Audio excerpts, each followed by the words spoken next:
This program deals with devil worship and satanic beliefs. It contains explicit scenes and descriptions of violent crimes and rituals. Americans are asking, who attacked our country? You have declared a subliminal jihad against the United States. Can you tell us why? Everything pertaining to what's happening has never come to the surface. The world will never know the true facts of what occurred, my motives. And night fell on a different world. And Iblis is thinking, I should be getting this position, not Adam, and this guy is created from dirt. And how does the army feel about you being head of the Temple of Set? And the conspiracy theorists can say what they will, but I want you to give me power over Adam, and I want you to give me soldiers and minions and all of these things. The people have so much to gain and have such an ulterior motive for putting me in a position I'm in. We'll never let the true facts come above board to the world. And I want you to be able to give me the ability to whisper into the hearts of mankind. And who was the grotto leader? Don't remember his name. You don't remember the name of a person who involved you in murder? Now these people are in very high positions, Jack. Yes. Ooh, welcome back to Subliminal Jihad, episode 293. I'm your co-host, Dimitri. I'm Khalid. And today, hot on the heels of our last episode about an American coup in a foreign land, we decided to do a little bit of a double header, this time in a different region of the world, one that, actually hasn't had a lot of attention paid upon it in the last 5 years, but is no less a kind of vast, complex story of chicanery and foreign U.S. subversion. This episode will necessarily only really be the tip of the iceberg. I would like to do a more intensive kind of exploration of the politics in Pakistan, or sort of it might be interesting to do an episode on partition at some point, or around that time, on some issue related to that.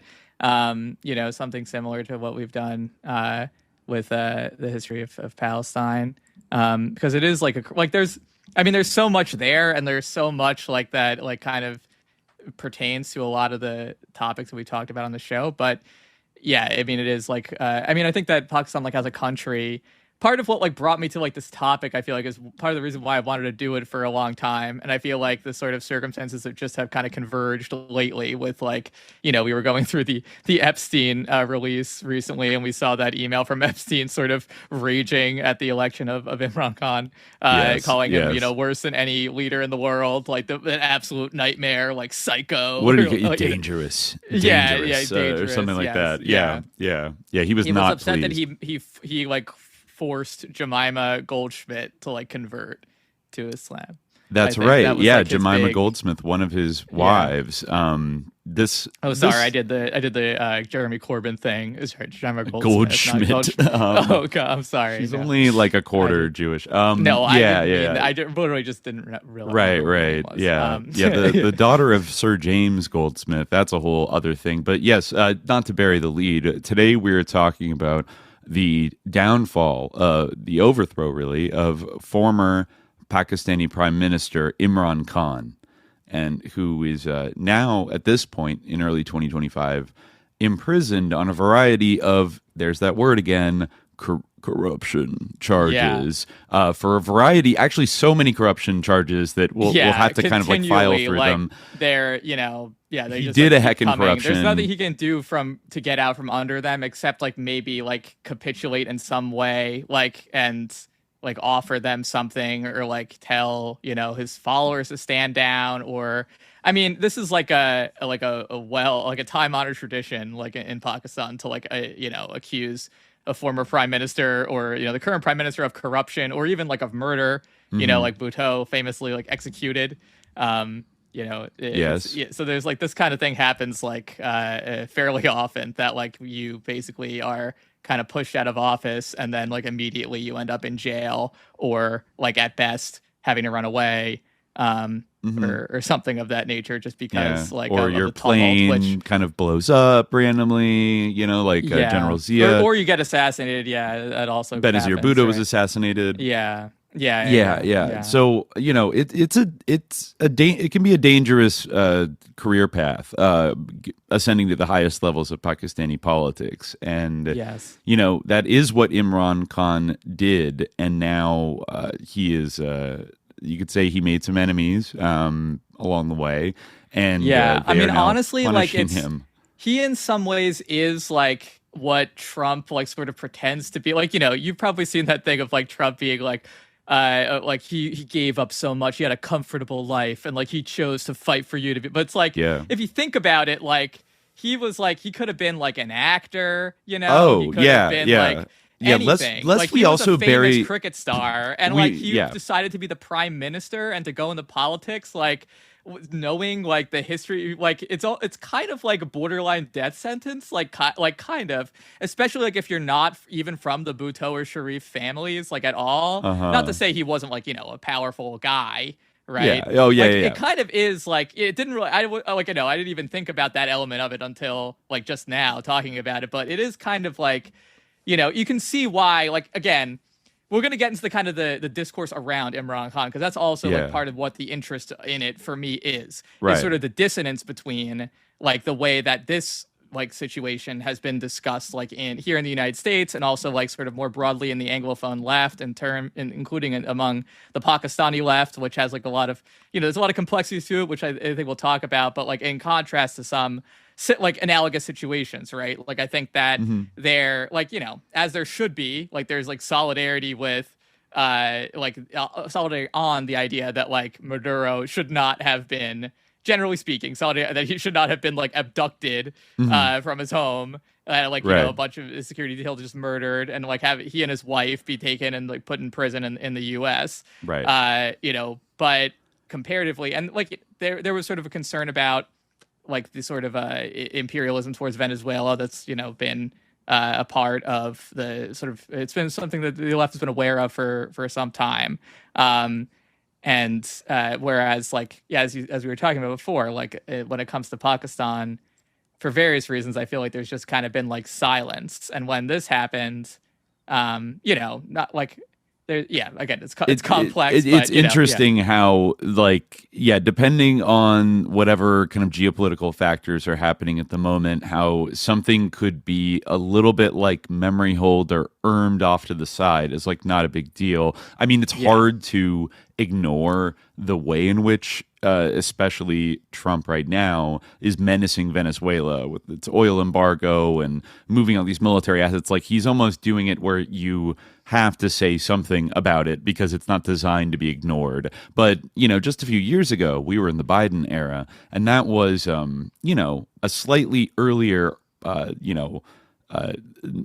same system at the end of the day, but like maybe a slightly different version of the operating system that was still the kind of the classic, like U.S. aid forward, kind of like subtle subversion and also like pretending that like we support democracy and we would never blah blah blah blah blah in constructive partnerships with but we have real concerns about Imran Khan's like troubling blah blah blah. Trump's just like, fuck you, I'm gonna like take your shit, and so people kind of have to like interact with that discourse in the discourse in a different way. But this also was also happening at the concurrently with a lot of big events like the beginning of the Russia-Ukraine conflict. And it was also coming on the tail end, I'm sure we'll get into this, of the U.S. And it actually uses a little bit of a ammo by certain commentators that the U.S. wasn't that interested in Pakistan by 2022, because of the withdrawal from Afghanistan that, Biden had finalized the year before. Yeah, and that was definitely an element of, I mean, I think the other side of that is that, like, there, like, at least according to what Imran Khan and some of his supporters have said, that there was kind of a desire for the presence to be maintained in Pakistan. And like that's like a big like legacy of like the Obama and Biden administrations, like especially Obama. Like there was just like the drone war, and this was part of the reason why Imran Khan was able to gain such popularity. It's one of his big sort of planks, which again was kind of like away as like not being like the central contradiction or whatever by like a lot of leftists, but he was like a harsh opponent of a strong opponent of the drone war, and the, like, the devastation that was wreaked upon Pakistan by that policy.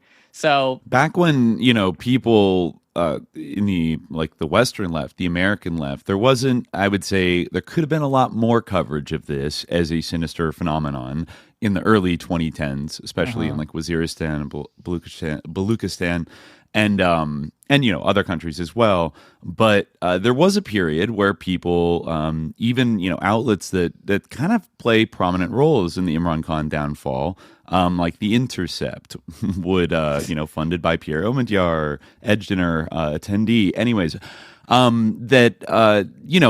went into the fucked up aspects of with the drone program and what we were doing, and what you would always hear is, even I think Imran Khan and his allies would kind of say this, is you're sort of creating more militants by doing this, because you're killing so many civilians and you're radicalizing these people that live in rural regions, and it's not about being an Al-Qaeda or whatever the fuck, but you're murdering people's villages by doing this type of limited CIA war with no accountability. And the Pakistani military was very intertwined in sort of the targeting and all that kind of stuff. It is interesting how I feel like as soon as ISIS came on the scene and then Trump came on the scene, there was a vibe shift in talking about drone warfare. And suddenly around 2015, 2016, it kind of stopped being cool on the left to talk about how fucked up drone warfare was. You know what I mean? Yeah, it's interesting. I think that is I think that you have a much better analysis of it. Some people I remember would say oh, well, now that Obama's not president, you're not talking about this anymore. I don't think that is the real reason. I think I think it happened before Obama left, and I think what it had to do was the air war against ISIS in Syria and the teaming up, the putting together really of the so-called Syrian Democratic Forces, which were really the YPG, quote unquote, socialist Kurds, which were actually the PKK, not that I'm taking, the security state's word for it, but they are a U.S. designated terrorist organization. And the U.S. military and CIA were pretty much choosing to look the other way at arming a group that they knew was basically a quote unquote terrorist organization that, had engaged in insurgencies in Turkey, etc. But I think because finally there was a bad guy target that you could kind of wrap your head around, instead of a kind of shadowy, this is a Haqqani network operative living in a safe house up in, near the Afghan border. It was, these videos came out and there were the beheadings and James Foley and Jihadi John being like, oh, I'm back Obama, and shit like that, where suddenly it became permissible because we were saving the Kurds and fighting the bad guy ISIS guys. I mean, I think you again, and we have to be very careful, and very very walk on eggshells when we're doing this, because I think that you're getting at the central the sort of a central issue here, which is the ickiness of religion and the ickiness of Muslim politics in particular, and especially among leftists. And that is I think part of a big, this is partially my chip on my shoulder going off, but there is this kind of aversion, and there's systemic reasons for it too, which I want to get into a little bit about why that kind of rhetoric or that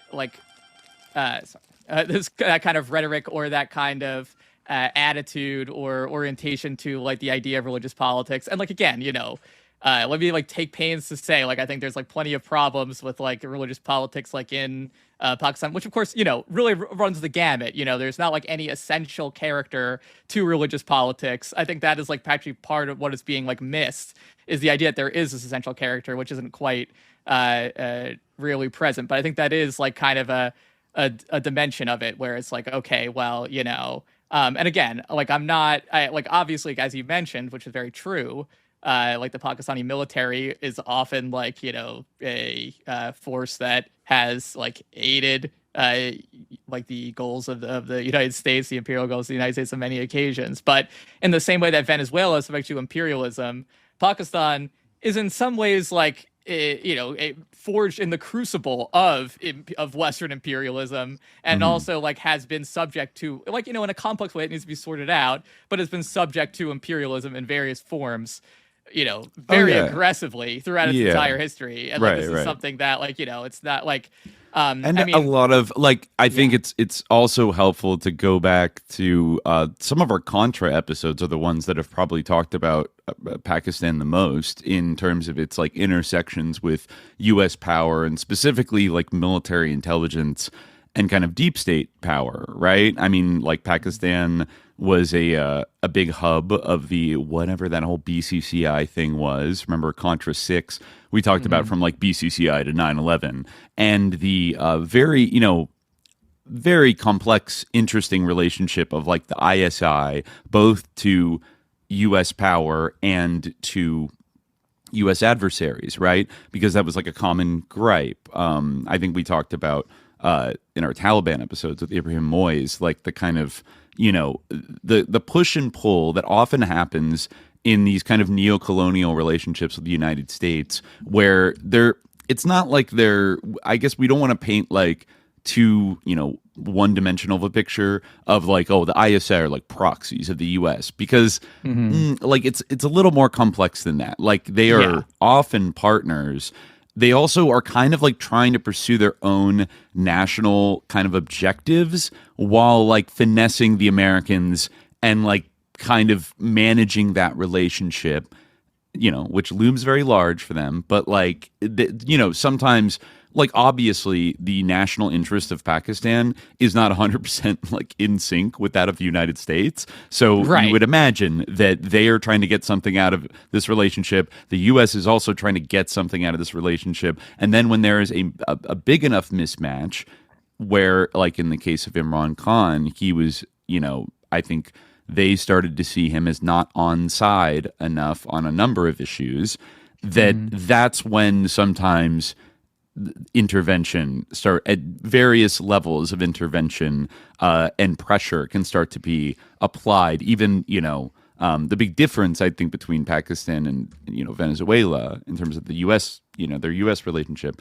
is that Pakistan and the U.S. have definitely had their little kerfuffles and their issues, but like on paper they're great friends, and they're allies and blah, blah, they're fighting the war on terror and stuff. Whereas Venezuela and the U.S. have a kind of irreconcilable ideological, rift that is much more, you're going to see a lot more of it play out in the open in terms of open hostility. So there's like this kind of like we're best friends, but sometimes we're like quietly kind of like pissed off at each other. And there's a couple different factions within Pakistan that don't all see exactly the same. Of like this, and I think this is central to the Imran Khan issue, was that like Pakistan is also fairly close to China. And Imran Khan had gone to Moscow, and this was obviously at the time of the invasion of Ukraine and all this stuff. So that kind of like it's a wild card in some ways. The Russia thing was big. I don't know. I don't think it was like the only reason, but I think it was at least like in the short-term acute moment of like him getting voted out of power in like early 2022 was that he had agreed to meet with Putin, and he like went to Moscow after the special military operation began. And I remember like seeing that on like Al Jazeera. It was kind of my first time really being introduced to him in kind of like a big way. I was only like vaguely aware of him before that. He came into office in 2018.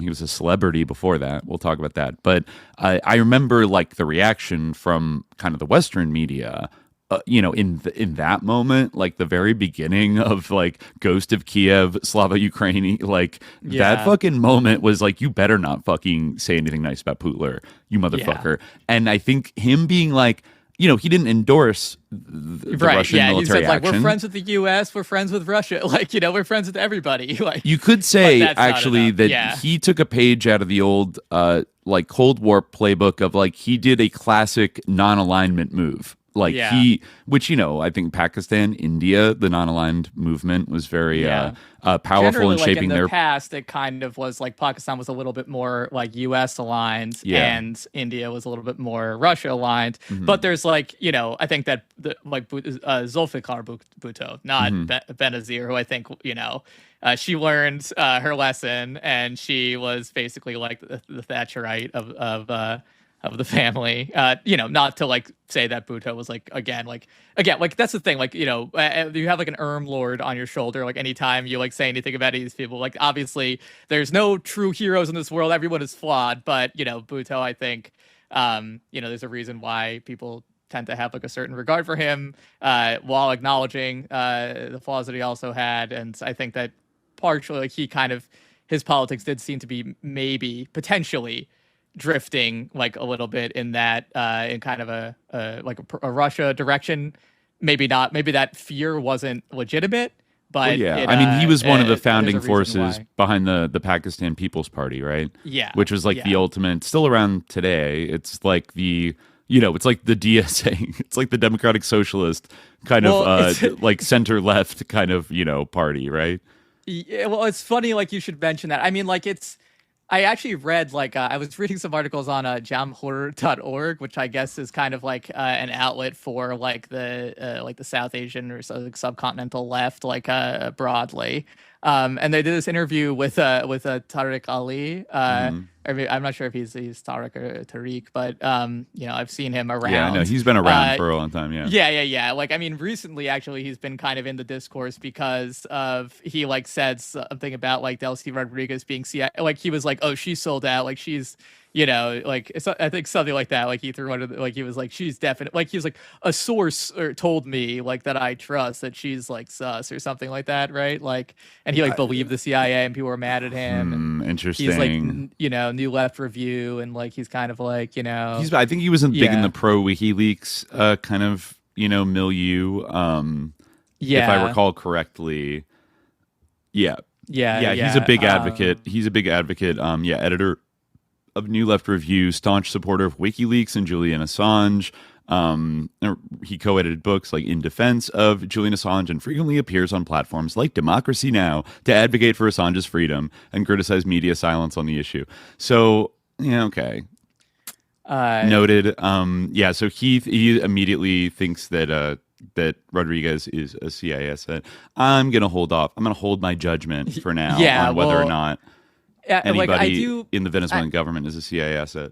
I did find his comments because, like, he knew Zulfikar Bhutto, and he, like, it has an interesting story that I think is kind of like representative in some ways. Like, I'll read this whole like thing. So someone asked him a question like, Tayyab Jawani, and how were you and other student leaders looking at Bhutto's Pakistan People's Party? After all, it emerged as the political force which gained the most from the movement. And Tariq Ali replies, my immediate family was always on the left. And it's not that I hadn't met Pakistani trade unionists and peasant leaders before, but they had all been attached to the left. This time you were meeting people who were not attached to anyone, and they were speaking openly. And it's in this period that I realized in a very vivid way that unless there were serious land reforms in this country, we were going to be screwed up for some time to come. That this was key to changing the country. Just ending landlordism, not by bullshit reforms. 508 acres, but you can have 2,000 acres if you have an orchard, or 3,000 acres if you have a stud farm, and all this nonsense. It had to go. So I started saying it in all my speeches, and others did too, students, etc.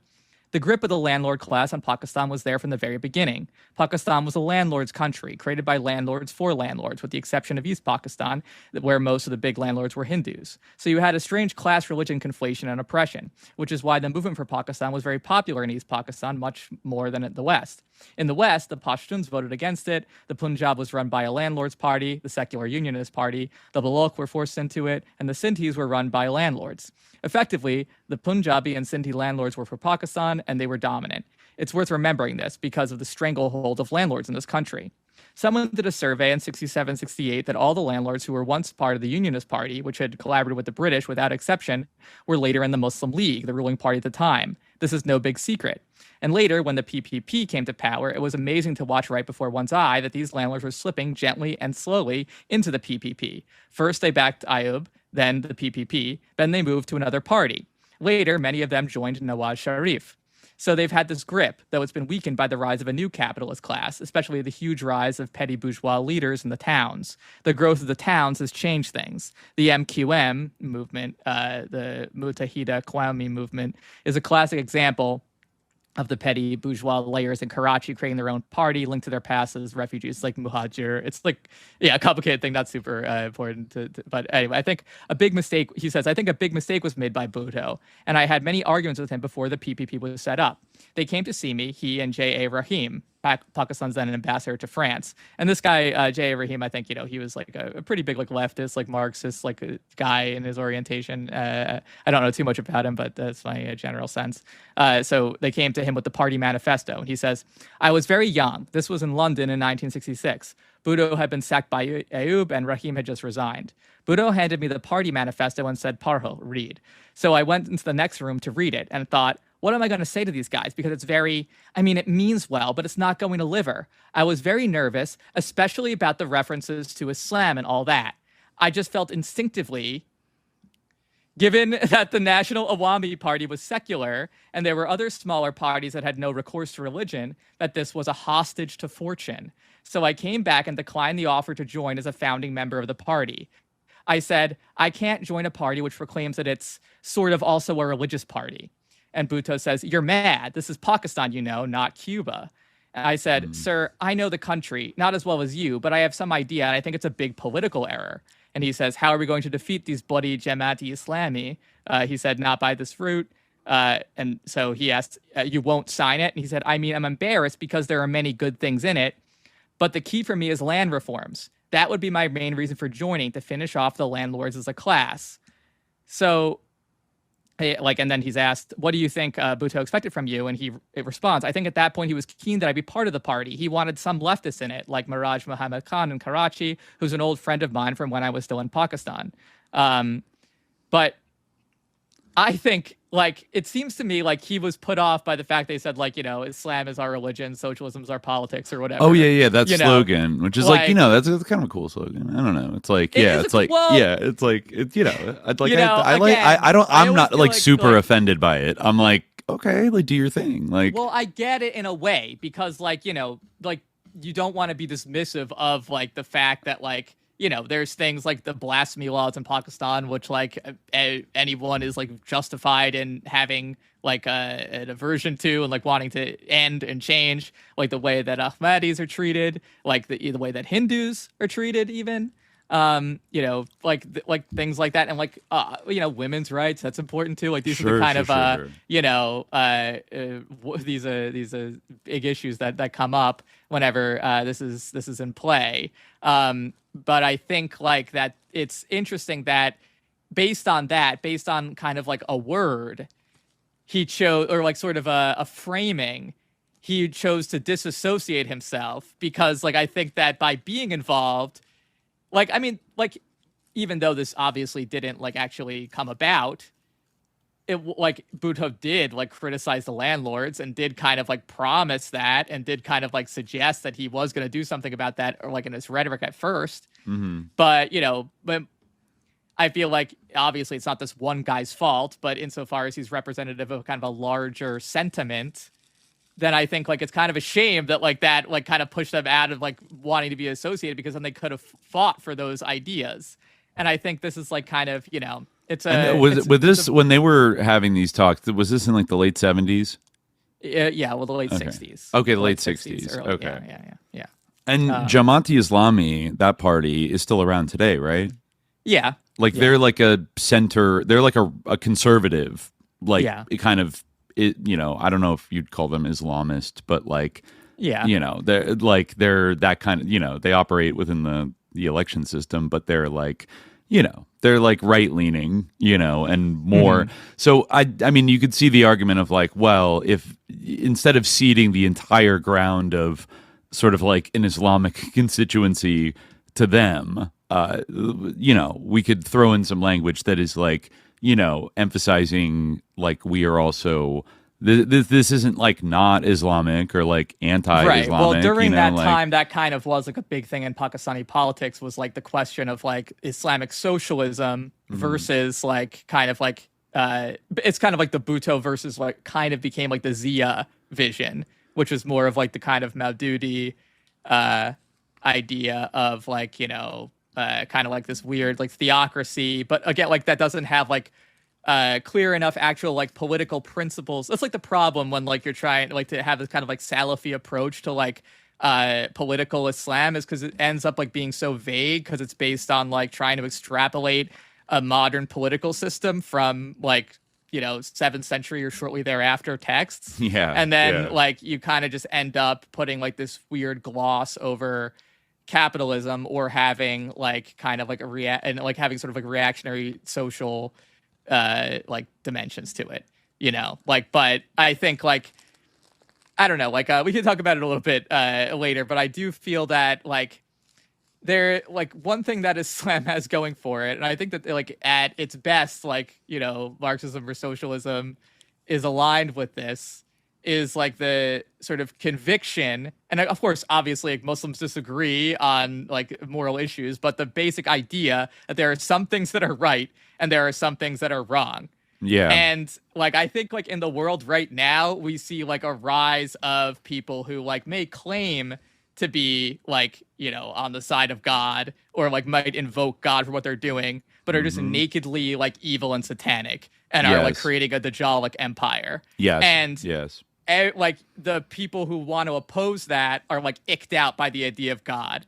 And so there's no one fighting for God. There's no one. Really, you need someone to fight for him. One of the earliest like problems, or like the tragic dialectics that I think we talked about from the very beginning of the show, was just about like the satanic panic in general, where there's this like negative polarization dynamic where people that get rightfully turned off to like the most psyoped and corrupted and satanic like parody of, say, Christianity in America.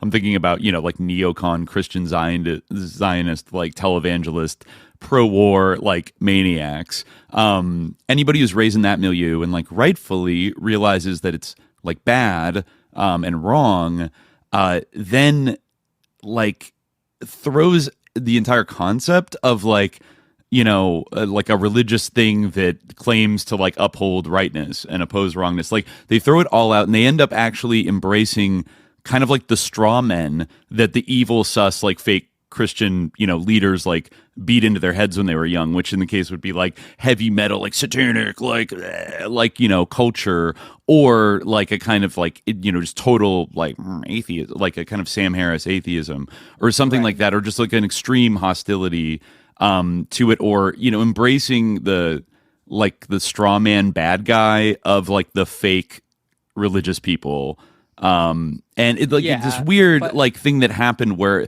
instead of calling the religious people out like in their own tongue, almost like in their own language and vocabulary, as being hypocrites, and being like, you're actually bad, like you're serving the devil, like, right? Which I think can be a powerful like Pete Buttigieg type of thing of like, like, well, are you gonna not wear matching silks, or like what? Is it like matching, like, are you not gonna mixed fabrics, or like something, kind of like these kind of like gotchas with like the script. It's not like that. That's like not. Oh, I see. Yeah. It's like, are you going to ritually like, cleanse yourself for 14 days? I think you're working on the Sabbath, aren't like something like that.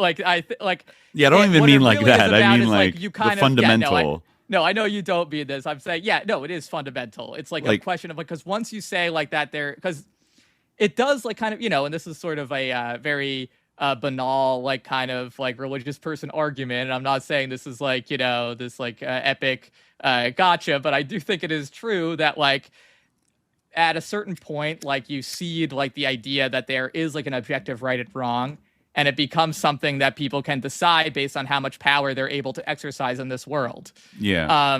And like I think that like that idea, like letting go of that and like internalizing the idea, we're getting a little bit far afield, but this is kind of what kind of interesting. It's good theoretical groundwork here. Yeah. But like and I think that like that has like a psychological effect. Like in a way, like this is kind of like the power of God, like for those who like are, who like believe in God, like, and who like have a like, and relate to God in some way, is like that, the kind of feel like the certainty and like the knowledge that like there like, like some things are right and some things are wrong. Mm-hmm. And like if you like kind of have internalized the idea that there aren't, then I think that there is kind of like, I don't know, like it's kind of this washing away of like the ability, like I don't know, again, I'm not trying to really, make any of these grandiose claims, but I think that like that might be in some ways like part of the reason. And I think that if you actually kind of look at the world, you can in some way sort of see like this like trend, like this idea like kind of bearing itself out, that like it does kind of have an effect. Like if you think about the like the resistance to American imperialism, such as it is, insofar as like people on the left talk about this as a central contradiction, they kind of like don't like the character that it has, because it has like a Muslim religious character in many respects, right? You kind of see the same sort of tutting even about Hamas in some cases. Yeah. And I think like that, like it does kind of sap you, because like if someone's like, well, I think like you might think that the people should like be provided for, and that like we should have a classless society, but like I think that I should rule everything, and like who are you actually to say that I'm wrong? And you're like, well, actually, I guess like I don't know. I guess what do you have to appeal to? Like what bigger principle? And I have to just throw in there that I think this also applies to like currents of like things like Marxism and socialism, even though a lot of self-described Marxists maybe would kind of like not like that. It'd be like, actually, it's just an immortal science that objectively like shows like the processes of capitalism, and like that's like no. Marxism has a moral component, and it has no revolutionary potential unless you like accept that he's basically saying exploiting people is wrong, and bad. Exploiting people is bad, and people having their work, their labor, like sucked away vampire-like by people who don't do labor, who then hoard it and then use it to aggrandize their own power, is wrong. Like it's the underlying kind of like, I feel like Marx doesn't even need to like, I mean, he does lay it out like many examples of like the immiseration, the horrible things people are subjected to, but like that is the vibe underpinning all of his work, is that like, and this is bad, and like we should do something to change it, and that requires like an ontological belief that there is like good and bad. Like I don't know if you want to use evil, but like good and bad. Bad even and if evil are basically synonyms. I'm fine to say and of course like he also has the more like detached kind of thing, like these are the systems of economic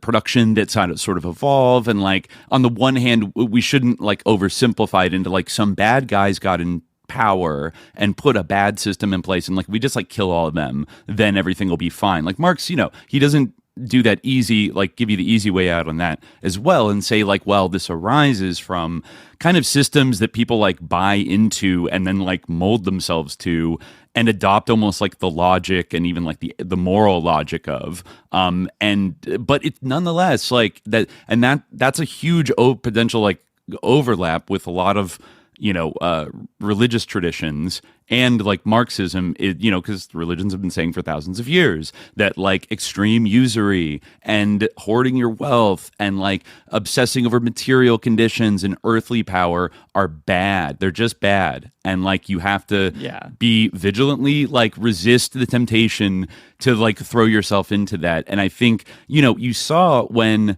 at the end of the Cold War, when that vigilance wanes, that capitalism is just wrong, okay? It's just plain wrong.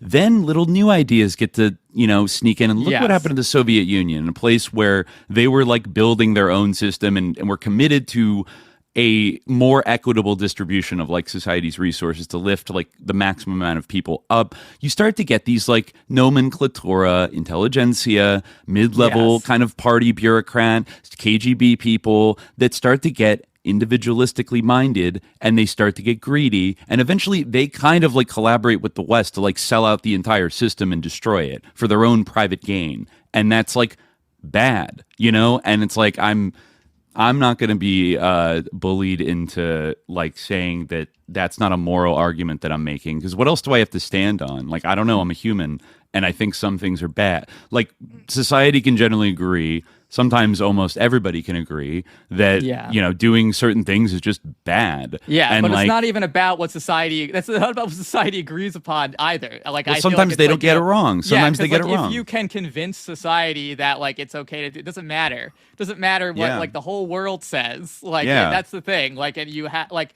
that's like a huge difference to me. And I think but Marxism does have like that commitment to the idea of a truth, which I think is like very valuable and actually does have something like, emerging from like a different period of history, like, someone like looking at the mechanisms of the society that he was part of, and also like kind of synthesizing like a lot of like thought that kind of emerged from like religious tradition. I mean, if you look at Hegel, like I'm not going to say that like, Overthrow, obviously I know people like say like, it didn't take that much, but like he obviously took a lot, and Hegel is like deeply religious. Like, that's like a big thing. It's all about Christianity, really. Right. And I think, maybe that's something to open up down the line. But like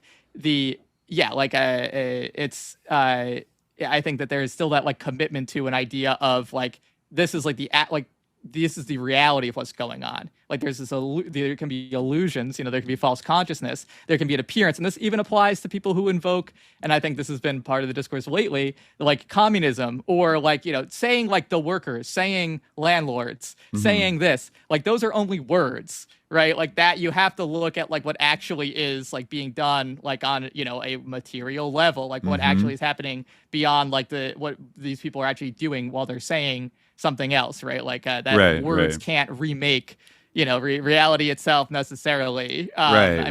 We could talk about these on tops and such things, but be like and the kind of a lesser black magic or greater black magic in Aquino's parlance. But like but still, like this is like just in sort of just a basic level of being like, oh, this is socialism.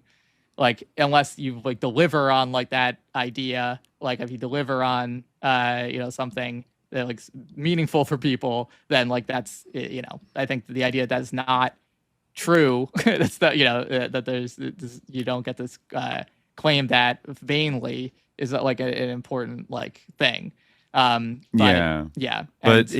think. And the way this relates to the case of Imran Khan is the way that it relates is that he's an interesting example of somebody that combined a kind of, I would say, a more like, he's not like a Marxist or like, I don't think he would even call himself like a socialist per se, but definitely more of like a left populist, and took positions that were not always in alignment with like the sort of Western imperial interest of the U.S. and like NATO, but also was one that engaged with religion in his own way, in a very interesting way, especially when we get to his latest wife, right, who was in prison. Yes, kind of alongside him. That's a very interesting dimension to all this. That like his wife was kind Sufi. Of like his sheikha. He was a murid of his own wife, Bushra Bibi. That's like a very interesting thing, and like she's like never been photographed except like she's a niqabi. Although she was the first niqabi first lady in Pakistani politics. Also like kind of has like this sort of Augustine-esque or like Ghazali-esque sort of turnaround story where she was originally like her youth. She was sort of wild,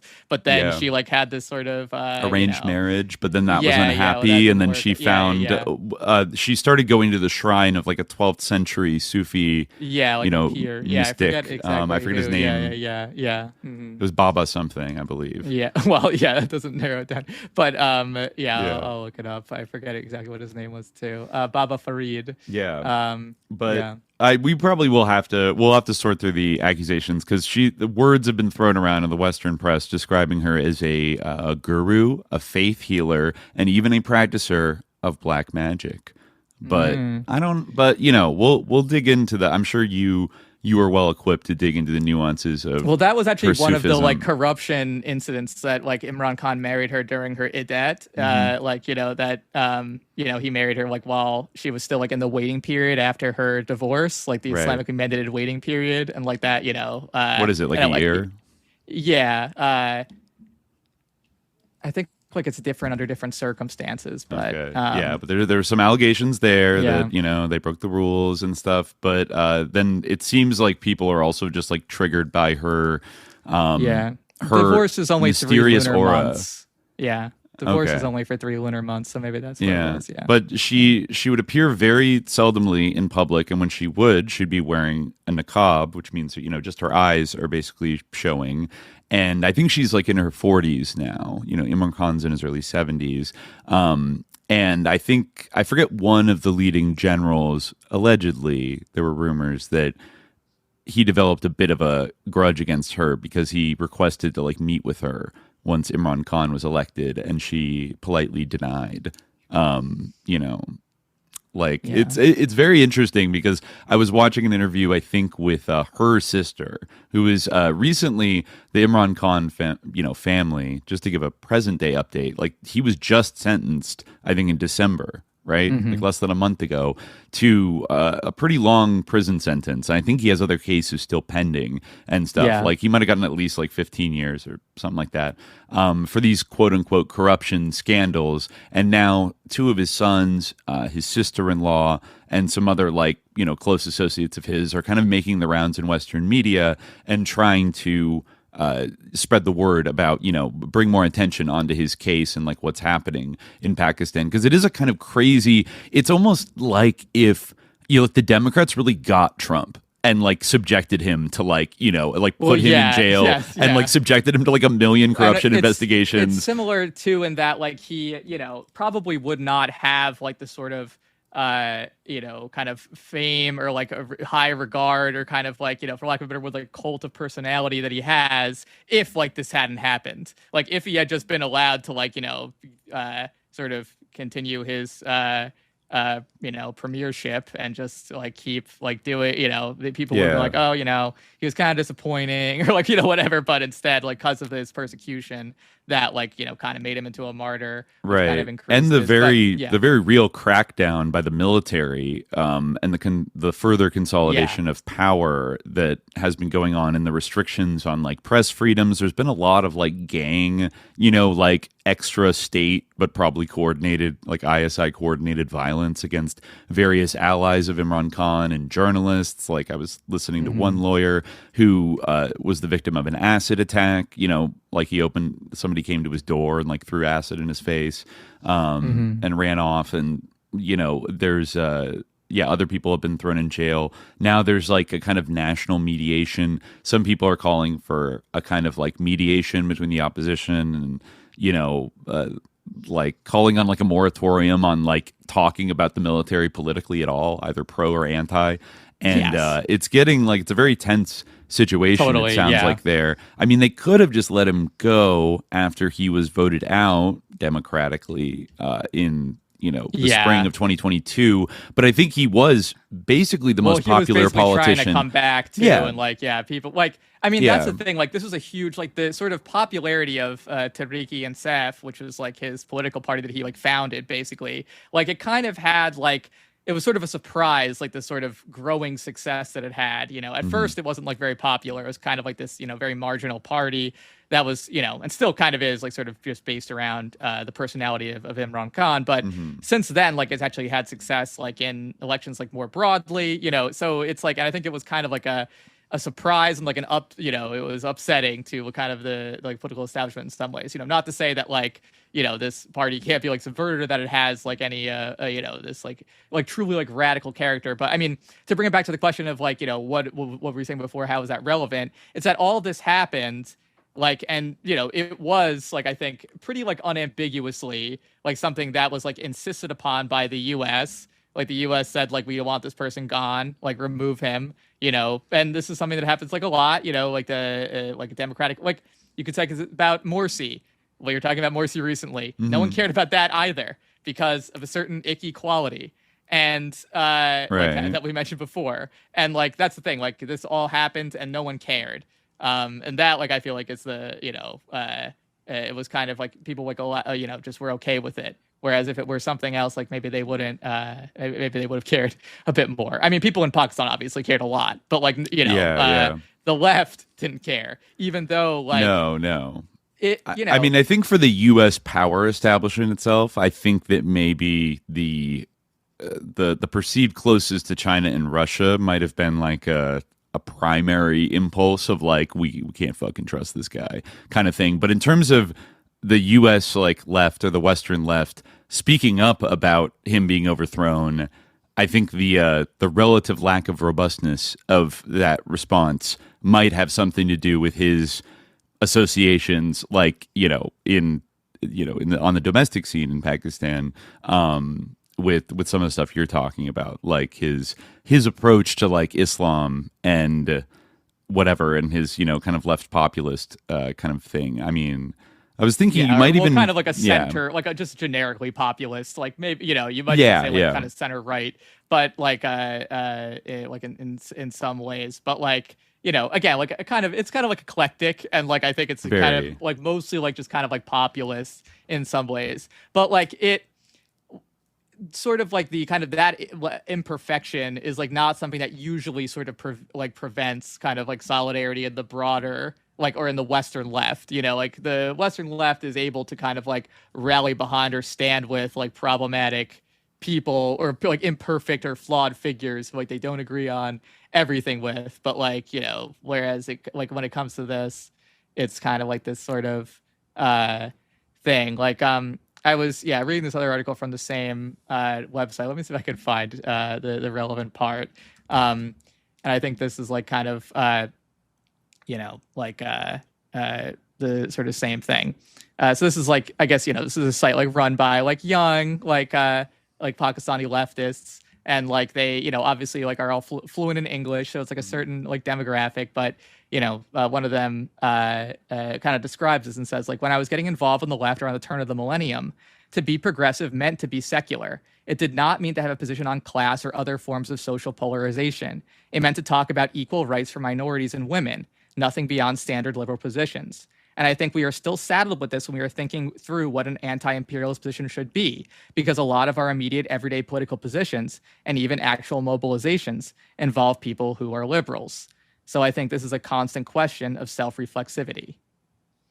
And that's interesting. Yeah. I mean, for somebody getting into leftism in 2000, that is the kind of dominant Chomsky and like Ford Foundation version of left liberalism, is like being secular and like being like kind of progressive on social issues. And being secular are like pretty much we don't really the class like not and that like important. that does like I'm not saying that like those issues like aren't valuable or like that isn't something that we should advocate for like at all, or that like people should advocate for. I think like it but I think like when it comes to kind of like obscuring like the sort of like affective like valence that it has, the kind of like emotional freight of like the like sort of commitment to like these things like overrides people's like sense, like and I mean like the the Chomsky thing is a great example. I feel like when you kind of compare like and I mean that's like a perfect kind of distillation of this, like this kind of sagely figure who at the time everyone still kind of like listened to and took his word as gospel, before kind of finally took like the ultimate thing, the only thing that could truly sink the Chomsky ship happened. At long last, and he's now incapable of spitting his golden tongue and coming up with some clever little phrase about that's just not serious to hand wave it all away. But he did comment actually before, when Chomsky still was chiming in on current events in I think 2022 or 2023. He did comment on the overthrow of Imran Khan, right? Yes, he did. Yeah. And, yes. Can we bring up where that exactly what his take was? Let's just check. Well, I wonder what his take was. I'm sure it was very serious. It was incredibly serious, and it was a call to seriousness. In fact, like if you search like Noam Chomsky, this is it. Like the first thing that comes up is like people. Noam Chomsky rubbishes Imran's claim. He rubbishes it. From a site called India Empire. So you can kind of see like how like the utility that Chomsky's remarks had to certain contingents just by the the name of the website. But, so we'll get to the ins and outs of the actual kind of overthrow itself, because I think it can be very instructive on how these things can be pulled off. But let's just let me just jump in. May 2022 from IndiaEmpire.com. Noam Chomsky rubbishes Imran's claim. So it says here that former Prime Minister of Pakistan, Imran Khan, claims his government was ousted from power through a U.S.-led conspiracy for regime change. Khan referred to the conspiracy with a cipher sent by Pakistan's ambassador in Washington as the revealing truth, exposed a day before submission of the no-confidence motion by the joint opposition parties in the Pakistani parliament. That was published by The Intercept. We'll get to that. However, Khan's claims have been negated by Noam Chomsky, a leading voice against imperialism and a fierce critic of U.S. foreign policy, who said that there is no meaningful evidence of a coup by the U.S. against Imran Khan. Quote, and this is, quote, there is a tendency to attribute everything that happens in the world to the CIA or some diabolical Western plan. There is plenty to condemn sharply, and the U.S. is indeed powerful, but it's nothing like what is often believed. I do not consider the cable of Pakistan's former ambassador to the U.S., Asad Majid, as substantial evidence of American intervention for regime change in Pakistan. Chomsky said that connecting the dots with the alleged threat letter as claimed by Imran Khan was meaningless. Chomsky's statement is not the first to reject Imran Khan's claims. The U.S. has also repeatedly stated that it had no involvement in ousting the Imran Khan-led government. But Imran Khan seems to be using the same narrative and is gathering widespread support from his fans and followers, both domestically and internationally. Imran Khan has staged massive public gatherings in major cities, calling his ouster a part of a U.S.-led conspiracy done through the facilitation of Khan's opposition parties and the no-confidence vote done through the parliament. Imran Khan claims that his narrative has been reassured and reconfirmed by the country's National Security Council, which even though clarified that there was no evidence found of a foreign conspiracy, but added that the language used was, quote, undiplomatic and can be attributed to blatant intervention in Pakistan's internal matters. But Imran Khan is persistent on his claim that his ouster was in fact part of a foreign conspiracy. Khan claims that he was ousted because he wanted an independent foreign policy for Pakistan, under which he refused to provide the U.S. with bases after the NATO withdrawal from Afghanistan. Okay, that's what Khan says. But how about that right there? Leading critic of American imperialism, fierce critic of U.S. foreign policy, Professor Chomsky, coming out there. Yeah, there's a tendency to attribute everything that happens in the world to the CIA or some diabolical Western plan. There's plenty to condemn sharply, and the U.S. is powerful, but it's nothing like what is often believed. You know, like that, like a CIA like pedophile ringleader is like meeting with everybody in the ruling class, including you, Chomsky. Yeah, they believe crazy shit, like QAnon shit, like that, right? You know, I mean, and I mean, like the idea that like the United States isn't, because like again, we're not talking about like an assassination or any like something like where it was sort of a murky situation where like was he like killed by like terrorists or something, or was like the CIA, like it was like basically what we're talking about is that there's a diplomatic cable saying like get rid of this guy and all will be forgiven, basically. That was the quote, right, from the U.S. And the idea was that, all like, will be forgiven.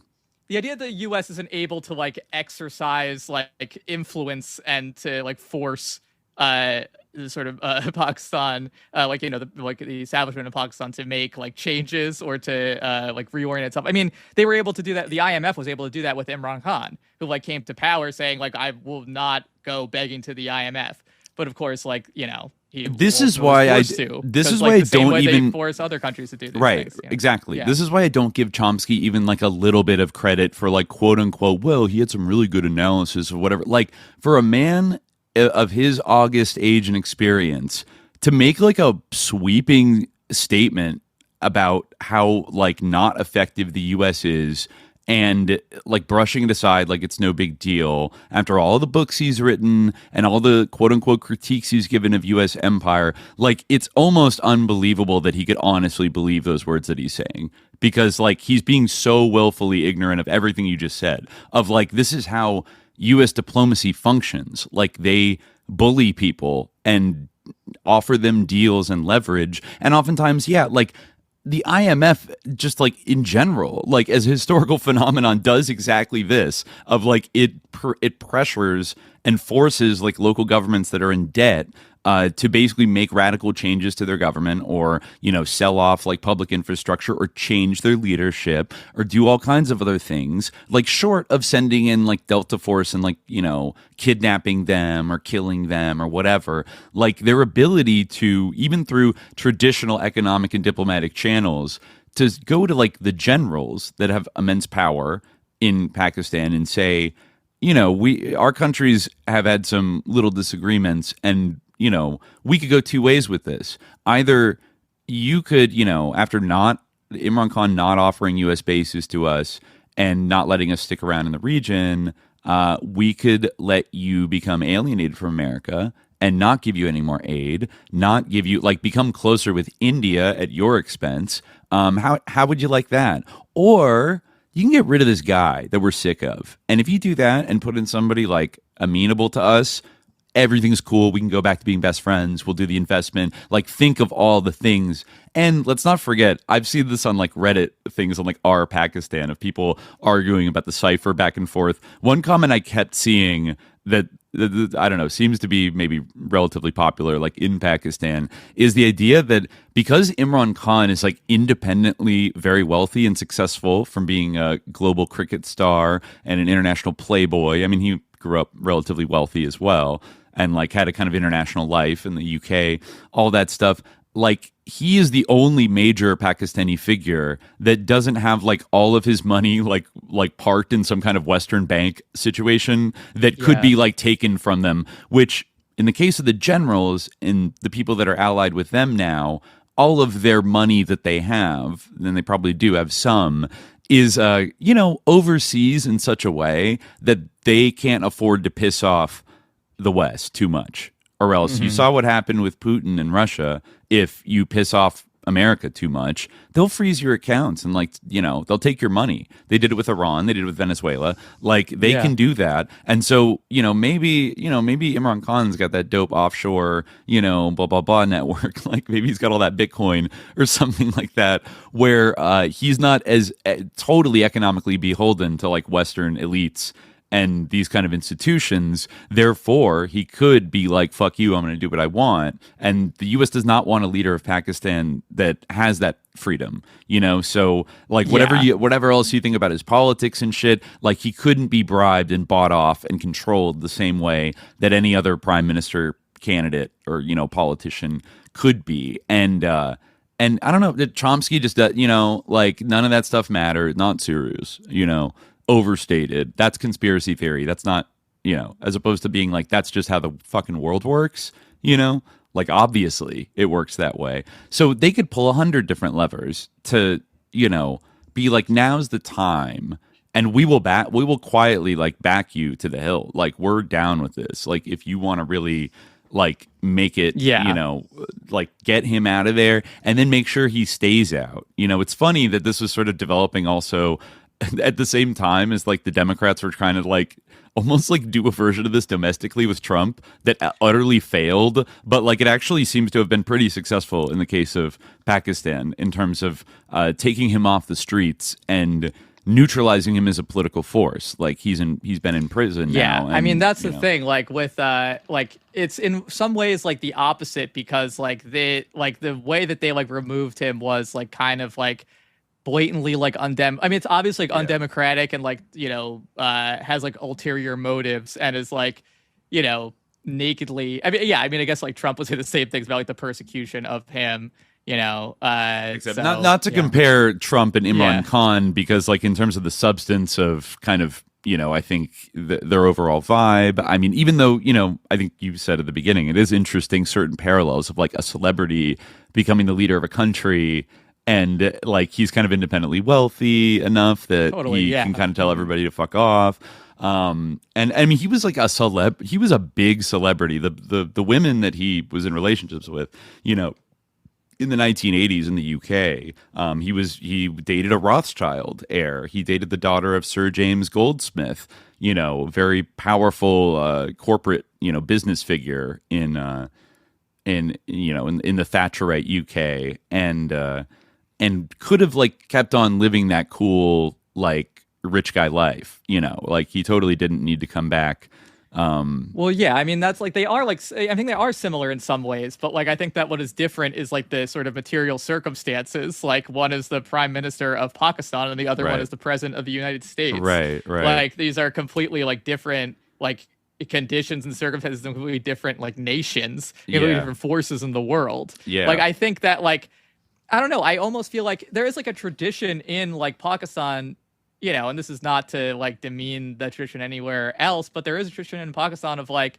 you know, like Iqbal himself, like kind of is like a great sort of like not only anti-imperialist, but like left-wing like thinker in some ways, you know, like. Can you tell us who Iqbal is? Muhammad Iqbal. He's like, you know, like sort of poet, philosopher, like kind of the sort of the national hero of Pakistan, like seen as kind of like, you know, like an intellectual like founder, you know. But yeah, so.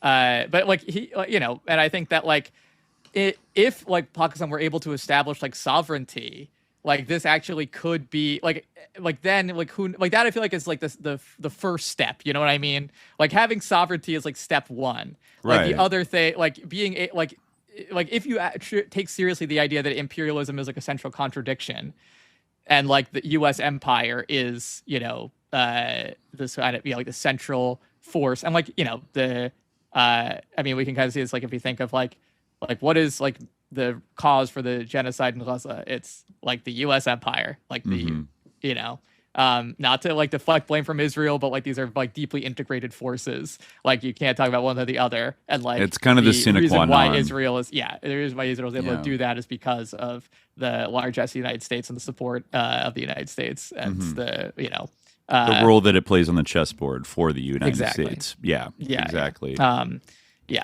that's a rare example of a country that is always pretty much, not to say that the United States has never meddled in Israeli politics. I'm sure they have in some way, but like, you know, they're a rare example of a country that is like so always on the U.S. side.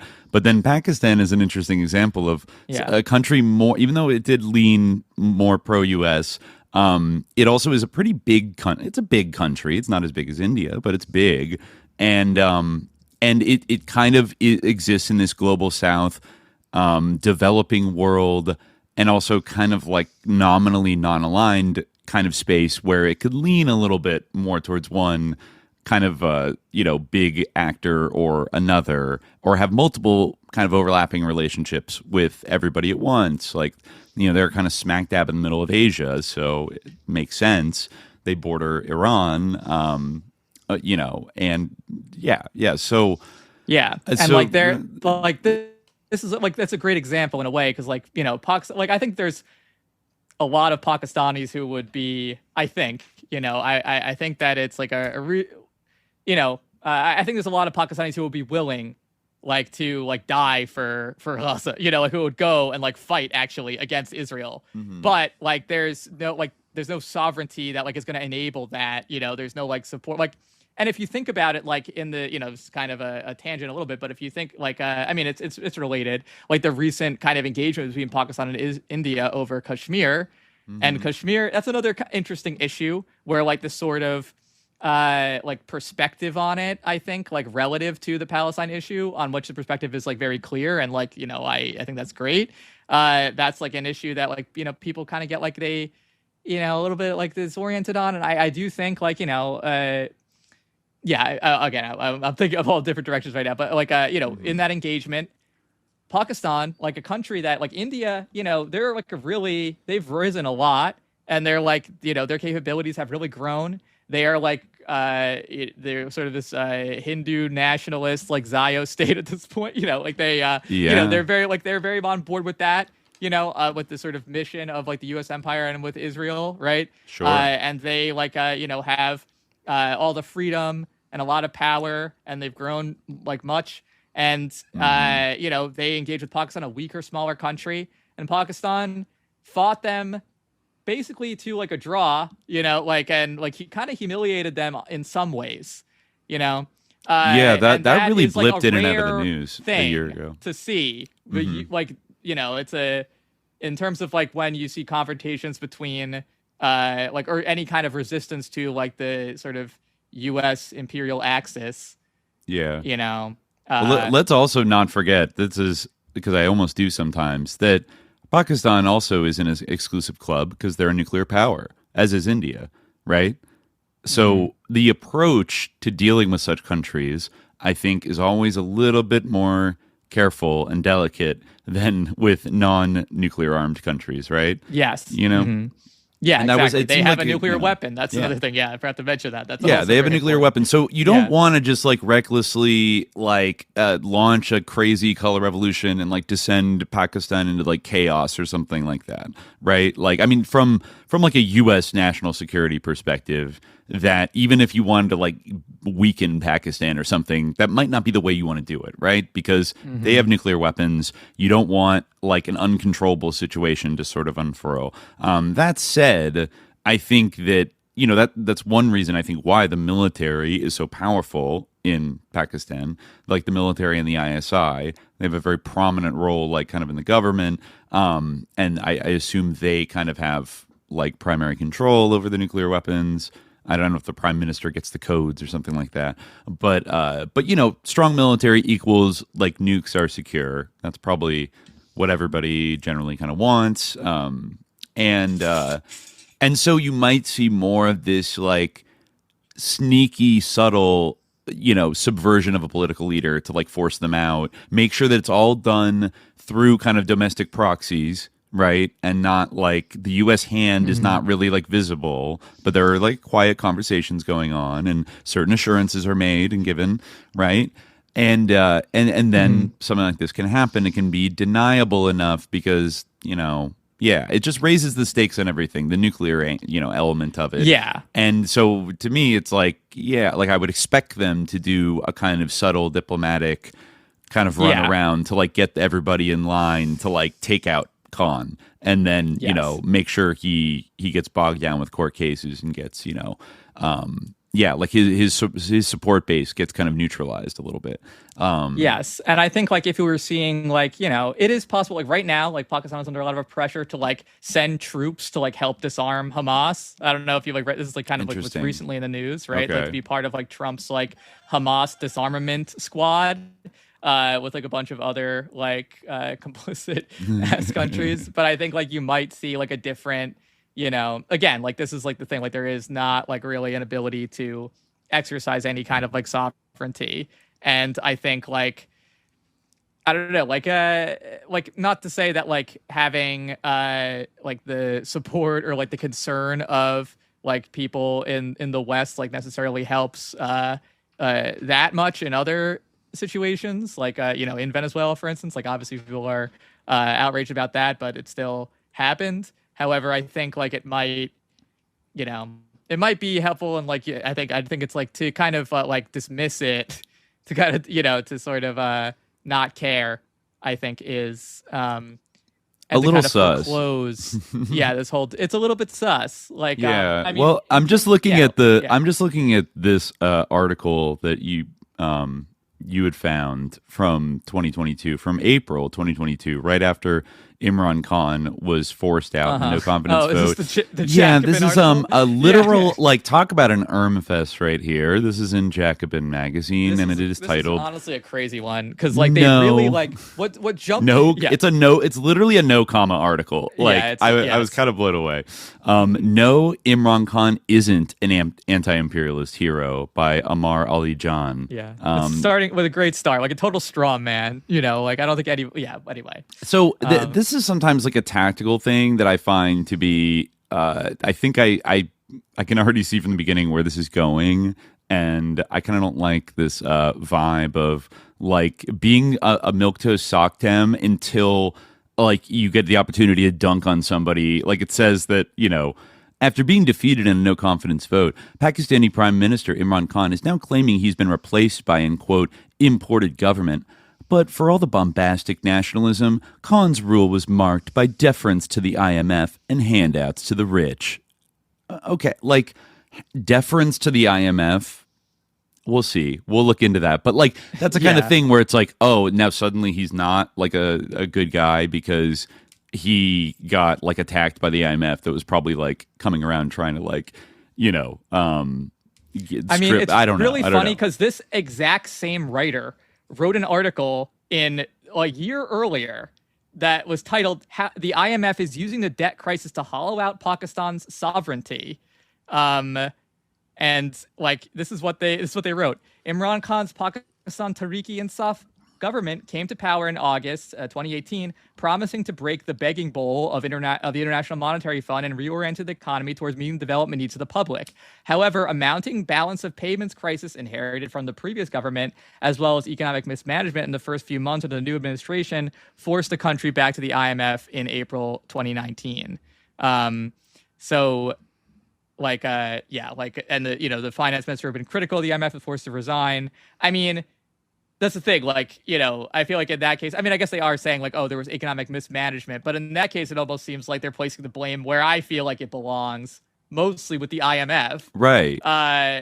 Yeah. Oh, look, a new like guy who wants to spread the wealth around in his country. Yeah, we're gonna need that debt. We're gonna need that debt repaid right now, like right fucking now. Yeah, kind of thing. I mean, it's kind of like the thing of like like why did Fidel Castro like meet with Epstein? Like you can kind of like again like kind of think like maybe like you don't necessarily need to, but there's a like the argument people made was that he thought maybe he could bring money into Cuba. It's like, well, what is supposed to do? Like I feel like they're basically you can't do anything.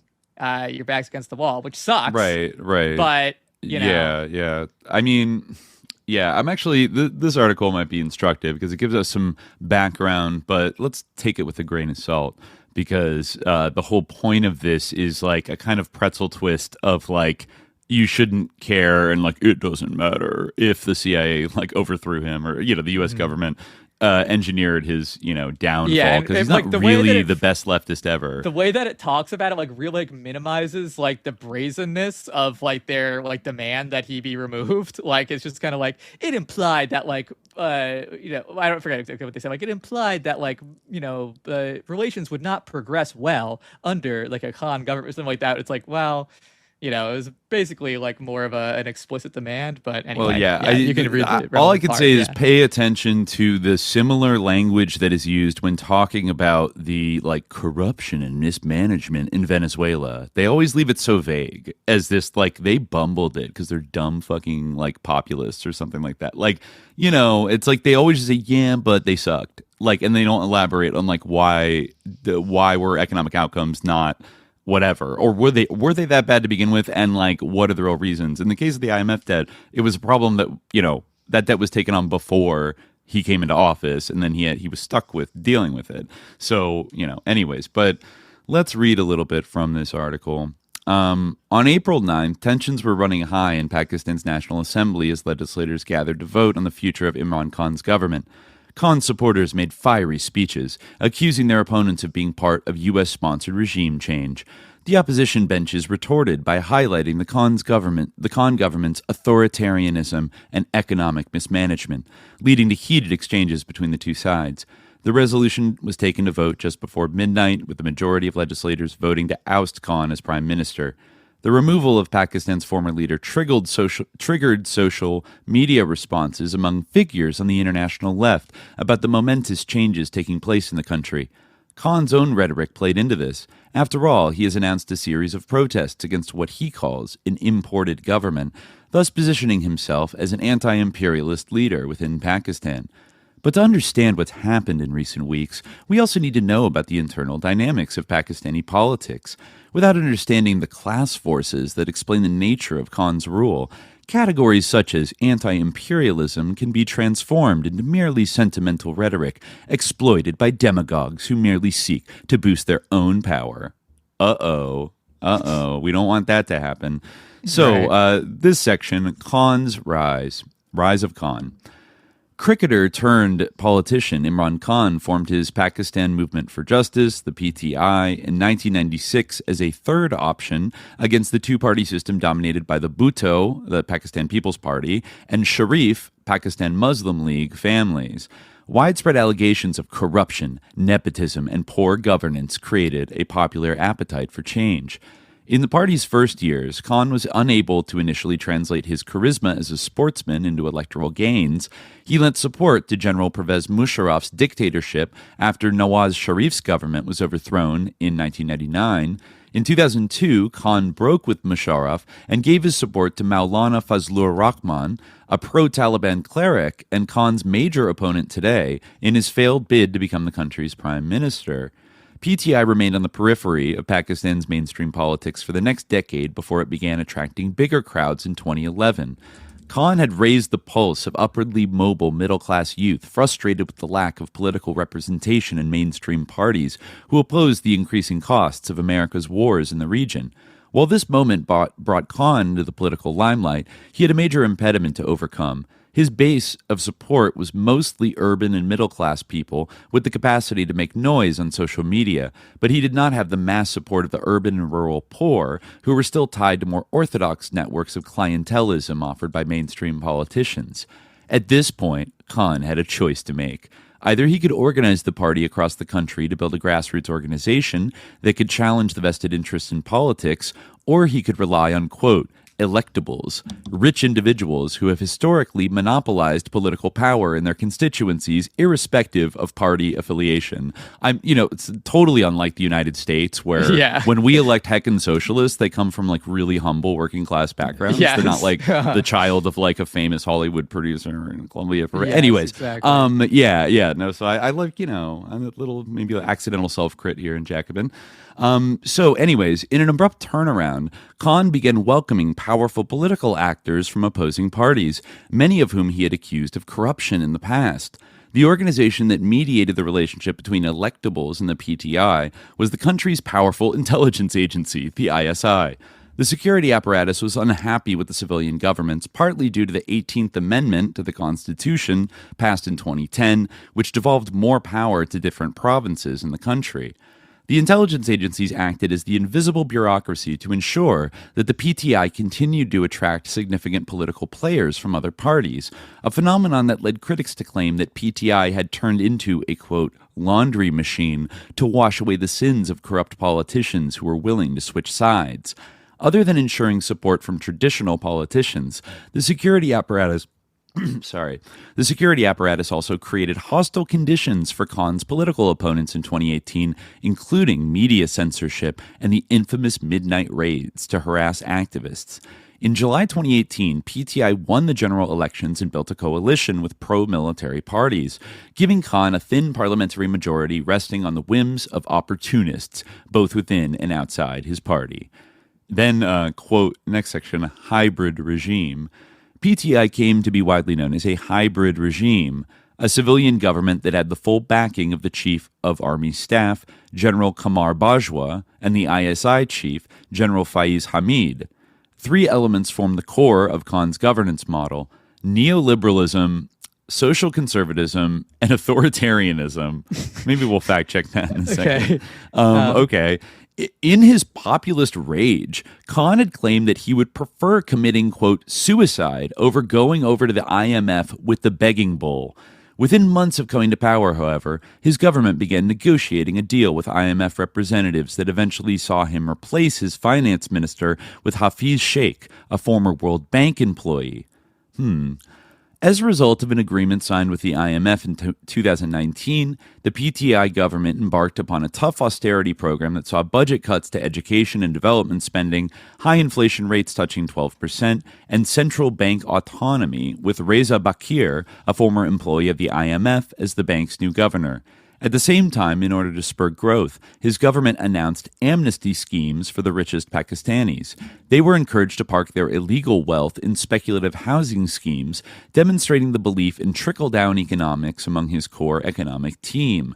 During the economic crisis of 2018 to 2020, workers' real wages, which had witnessed a growth rate of 2 to 4% between 2008 and 2014, stagnated to below 1%, while mean incomes fell by 34% during the pandemic amidst record corporate profits. A cut in development spending has also had dire consequences for public health. A recent report by Professor Nushin Zaidi showed the presence of extremely hazardous concentrations of lead in drinking water in working-class areas of Lahore, with 78% of children tested found to be anemic. The social decomposition triggered a series of protests by different working-class groups, including trade unions and farmers' groups. The political authoritarianism of the hybrid regime was on full display when dealing with protesters. For example, teachers faced unprecedented humiliation when they were tear-gassed in Islamabad in December 2020 for demanding wage increases. Farmers protesting against soaring prices of agricultural inputs were also tear-gassed in Lahore in November 2020, leading to the death of a farmer. In December 2019, students protesting for the right to unionize and a reduction of university fees were charged with sedition and arrested. Members of the Pashtun Tahaffuz movement, a civil rights movement of people affected by the war on terror, were imprisoned, and the hideous policy of enforced disappearances continued to ravage the political life of peripheries such as Balochistan. Finally, Khan's social conservatism fueled misogyny and xenophobia across the country. During a number of high-profile rape cases, Khan stated how vulgarity was leading to higher cases of sexual violence, as only robots would not be turned on by provocative clothing, thus shifting the blame onto victims. Similarly, Khan referred to victims of the Hazara Shia minority who refused to bury victims of a terrorist attack unless the prime minister visited them, quote, blackmailers for insisting on meeting him. Previously, Khan used the blasphemy issue to attack his political opponents in parliament, showing his propensity to couch his conservatism in the language of religion and morality. As a result, Pakistan experienced a government that practiced speculative capitalism on steroids while deploying fantasies of a culturally homogeneous past to fuel nationalism and religious sentiment. So this is the part that really this last paragraph is the part that really bothers me. In terms of these other things, I think the thing about the IMF, obviously that's bad, and it would have been much better if he were able to, his solution to that was kind of to borrow from Saudi and China, because this is a perpetual feature of Pakistani politics or the economy in Pakistan. They need to constantly go to the IMF for loans, and his doing this is definitely not the most egregious, but of course, promising not to do it and then having to bend the knee, it is bad. I obviously would critique it, in the same way, and obviously everything else in terms of the repression of protesters, that's a common thing that is often a critique that is kind of marshaled against. It's funny that the whole point of this article is that this guy is an anti-imperialist when this is kind of and again, I'm not saying that it's good to be repressive to have protesters and free speech, but I think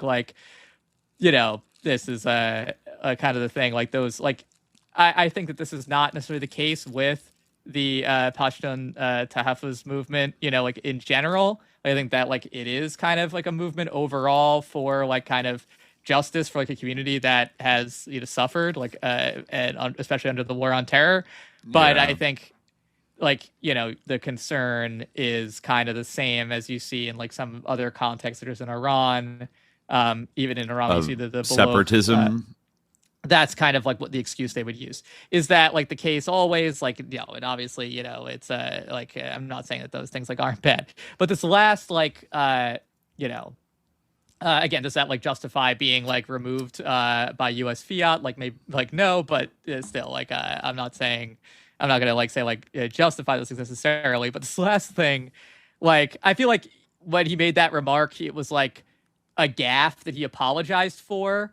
And obviously, and I think it was the same thing. The vulgarity thing. Yeah, that was obviously a horrible event. And in the aftermath, he immediately was this is repugnant and the worst thing ever. The exact reaction you'd expect. He wasn't you're all blackmailers immediately afterwards. It was they kind of refused to bury the dead until he went to visit them. I see. And then he said I'm not going to be blackmailed, which wasn't a good thing. But again, is this right? I think it needs to be balanced with him saying this is awful. To say that is that really something that suggests anything meaningful in terms of the actual question this is about, which is the no confidence vote.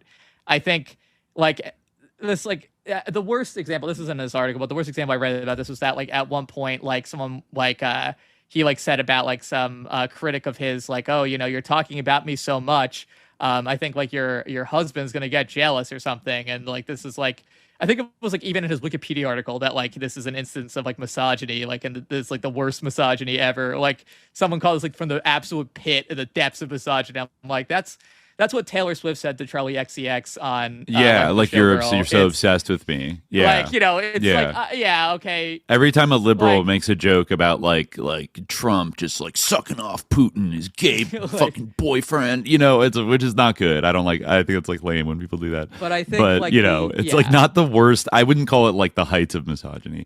And also like I think like saying that like he didn't like care about the like this massacre that happened like is kind of like misleading or you see in the way that any politician cares like about like these like horrible events that happen like in their country, he did the same thing that any politician does, and like there's like no context for like what that remark.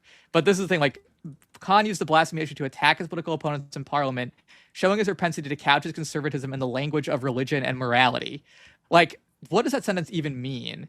I mean, the earlier part, like, okay, I get it. Like, he used the blasphemy issue to attack his political opponents, and like, obviously, I think like his support of that is wrong.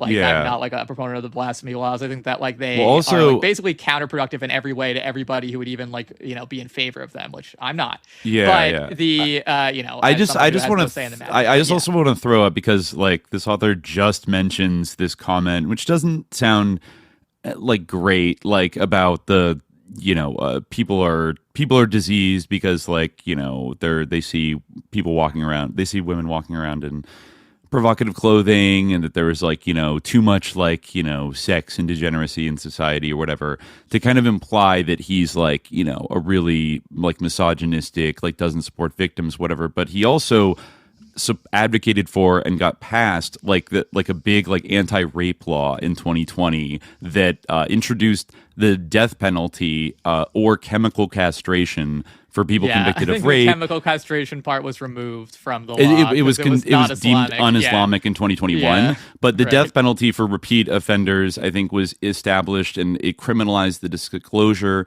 of a rape survivor's identity, and introduced anti-rape crisis cells for timely evidence collection and victim support, and special measures to prevent victims from being directly questioned by the accused in court, and abolished the controversial and inhumane two-finger virginity test previously used in medico-legal examinations. So like he also backed like severe punishments for like sexual assault perpetrators, and so like I don't know where his opposition stood on those laws or whatever, but like again, like they're kind of painting him just as like, here's all the most reactionary, like problematic shit he ever said. Like, here's 3 reactionary things he said that make him seem like a crazy, like fundy, like woman-hating maniac. Like, it's just like they're, like I don't think that's an accurate representation of like his vibe necessarily as like a public figure and a politician and a celebrity who would like, was also like intimately familiar with like Western cultural, like the, norms, you could say, of, like he would know how things like this might play on the international stage, maybe like better than most, being kind of international playboy than he was. And I think like it was like part of a broader comment. I'm trying to like find like what exactly he said. I do know that he like did eventually apologize for it and said like unequivocally that like rape is the fault of the rapist.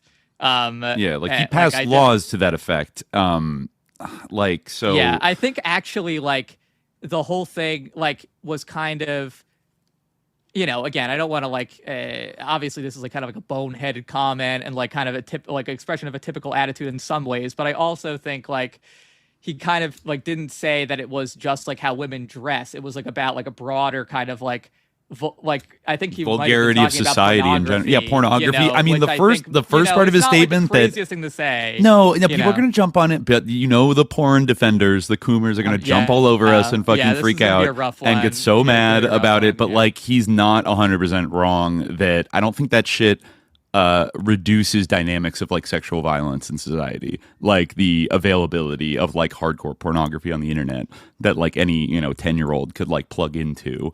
I don't think it's like the greatest thing, and it's also an exploitative system that is bad for Actually, all the people involved in it. Like, yeah, huh? Did he say women had to do their part? Like, I'm just reading like the NYT. And I can't like find like his exact quote. The NYT, this is what he said. Like, Khan made comments on a live television show earlier this week when he was asked what the government was doing to curb an increase in sexual violence against women and children. He acknowledged the seriousness of the problem and pointed to the country's strict laws against rape. He said, "What is the concept of purda?" He said, using a term that refers to the practice of seclusion, veiling, but and concealing dress for women. But like also, I think like it he says it's to stop temptation. Not every man has willpower. If you keep on increasing vulgarity, it will have consequences. I don't necessarily think that in it by itself, to me, does not necessarily just mean like that it's like women are at fault for how they dress.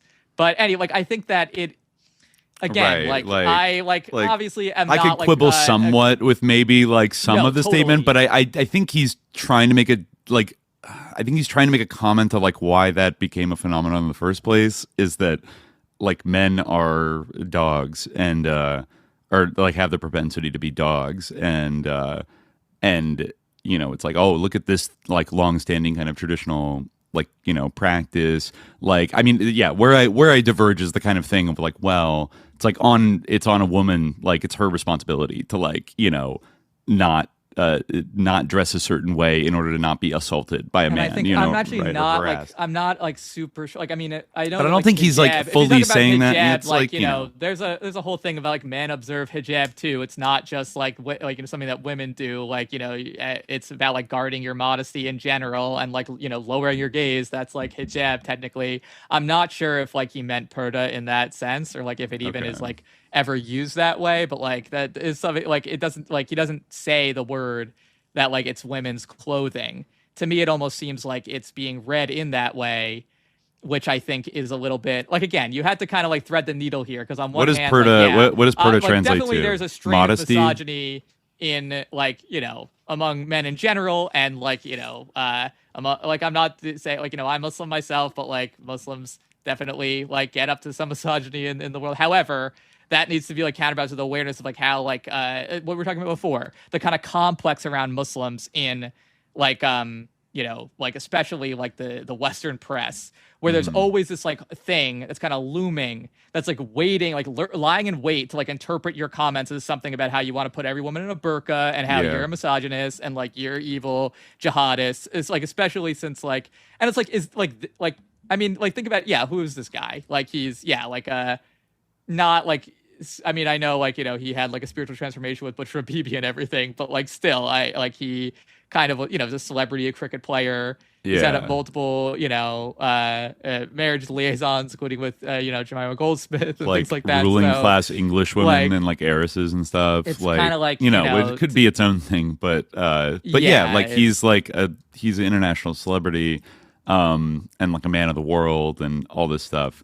So, like, yeah. I think that like kind of this idea that like he's this sort of like like regressive. Like it reminds me of like this. The portrait. The portrait they're painting of him in this article is like the same shadowy type of portrait that they paint of like Chavez or Maduro as like this mysterious like barbaric like reactionary authoritarian thug that is just like a bad guy who just has bad opinions and he's bad and like he appeals to the lowest common denominator, and blah blah blah, but also protects the rich and he's just bad, everything bad about him, but it's not a very like three-dimensional portrait of him at all. Where for a guy that I think of all political leaders of the early 21st century had a very three-dimensional and like fascinating life like before he got into politics, right?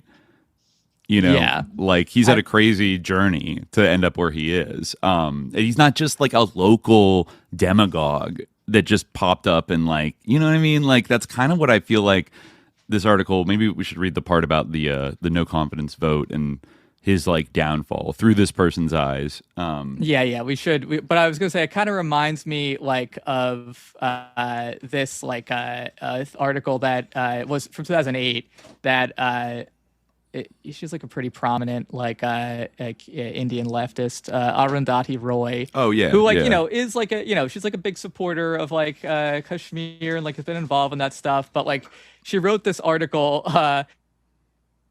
About like her observation of like the Kashmiri freedom struggle in, like at that time, and it's like kind of like it's indicative of something. She says like, everywhere, like, she's walking around like, experiencing these like demonstrations, and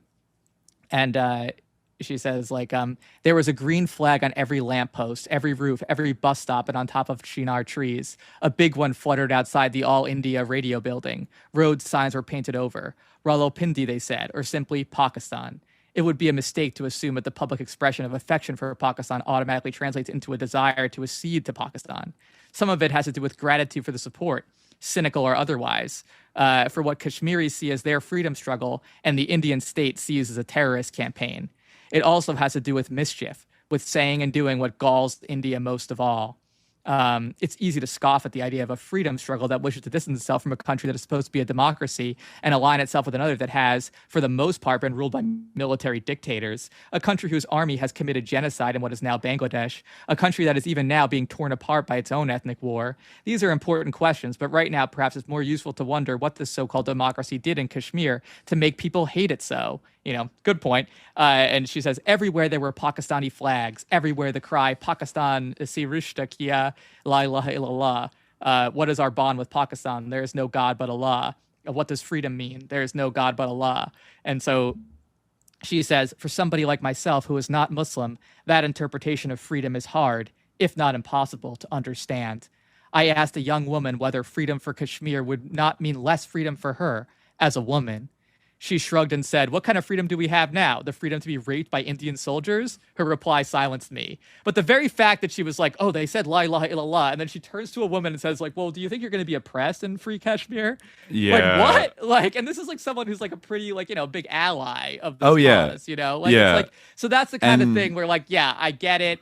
But also, like, that has nothing to do with, like, the issue of anti-imperialism. And, like, it speaks to this kind of, like, like, scary Muslim men. Yeah. Well, actually, the woman's retort is something I was just about to bring up as like a comparative case study of talking about like sexual violence in South Asia, because I have read articles about like there seems to be kind of a problem, like a significant problem with sexual assault in India, like among, and I think this is often, probably not always, but like often in Hindu areas of India, not like we're not talking about gangs of Muslim men running around, but Hindu men. But oftentimes, like, there's been like New York Times articles about the troubling, the rate of sexual assault, maybe the government's like kind of failure to adequately like address it. But you don't see Hinduism, like the Hindu religion, kind of invoked as aggressively as part of the part of the issue, as you do when you talk about like maybe the same problem in Pakistan, where it's like, oh, well, this must be connected to some like Muslim thing, or even the Pakistani right gangs in like Nottingham or whatever. Like it's in there was a crazy case in the UK character, like exactly. Like, oh, this is a normal cultural thing they do and blah blah blah. But then like in India, which I think has like at least just as much of an issue, if not more so. And I don't know if they passed a national anti-rape law. Maybe they did. But like, I don't know if they did as much as Imran Khan did. I mean, to it's address rare that you try to pass a pro-rape law. The only place I can think of rather than is just do Israel. nothing. Yeah. But also, that just a little side. It's funny that you brought Arundhati Roy up, because I was doing like a little side quest reading about related Pakistani and India issues, and I was reminded of something that is just kind of like, I don't know if there's really like anything to it, but it is kind of interesting that this is long memory hold now, but ultra, liberal Silicon Valley billionaire Pierre Omidyar, actually, he had a pretty intensive relationship through his philanthropy with India in the early 2010s. Yeah, we talked about this in our Tulsi episode, right? Yeah, we did. And it's been like really buried in like memory hold. This is around the same exact time that he was launching First Look Media and The Intercept with Glenn Greenwald and Jeremy Scahill and Matt Taibbi. All three of them still have like the most solid reputations for not being sus. Just kidding. I feel like it's more like 1 out of 3 at best. But back then, they had the Snowden archive, and Pierre Omidyar was really marketing himself as like the sort of center-left Silicon Valley billionaire that was gonna supercharge the sort of already extant, not just, but like Soros, like NGO industrial complex kind of thing, in partnership oftentimes with U.S. aid, like in Ukraine, leading up to Euromaidan. The Omidyar network was doing things in partnership with USAID there that I'm sure were totally above board. Kind of that's also when like Zuckerberg was kind of getting into philanthropy and usual older suspects like maybe the Ford Foundation, Rockefeller Foundation, these types of people as well were kind of pushing what we would consider this sort of like neoliberal like NGO left, like kind of, in various parts of, or maybe kind of libertarian left, kind of policies in various countries and promoting civil society and blah, blah, blah.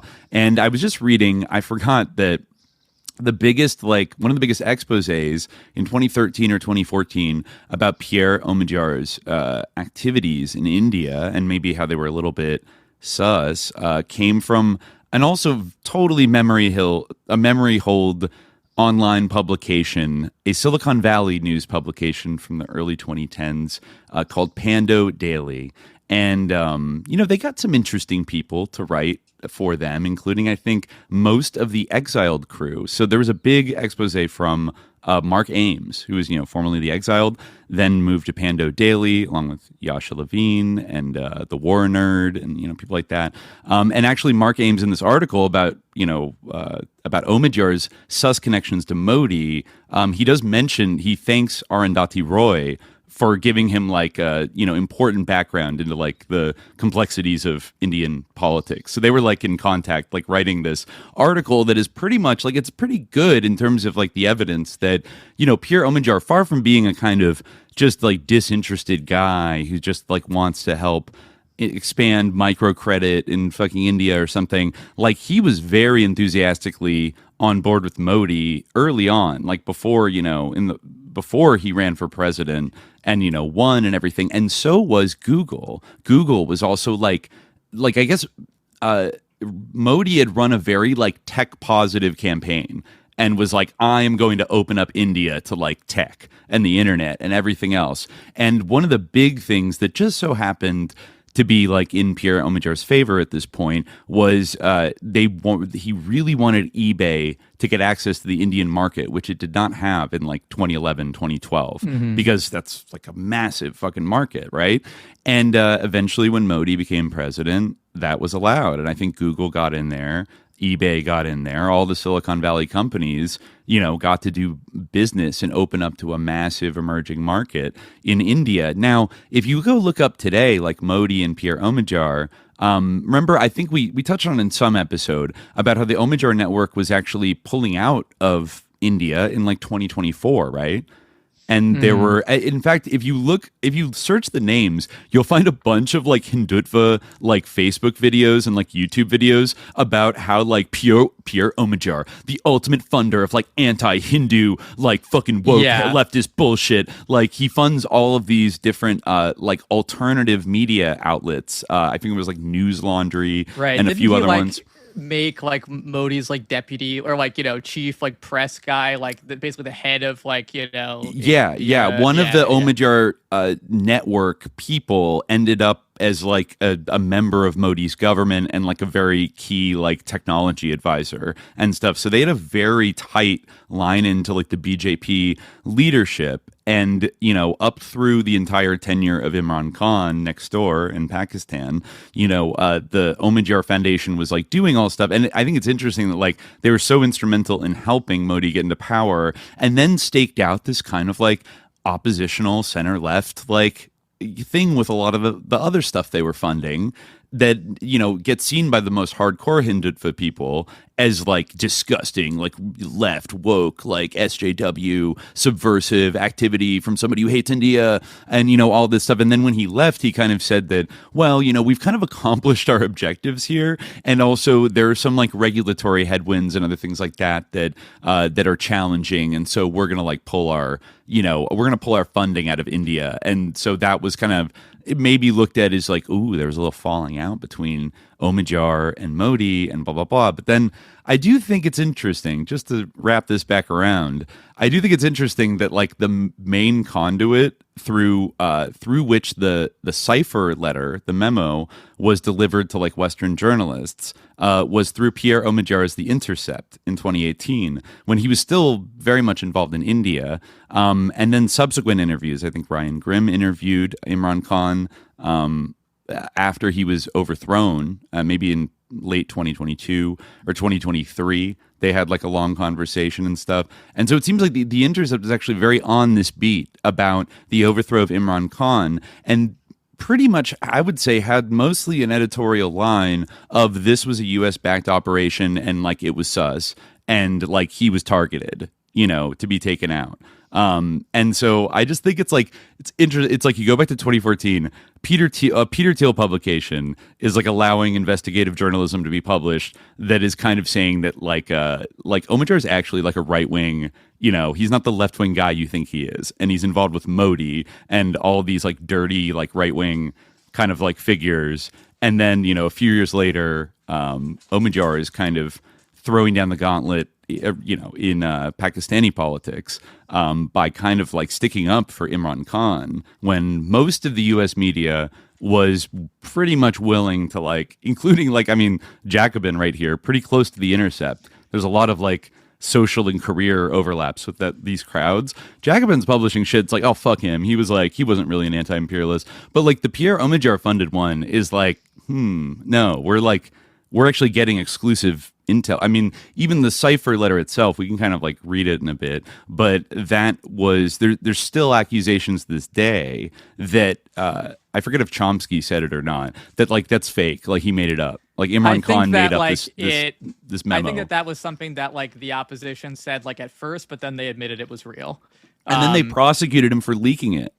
Yeah, exactly. Like he's on trial for leaking the cipher memo now, which is like, it makes it hard for the Khan haters to be like, oh, well, he just made up that shit. Because it's like, well, if he like made it up, then you can't prosecute him really for like releasing a fake classified thing, right?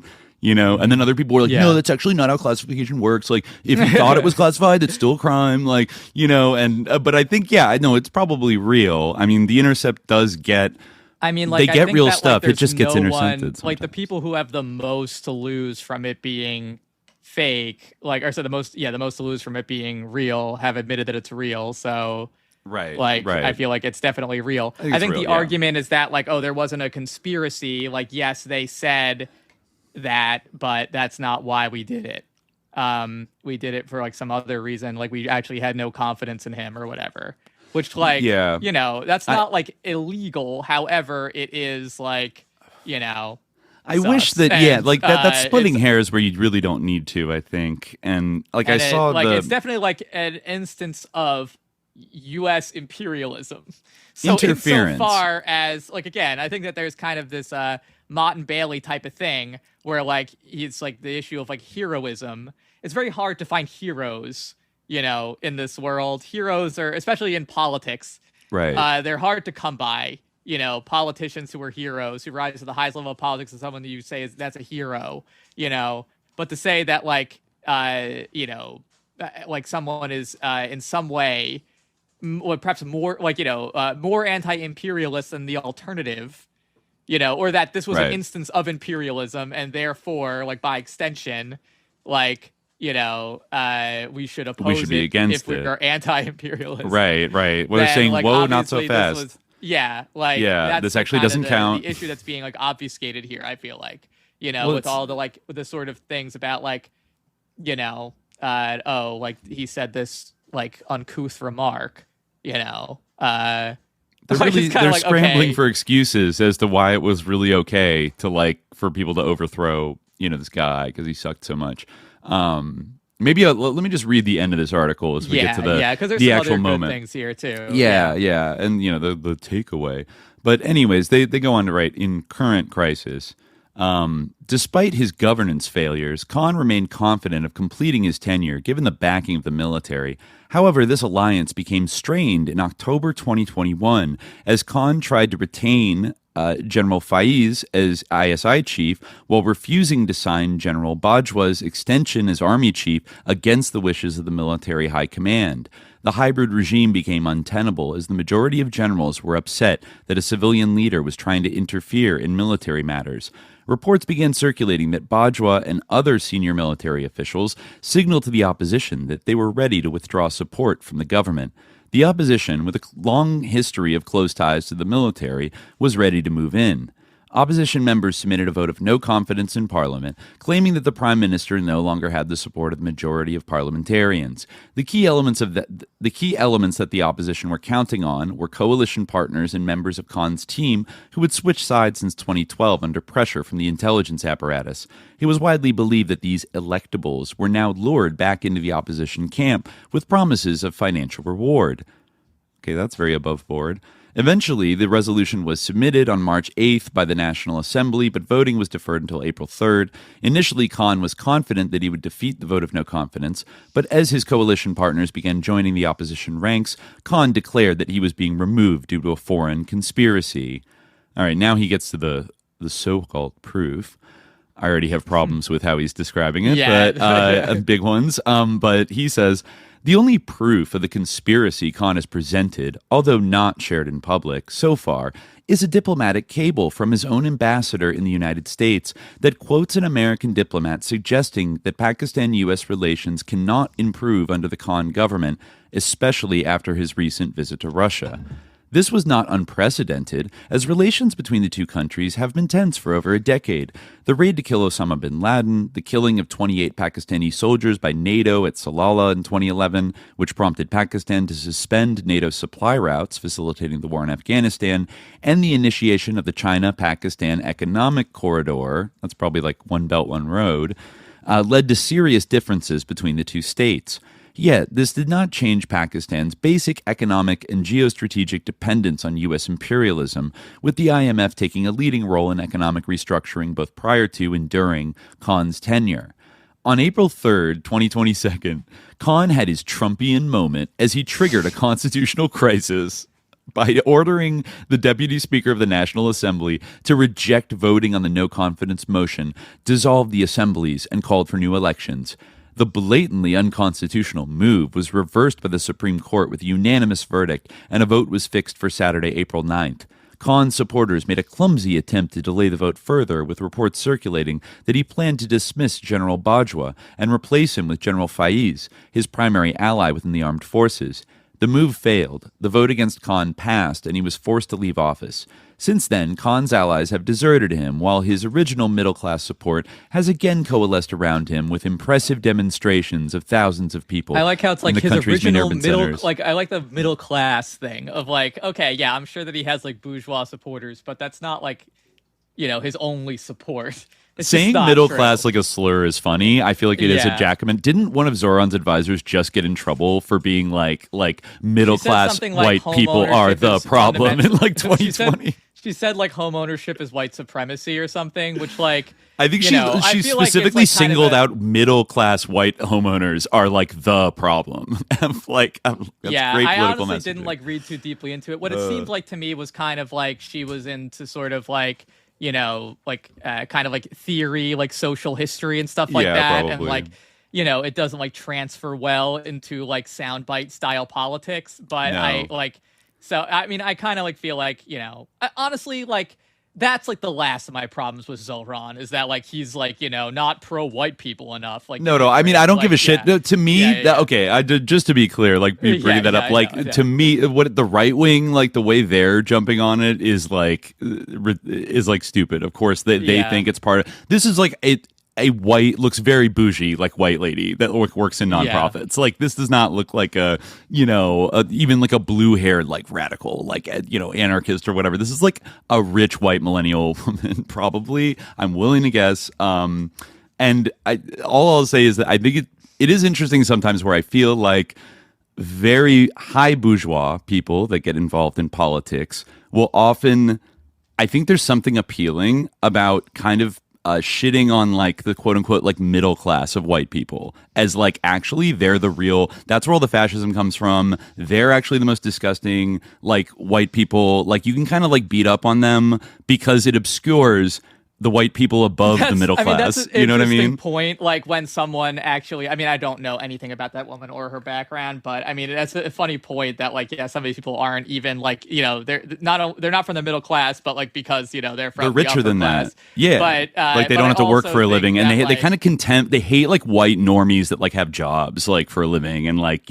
are like the new money kind of thing, the middle class, whatever. Like the way they show off their wealth and like it's like disgusting to them, like they all drive old Subarus and like like they hide their wealth, like there's all kinds of things like that going on. This is like kind of a particular phenomenon of like the Jacobin left, yes, where like they imagine that like the working class must share exactly my politics, and like if they don't, then they're not like really the working class, or they've been like seduced by like fascism, just as Gramsci wrote about or something, like and.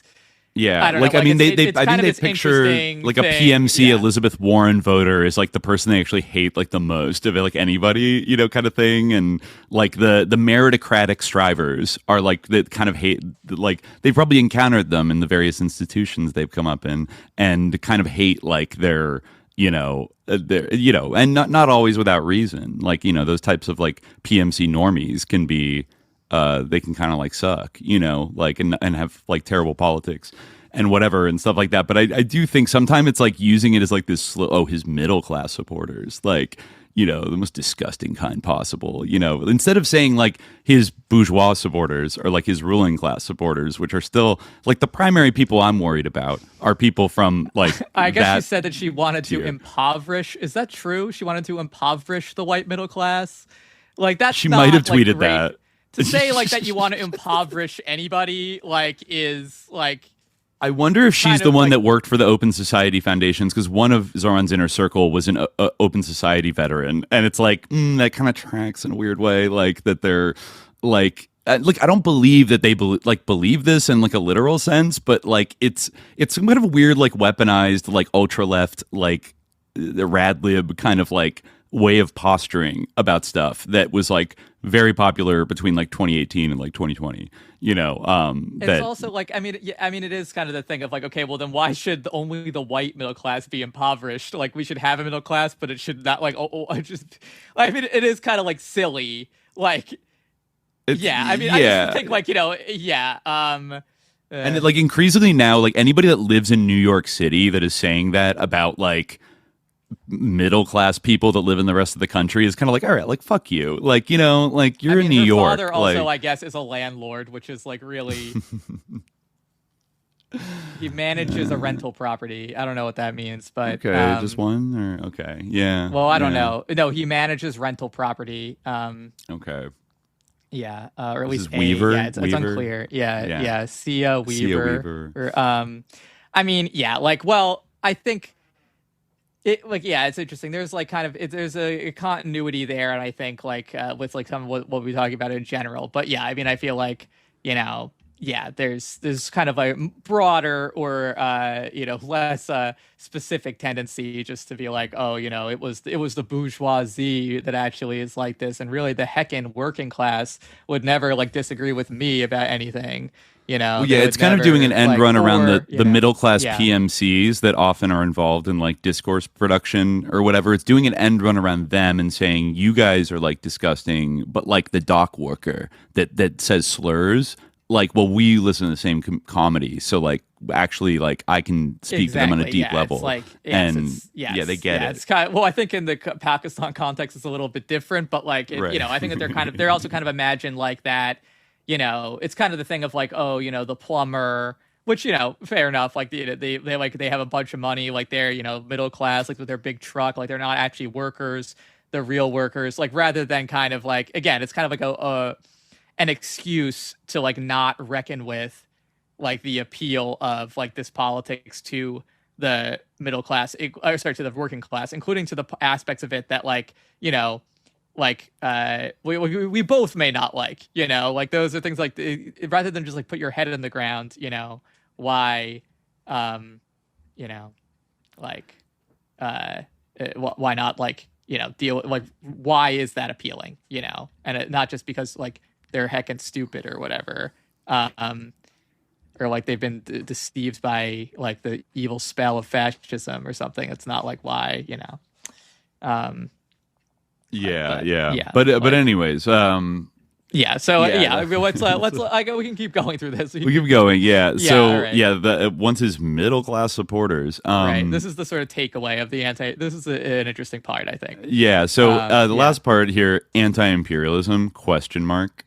The current protests led by Khan are devoid of any new ideas, instead relying on the usual authoritarian rhetoric of accusing political opponents of being traitors who must be completely removed from the body politic. Much like many countries in the global south, Pakistan has been a victim of imperialist aggression and U.S.-backed military regimes. Anti-imperialism must remain at the core of progressive politics to reimagine a strong global left. Yet, today, we increasingly witness a rhetoric of imperialism completely divorced from anti-capitalism, and without even a mention of the working class or peasantry, the social forces that were at the forefront of anti-imperialist struggles in the 20th century. The result is that populists who accept neoliberalism as their economic principle equate anti-imperialism with authoritarian nationalism, disregard for civil liberties, controlling women's bodies, and repressing minorities. In other words, we are left with a neoliberalism without civil liberties, and anti-imperialism without a vision of emancipation. Leaders such as Rodrigo Duterte, Recep Tayyip Erdogan, and Narendra Modi have used anti-Western sentiment to build authoritarian politics at home, while incorporating themselves within the global capitalist order in a subordinate position to Western imperialism. I think that there's a totally, that is a totally flawed comparison between Erdogan, like Modi, of course, is absurd. But Erdogan, even, this is not an accurate comparison.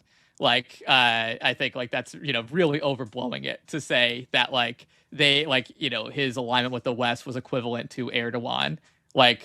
Well, they're saying that he's saying that these types of leaders, Duterte, Erdogan, Modi, have used anti-Western sentiment to build authoritarian politics at home, right? While incorporating themselves within the global capitalist order in a subordinate position to Western imperialism. And I'm not saying that right. Again, I'm not saying the straw man claim at the article's title that he was the ultimate anti-imperialist hero or whatever. But I think that the degree to which he was willing to assimilate himself to Western imperialism, it was significantly less than Erdogan, and especially than Modi. That seems like very pertinent to the issue at hand. Duterte, if we're comparing these people, right? Because Duterte kind of got thrown out by Bongbong Marcos and because he was seen as too pro-China, even though he was also pro-US. He was also pro-China. There's a bunch of weird shit going, in the Philippines with the Maoists, they're so heckin' cool, but they're anti-China Maoists, you know what I'm saying? So there might be strange bedfellows anyways. But I think that you're right.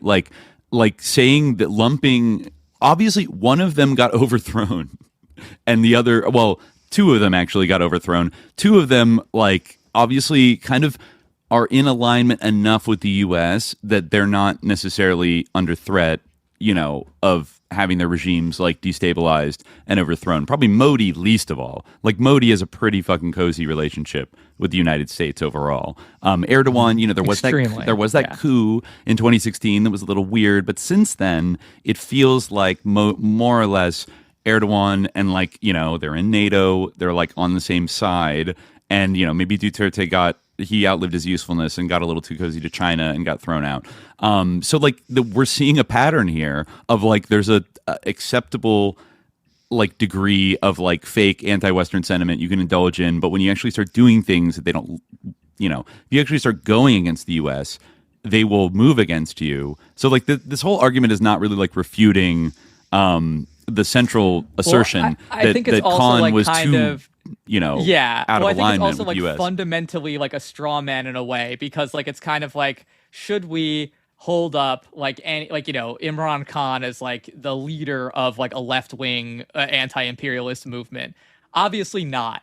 However, like, was he like removed for reasons of U.S. imperialism, and like did he like relative to the alternative like represent something that was like, this is something that was worth objecting to, right? Should we, as people who are anti-imperialists, as people who oppose imperialism, should we oppose this? I think that would be the real question. And my answer to that would be yes. Because even if like this individual, it is like a trend in politics in a like important country, like a country that could be like very important, I think, for like any kind of like international left. And you're not gonna get like, the reincarnation of like, Hugo Chavez or Fidel Castro or like Ho Chi Minh all the time, but even Marxists during the Cold War like made these distinctions between like in. I think we might be frozen. Are we frozen? Are we frozen? We might be. Let me see. Oh yeah, we're frozen. Hold on. Let me refresh real quick. There we go. How about that? Yep, I think we should be back now. Right. So, to restate, what we were talking about. The central question really should be like, if you're an anti-imperialist, like, should this removal of Imran Khan that was certainly like seemed to have some U.S. involvement and there was a strong U.S. desire for it to happen, like, should we oppose it? And you said, you would come on the side of, yes, we should oppose it. And I agree. Because this is like a country that could be important, like for international left or like, international resistance to U.S. imperialism. Even though this obviously is not like the perfect figure to galvanize it around, it is like there are trends within it that are, one could say, positive. Yes. And so rather than being like, oh, epic, like now we have like freaking worse, like Shabaz Sharif, like, and a stronger hand of the military, and and I was going to make the point that even during the Cold War, when the Soviet Union was around, like, people made this kind of distinction within like Leninist thought that, especially as regards like post-colonial countries, that in terms of like national liberation movements, like even we saw this in China as well under Mao, like, during the Civil War, that the sort of like local bourgeoisie can sometimes play, or elements of the local bourgeoisie can play a progressive role, kind of like in coalition with other kind of like left-wing elements towards like a qualitative improvement in terms of like kicking out sort of like the colonialists or the neo-colonialist, imperialist powers, and like wrestling the country free so that it can like decide its own destiny. Like, I think in the view of a lot of like the 20th century Marxists, like that was something worth supporting, even if they didn't have, perfect, they weren't Marxists themselves, but if they were,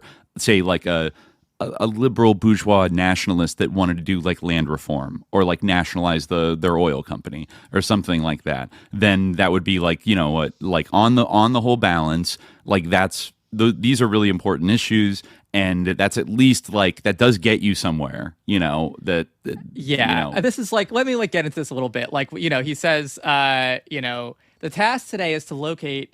Sorry, I don't actually remember his author as a. Are you really going to skip past the weird platitude that he wrote before that?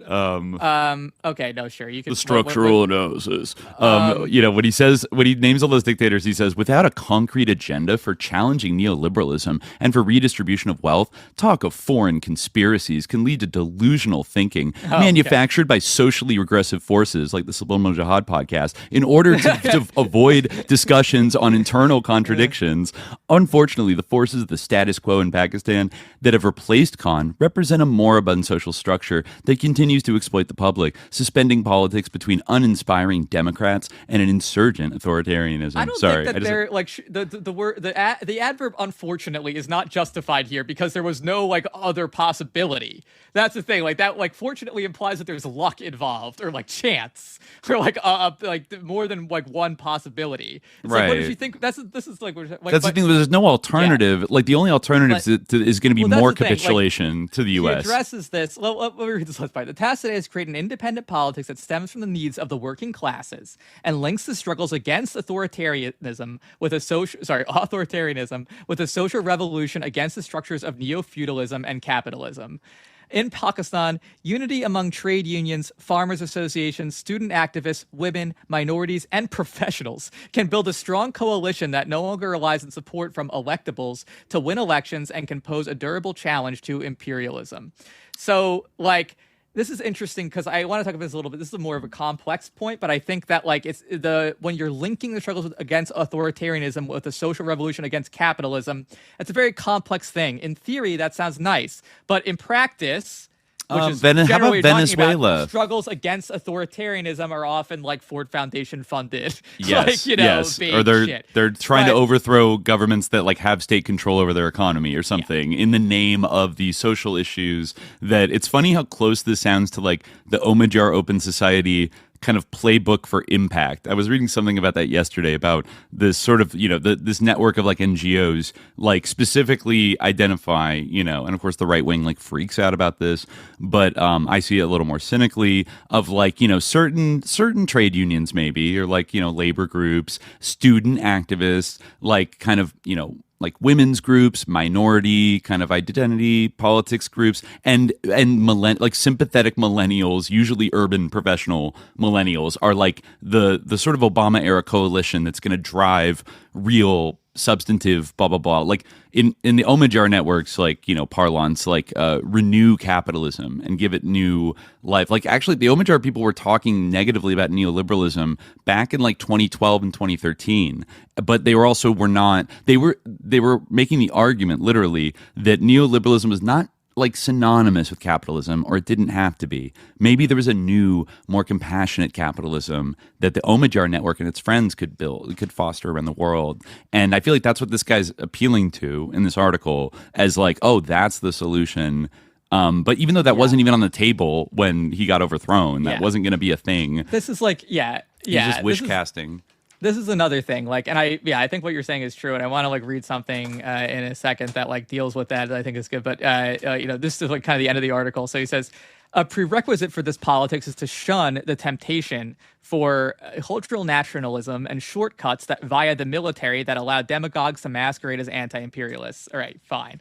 Such a shallow anti-imperialism may appeal to some in the global north interested in simple geostrategic binaries, but the cost of such figures' rule will be borne by the most vulnerable sections of society domestically. Well, the thing is, imperialism and anti-imperialism is like a binary framework. So, like, if you're talking about something beyond that, then I guess that then is no longer binary. But insofar as you are talking about anti-imperialism, it literally has anti in it.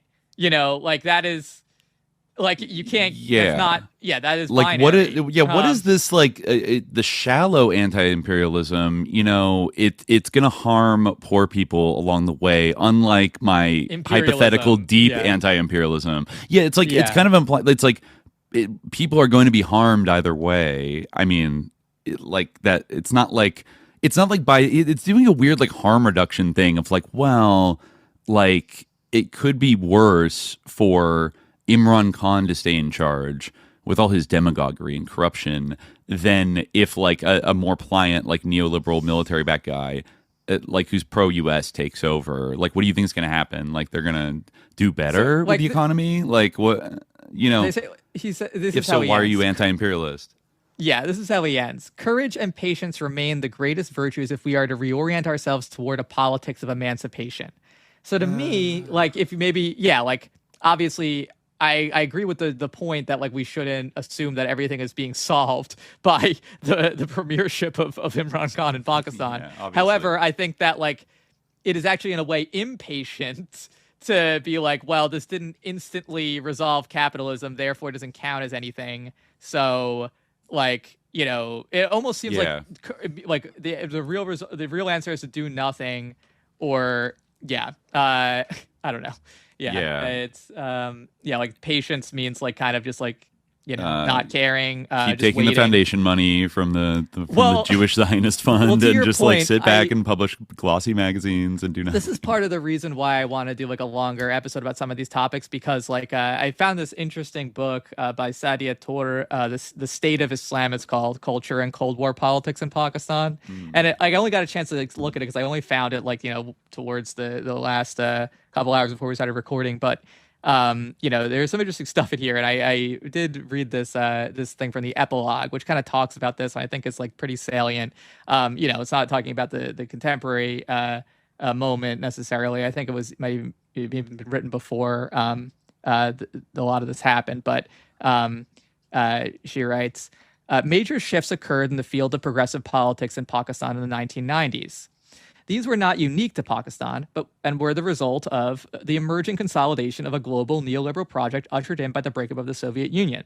This project had, like all global projects worth their salt, economic, political, intellectual, ideological, and cultural dimensions whose ultimate aim was the reorganization of the world in the interest of capital. The role of the Bretton Woods institutions and later the Washington Consensus in realizing this agenda is well known. With the fall of the Soviet Union, history itself was declared to have ended, and all alternatives to capitalism were smugly dismissed. Within academia, a liberal attack on Marxism, both as an analytical frame and as an emancipatory project, was launched with much fanfare. And crucially, for our story here, the World Bank began to promote non-governmental organizations as the antidote to the unwieldy and implicitly totalitarian welfare state. An abstract discourse of, quote, universal human rights replaced real political engagement and mobilization. In Pakistan, as elsewhere, the organizational and ideological decimation of the left meant that liberal politics, this is kind of, you know, hearkening to what we were talking about before, this was observed, you know, by those sort of younger people working in left politics in Pakistan now. So the decimation of the left meant that liberal politics and values came to stand in for progressivism tout court. The NGO, the NGOization of this liberal politics, with its focus on the priorities of international donors, preoccupation with the funding cycle, and bureaucratization, effectively divorced it from the real issues facing the majority of Pakistanis and rendered it a politically and culturally ineffective force within the national mainstream. For all intents and purposes, then, Pakistani liberals made themselves irrelevant to national politics and were unable to provide a counter to the rightward shifts that were rapidly changing the political, social, economic, and cultural landscapes of the country.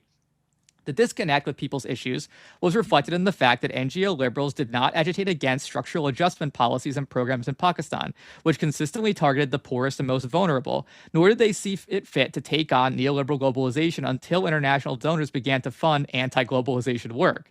This was in stark contrast to the critiques of globalization, which were emanating from the global south, and the mobilizations against it that were building across the world. NGO quote-unquote activists also did not see it fit to connect with the people's struggles which had begun to emerge, which is the AMP, until these struggles became well-known nationally and internationally, and especially until donors began to take notice of them. Not only did NGOs in Pakistan not resist neoliberal globalization, they often enabled it by taking on the state's social welfare responsibilities. In the case of a well-known education NGO is illustrative. It actively bid to take over the running of government schools under the rubric of a public-private partnership. Crucially, the state handed over the responsibility of running these public schools, but did not relinquish control over the curriculum. As one of Pakistan's most respected feminist educationists pointed out, this not only enabled the state's retreat from its social welfare responsibilities, a major focus of structural adjustment policies, but also ensured a more efficient delivery of the state's retrogressive ideological agenda as coded into the national curriculum. Another, even more stark example was that of the overwhelming support given by NGOs to Musharraf's plan to devolve power to the local level in 2000 to 2001. The devolution plan sounded progressive, but in fact was essentially in the same vein as Ayoub's basic democracies and Zia's local bodies elections, designed to undermine national politics rather than devolve power to the people, and to consolidate central control over local governments rather than empower the latter. Not surprisingly, there was plenty of World Bank and other donor money for NGOs to participate in institutionalizing this plan. The idea of a 30% representation of women at all levels, I'm like, made it especially appealing to NGOs and international donors alike. It's just like the instrumentalization of this that makes me roll my eyes, obviously. NGO liberals' endorsement of this devolution plan was not an anomaly, for they were, in fact, Musharraf's biggest supporters. It may seem paradoxical for those whose bread and butter, literally, is human rights, and who were, in many cases, veterans of the anti-Zia movement, to be openly supportive of a military dictatorship. The explanation lies in the shifts in the political priorities of Pakistani liberals from the Zia era onwards, both in terms of their material interests and in terms of specific class-based anxieties. Following Zia's regime, and especially after the Taliban takeover in Afghanistan in the 1990s, Pakistani liberals became increasingly obsessed with what they referred to as Talibanization, a catch-all term which included everything from state-led Islamization efforts to the rise in social conservatism and an increase in public displays of piety. As we have seen, the rightward shift in Pakistani politics, society, and culture did in fact continue after the literal and metaphorical demise of Zia.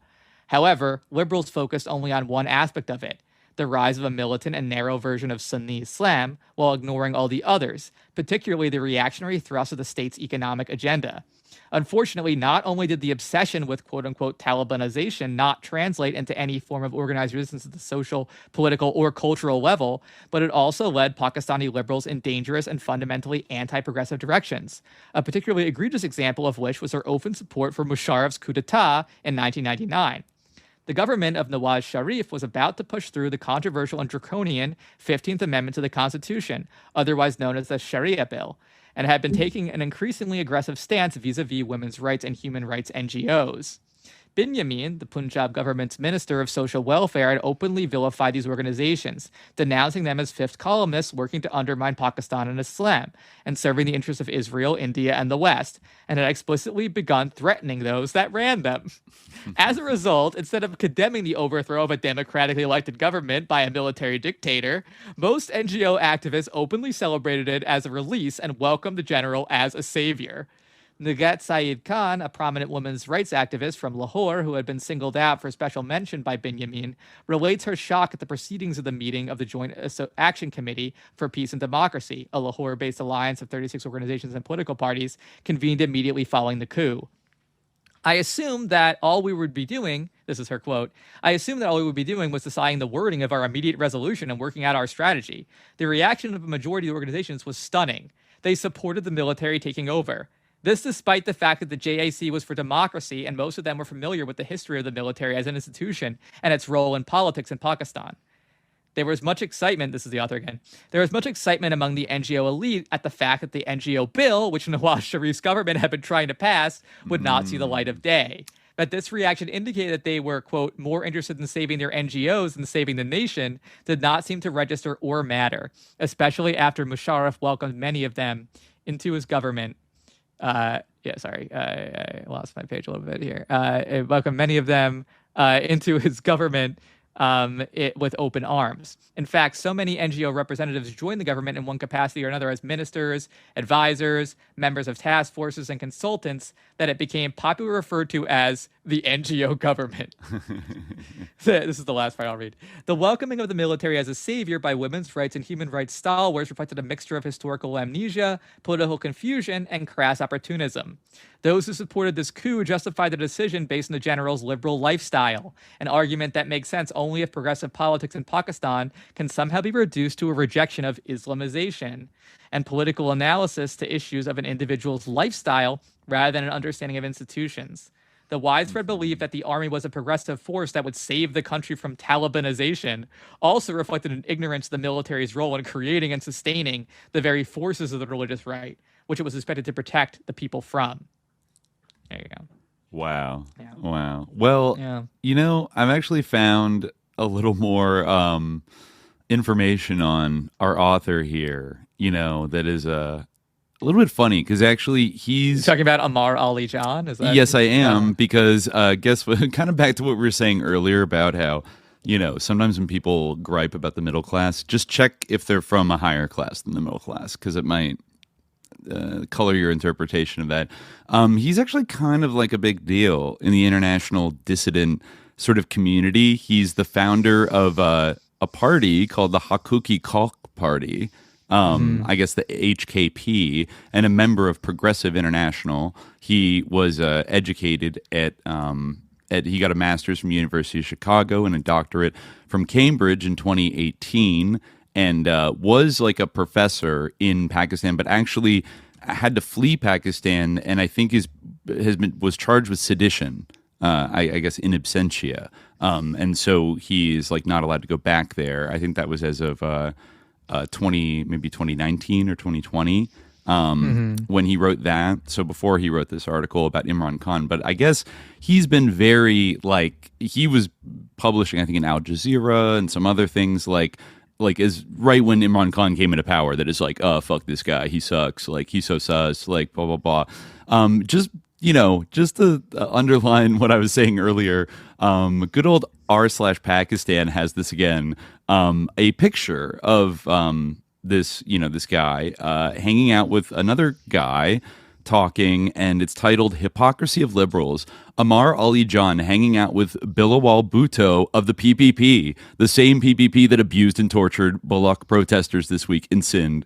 Link in the comment. And it's a picture of them like hanging out together. And then all the comments say, dude, Amar Ali John is the son of the former chief of his party. He studied in UT Austin and Oxford, and he studied history. He comes from money and from a political family. So the two young men you're looking at in this picture are practically the same people. And yeah, I guess like this guy claims to be a Marxist also.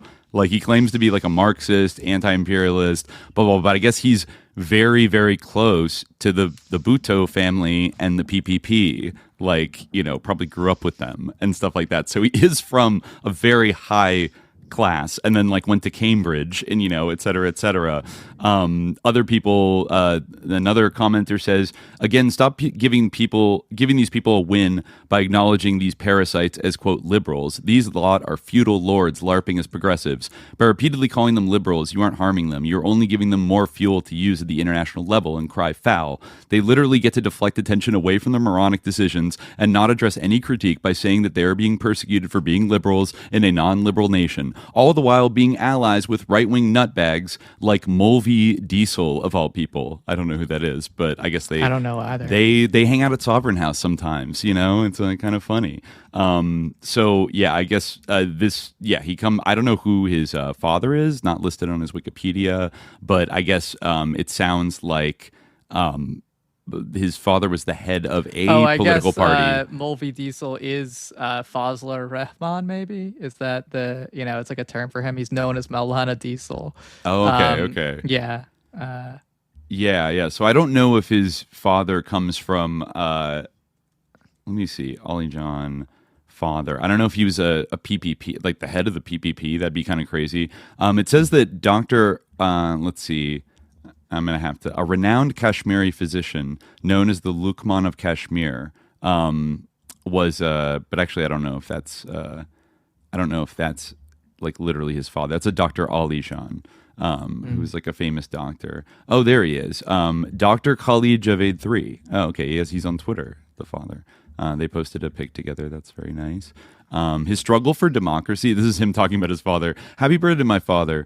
His struggle for democracy and his iconic poem, Mein Baki Hun, continue to inspire us. He has always supported his children in pursuing their own unique paths. Blessed to have him in our lives. So this is Dr. Khalid Javed Jan, medical doctor, poet, columnist, social activist. So I guess this guy, I don't know what his party history is. He was born in Lahore. He is a doctor and a poet. I don't know if he was a student leader at Rawalpindi College during General Zia's monstrous regime. As a young idealist, he spoke out in favor of democracy.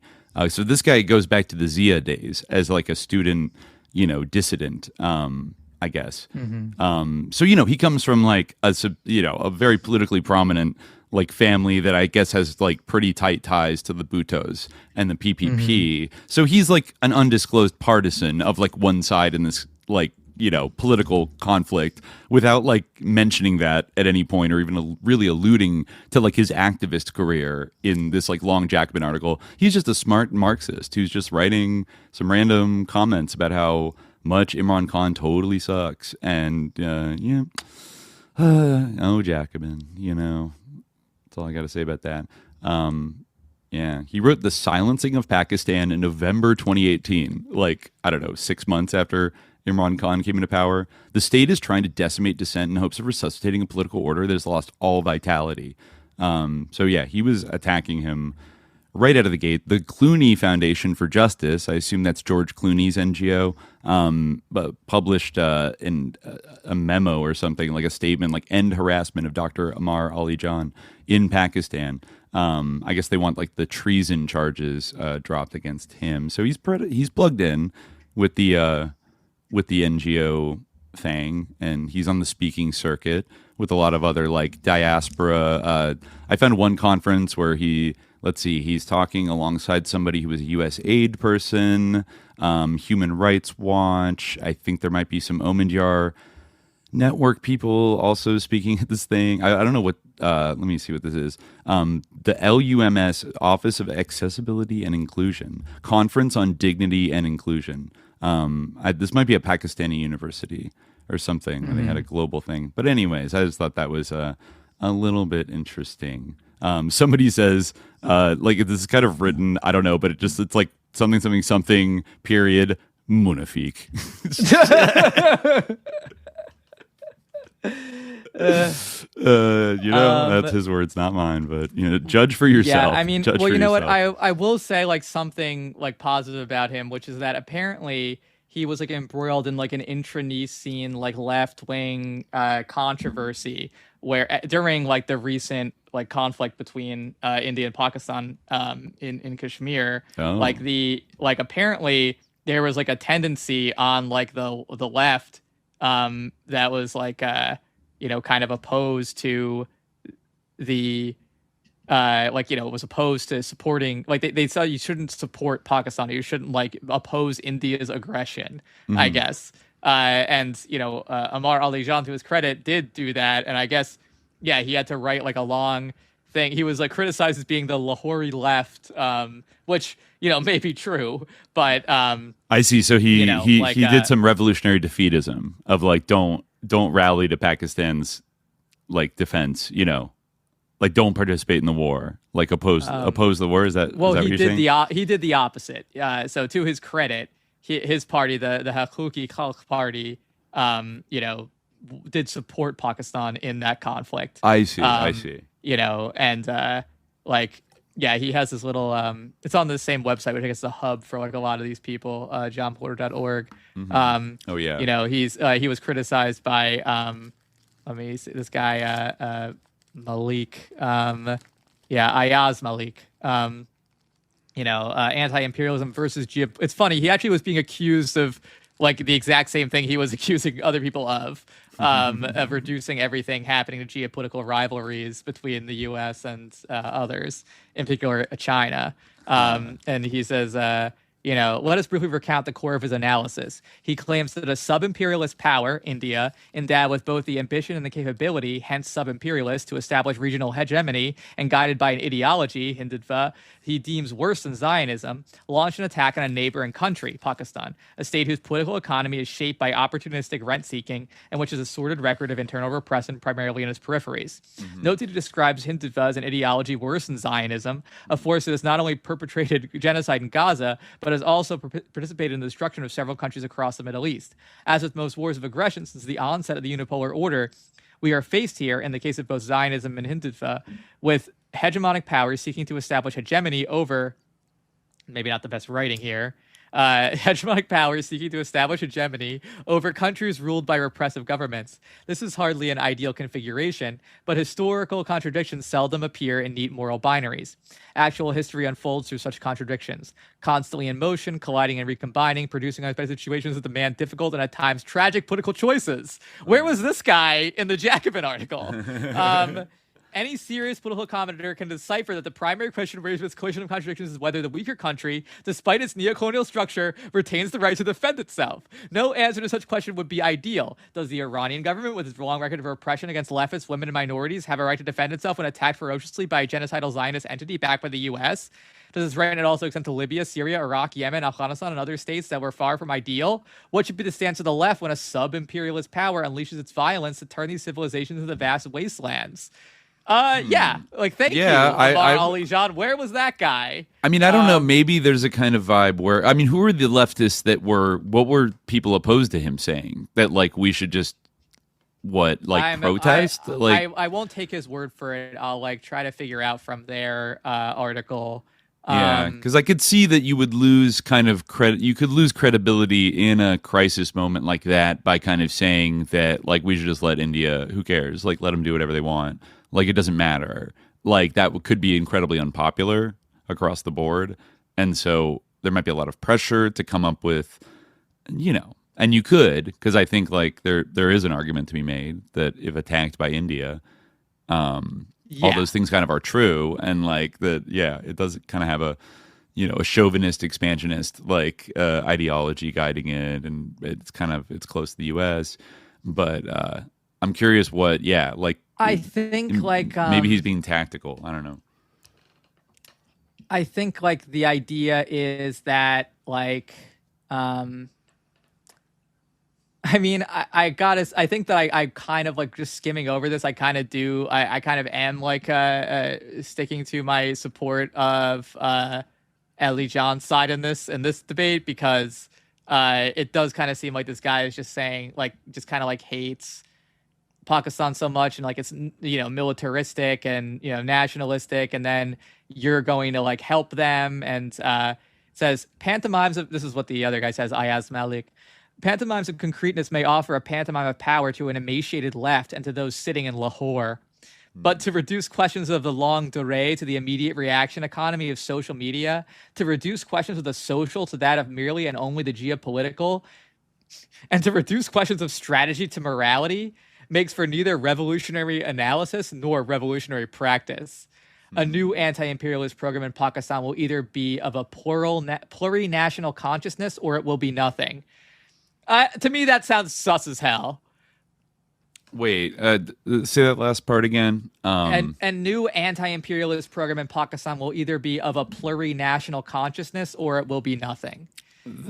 Trotsky alert. Trotsky alert. I don't know about that. I think that the whole plurinational thing, it seems like, and I don't know, obviously, I think that, these ethnic groups that are marginalized, they should have rights, and they should not be treated unfairly. I don't necessarily think that the solution to that is for them to become Bantustans that have that are sort of a U.S. funded kind of buffer state, balkanized microstate kind of deal. Exactly, because that's what and they all acknowledge this, a lot of those movements, if they are talking about splitting off, that's who they appeal to, and that's who they imagine will help them, and they are basically and that is a a time-honored strategy. In some ways, I think it's more complicated, and I'm not trying to minimize the complications of any kind of question of national self-determination, but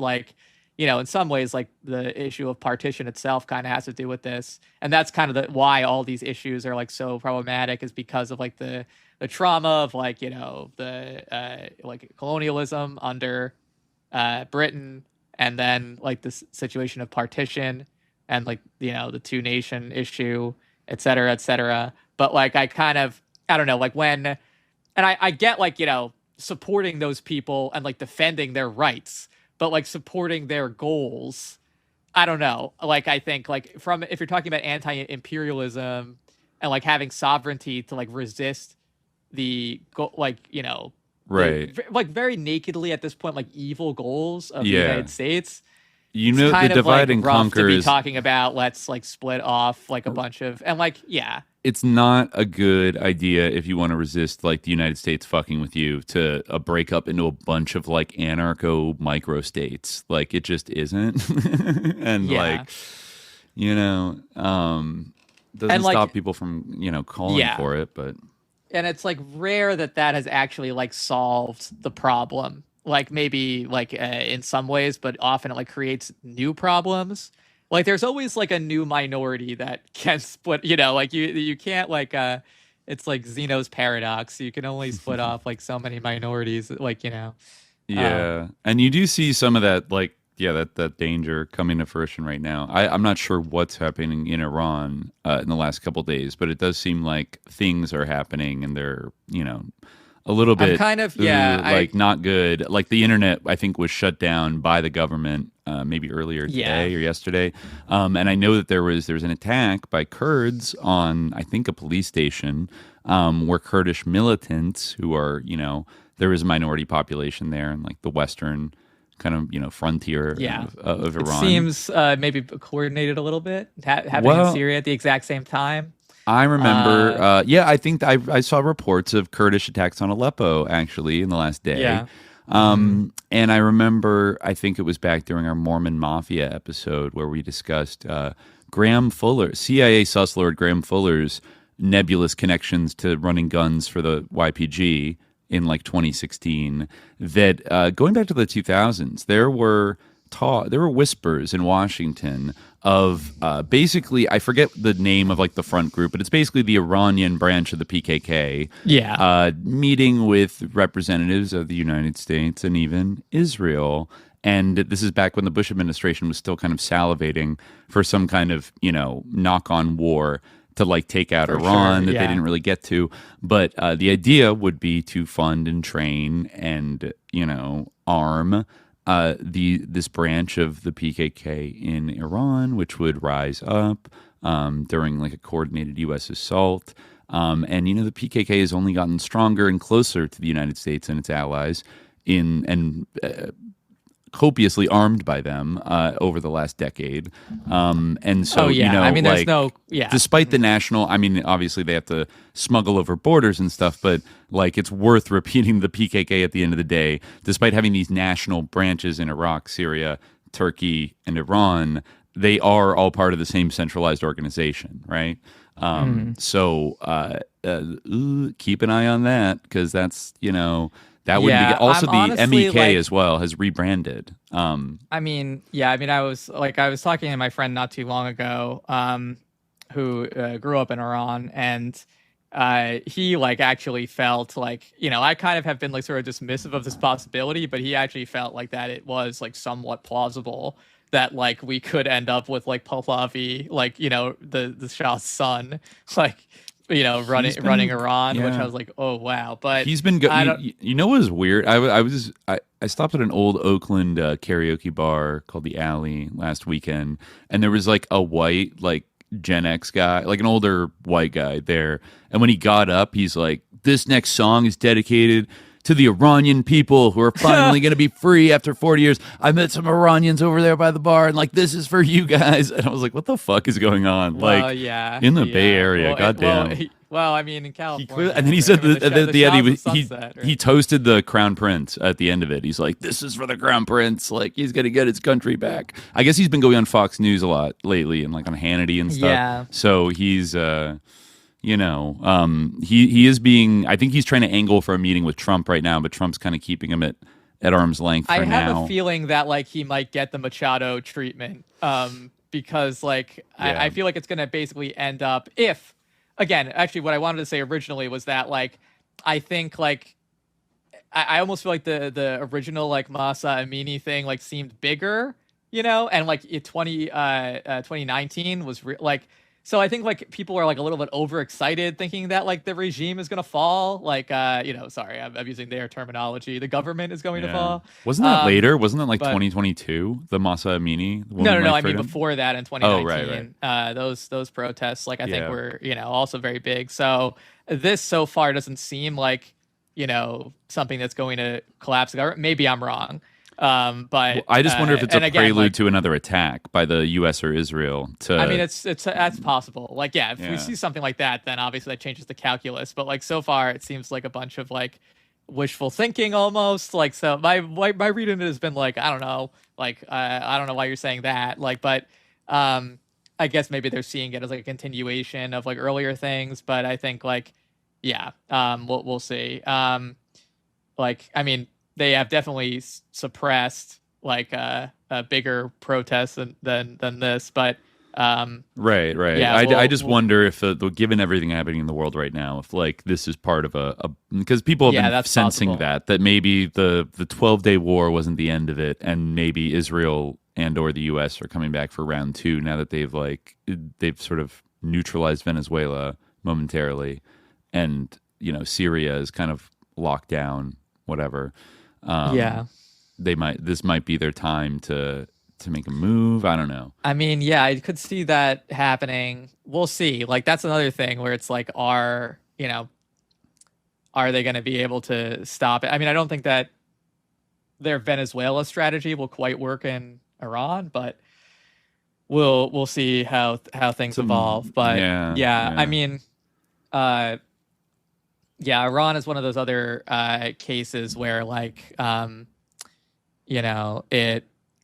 Like, I mean, it really was like this sort of just the idea of like, opposing the West and like it's, or opposing the US and its cruelty and opposing Israel that like led to like, and they're like, again, I am not trying to, as I've said in the show before, like the mistakes certainly were made by Khomeini, and like he definitely was not in terms of like being like this kind of icon, he definitely had the charisma for it, but he definitely, I think, made some mistakes. I think, like in the Iran-Iraq war, I think he made errors. Like there have been mistakes, but like I think that they like put them in a stranglehold, like, the moment the revolution happened, like, so it's like, did they have a chance, Which always gets erased in the sort of corruption and mismanagement kind of discourse about authoritarianism and corruption started happening. It's like, well,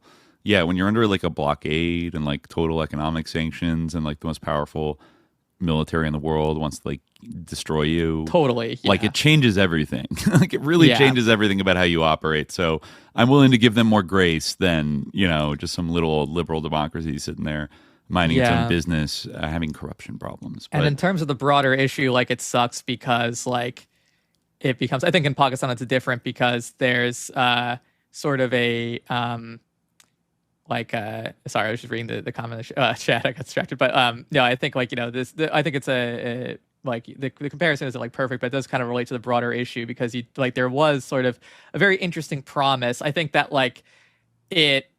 From early on, like, things kind of went wrong, but like, like the ideas of like Shariati, like I think we should do an episode on him eventually, but like, I do not know that like, is, so like there's something compelling about like the vision of the Islamic Republic. But again, like, I'm not saying that like the reality lined up with like the appeal of the vision in all respects. Still, I think like they like, if like they were not reacted to with such like aggression and like such fear and such like desperation to crush them, it would have been different for sure. Yeah. But in the case of they do, I believe, represent a thorn in the side of the imperial project, the American imperial project, and that's why they've been targeted the way they have. So.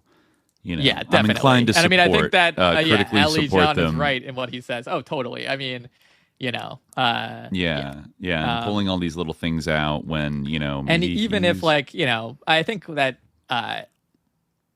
like almost like I said, like I think anybody can recognize like whatever your view like that if they fall, like what comes after will be worse. No matter every what time, your opinion of them every is, single time it gets worse. It'll be worse. Libya. Look at Libya. Look at Syria. Look at like, and I think that like they would be willing to actually like, and they've shown like a willingness to actually kind of like, but they don't have like the opportunity to do it. I mean, look at like, what like the economic situation is like, really dire, and that's really what's driving all of this. It's very interesting actually, and there's this sort of parallel here with kind of like the sort of discourse around this. Like I was seeing like it's all about like the women, you know, like, but like the hijab thing, like first of all, it was barely ever enforced in like urban areas to begin with, and like now it's like really just they've completely just given up on enforcing it for the most part. So like, and I think that the Masa Amini thing, obviously, like, you know, horrible, but like that had a lot to do with kind of like these ethnic tensions, which like we've talked about before, like you can like. During the latter days of the Ottoman Empire, and especially like, you know, in the early days of the Turkish Republic, like those, you know, the use of minorities by like imperial powers to like undermine the Ottoman Empire was like a real phenomenon that they actively did. But the response to that was wrong. And I think, of course, certainly the repression of ethnic minorities or religious minorities in Iran, insofar as obviously this is something that is exaggerated and there's like, you know, atrocity pornography about it, you know, like but you know, Saddam when we abandoned the Kurds, when Bush abandoned the Kurds. But that's good. But I think that like you know, it speaks to how like the distorted the discourse around this is, where like really the economic thing, as we see in 2019 the 2019 situation, that is truly central. Mm-hmm. And that's what gets people out in the streets for the most part. Yeah, but it's made into this thing about like women or whatever. Meanwhile, ICE wearing masks just shot like a 35-year-old mother in the face. You know, so yep, for no reason. A domestic terrorist, they said, an Iraq war veteran. I heard that guy was, or maybe a mercenary, a Blackwater guy. But yeah. Meanwhile, that happens, and you know, I don't know. It's but maybe. Yeah. No, I mean, what is the model's question is good. The sus division in Islam over the last century or two. We haven't really fully talked about it. I do think that like Islam is more sectarian now. Like the Ummah is more sectarian now than it ever has been. The Sunni Shia thing is like, you know, more salient. And like, I mean, if you want to like a simple answer, look at the country you mentioned in your next post, the Kingdom of Saudi Arabia. But in terms of like the promulgation of that, I'd say that like there's one a big standout culprit. But yeah, I mean, I think that you're right. Like in terms of that's another interesting thing is like the like sort of something between Pakistan and Iran could have been, but I don't think that was the only thing that got in the way, and it wasn't totally. Not present, like it did kind of exist a little bit in various ways, but it has kind of been stifled. Anyway, sorry, what were you saying, Dimitri? Yeah. I was gonna say maybe because we have a little bit of time left. Maybe we want to get to the infamous cipher itself. Unfortunately, we still don't actually have the text of it, but we can talk about it. Oh, but the Intercept can kindly summarize it for us on our behalf because they can be trusted. So but I mean, I do assume this cipher is real. It's just like, oh, they get it once again. Cool. But let's see. I wonder, do you think that's because of Murtaza Hussein's like contacts? Do you think that's why he gets it? Maybe where is Murtaza Hussein from? I think he's Pakistani. Oh, okay. Yeah, because I think it was like Ryan Grimm and him that were doing I don't know where reporting he grew up, but I assume he has Pakistani background. That could be. Honestly, it could be. And I don't know. Yeah, I mean, he might have like been working that beat for a long time and like cultivated connections. But yeah, I think he got like a byline in a lot of these stories.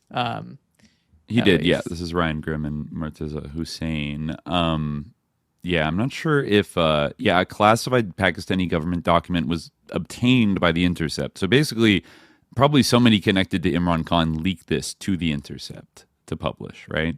That's how it ended up getting exposed. And now I think he's being prosecuted for doing that, which kind of attests to it being real. They write that this is about a March 7th, 2022 meeting to remove Imran Khan as prime minister over his neutrality on the Russian invasion of Ukraine. The meeting between the Pakistani ambassador to the U.S. and two State Department officials has been the subject of intense scrutiny, controversy, and speculation in Pakistan over the past year and a half. So this is this is written in August 2023. So they didn't drop this like right when he was voted out of power, but like almost like a little over a year later. Okay, as supporters of Khan and his military and civilian opponents jockeyed for power, the political struggle escalated on August 5th when Khan was sentenced to 3 years in prison on corruption charges and taken into custody for the second time since his ouster. Khan's defenders dismissed the charges as baseless. The sentence also blocks Khan, Pakistan's most popular politician, from contesting elections expected in Pakistan later this year.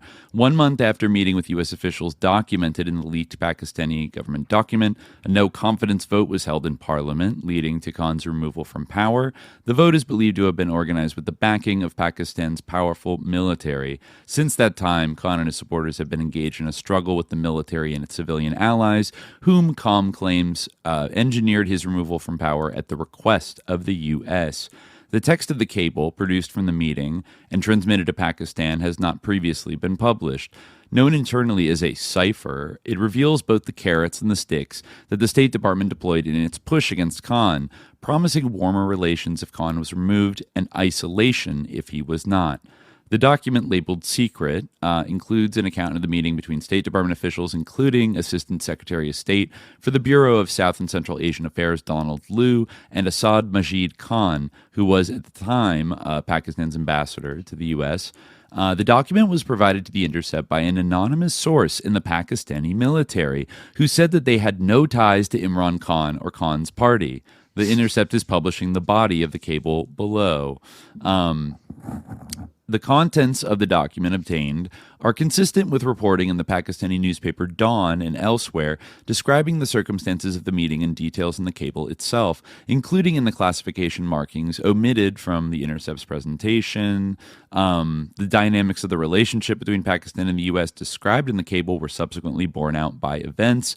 In the cable, the U.S. objects to Khan's foreign policy on the Ukraine war. Those positions were quickly reversed after his removal, which was followed, as promised in the meeting, by a warming between the U.S. and Pakistan. The diplomatic meeting came 2 weeks after the Russian invasion of Ukraine, which launched as Khan was en route to Moscow, a visit that infuriated Washington. On March 2nd, just days before the meeting, Liu had been questioned at a Senate Foreign Relations Committee hearing over the neutrality of India, Sri Lanka, and Pakistan in the Ukraine conflict. In a response to a question from Senator Chris Van Hollen about a recent decision by Pakistan to abstain from a UN resolution condemning Russia's role in the conflict, Liu said, "Prime Minister Khan has recently visited Moscow, and so I think we are trying to figure out how to engage specifically with the Prime Minister following that decision." Van Hollen appeared to be indignant that officials from the State Department were not in communication with Khan about the issue. The day before the meeting, Khan addressed a rally and responded directly to European calls that Pakistan rally behind Ukraine. "Are we your slaves?" Khan thundered to the crowd. "What do you think of us? That we are your slaves and that we will do whatever you ask of us? We are friends of Russia, and we are also friends of the United States. We are friends of China and Europe. We are not part of any alliance." So yeah, truly non-aligned. In the meeting, Liu spoke in forthright terms about Washington's displeasure with Pakistan's stance. The document quotes Liu saying that people here and in Europe are quite concerned about why Pakistan is taking such an aggressively neutral position on Ukraine, if such a position is even possible. It does not seem such a neutral stand to us. Liu added that he had held internal discussions with the U.S. National Security Council, and it seems quite clear that this is the Prime Minister's policy. Liu then bluntly raises the issue of a no-confidence vote. Quote, "I think if the no-confidence vote against the Prime Minister succeeds, all will be forgiven in Washington, because the Russia visit is being looked at as a decision by the Prime Minister," Liu said. "Otherwise," he continued, "I think it will be tough going ahead." Yet that's State Department diplomat speak for we're gonna make your life fucking miserable. It will be. I think it's going to be tough going ahead. I mean, certainly, there's much power, but I don't see how. Like, what are you talking about? Like, are you kidding me? Like, it's the type of power where you can speak. You can threaten somebody politely, and it's understood. That's real power, right? Yes. You know? And it's also like not vague or like unclear. It's incredibly explicit. Like. Yeah, it's like if Chomsky heard a mafioso on tape saying he's going to be sleeping with the fishes, and he's like, actually, Italian Americans are very proud fishermen, so you can't take this too literally. And it's like, no. He's inviting me to go to Epstein's underground hotel room, under the sea hotel room. Yeah, it actually has a beautiful view of the clownfish reef or whatever. Like, I could sleep and wake up and see those beautiful fish. Chomsky. Yeah, Liu warned that if the situation wasn't resolved, Pakistan would be marginalized by its Western allies. Quote, I cannot tell how this will be seen by Europe, but I suspect their reaction will be similar, Liu said, adding that Khan could face, quote, isolation by Europe and the U.S. should he remain in office. Asked about quotes from Liu in the Pakistani cable, State Department spokesperson, remember this guy, Matthew Miller, this sicko, said... Nothing in these purported documents shows the U.S. taking a position on who the leader of Pakistan should be.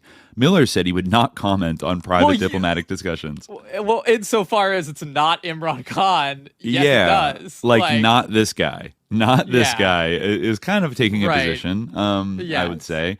The Pakistani ambassador responded... but it's taking a position who it should not be is not taking a position on who it should be. Right. I guess in their minds, although really it is. But sneaky little Matt Miller. The Pakistani ambassador responded to this by expressing frustration with the lack of engagement from U.S. leadership. Quote, this reluctance had created a perception in Pakistan that we were being ignored or even taken for granted. There was also a feeling that while the U.S. expected Pakistan's support on all issues that were important to the U.S., it did not reciprocate. That's probably true, I bet. The discussion concluded, according to the document, with the Pakistani ambassador expressing his hope that the issue of the Russia-Ukraine war would not impact our bilateral ties. Liu told him that the damage was real, but not fatal, and with Khan gone, the relationship could go back to normal. Quote, I would argue that it has already created a dent in the relationship from our perspective, Liu said, again raising the political situation in Pakistan. Let us wait for a few days to see whether the political situation changes, which would mean that we would not have a big disagreement about this issue, and the dent would go away very quickly. Otherwise, we will have to confront this issue head on and decide how to manage it. The day after the meeting, on March 8th, Khan's opponents in Parliament moved forward with a key procedural step toward the no-confidence vote. I guess Arif Rafiq said Khan's fate wasn't sealed at the time that this meeting took place, but it was tenuous. What you have here is the Biden administration sending a message to the people that they saw as Pakistan's real rulers, signaling to them that things will be better if he is removed from power. The Intercept made extensive efforts to authenticate the document. Given the security climate in Pakistan, independent confirmation was not possible. Pakistani embassy did not reply, make a comment. Miller, the State Department spokesman, said, we had expressed concern about the visit of then PM Khan to Moscow on the day of Russia's invasion of Ukraine and have communicated that opposition both publicly and privately. He added that allegations that the U.S. interfered in internal decisions about the leadership of Pakistan are false. They have always been false, and they continue to be. The America strongly denied, basically when Khan came out in April 2022 and said there was a cable proving his claim of U.S. interference, State Department spokesperson Jelena Porter was asked about its veracity. She said, let me just say very bluntly, there's absolutely no truth to these allegations. Okay. In early June 2023, Khan sat for an interview with The Intercept and again repeated the allegation, and State Department denied it again and again and again over the months. The latest occasion, when Miller was asked, he said, I feel like I need to just bring a sign that I can hold up in response to this question and say that allegation is not true, laughing and drawing cackles from the press. I don't know how many times I can say it. The U.S. does not have a position on one candidate or another, or party versus another in Pakistan, or any other country. Okay, bro. Okay, bro. Yeah, no, yeah, okay. Yeah. Oh, they do have the full transcription down here, actually. Okay, they do. Yeah, they didn't show the original document. To protect the leaker, I guess. Mm-hmm. In recent months, the military-led government in Pakistan cracked down not just on dissidents, but also on suspected leakers inside its own institutions, passing a law last week that authorizes warrantless searches and lengthy jail terms for whistleblowers.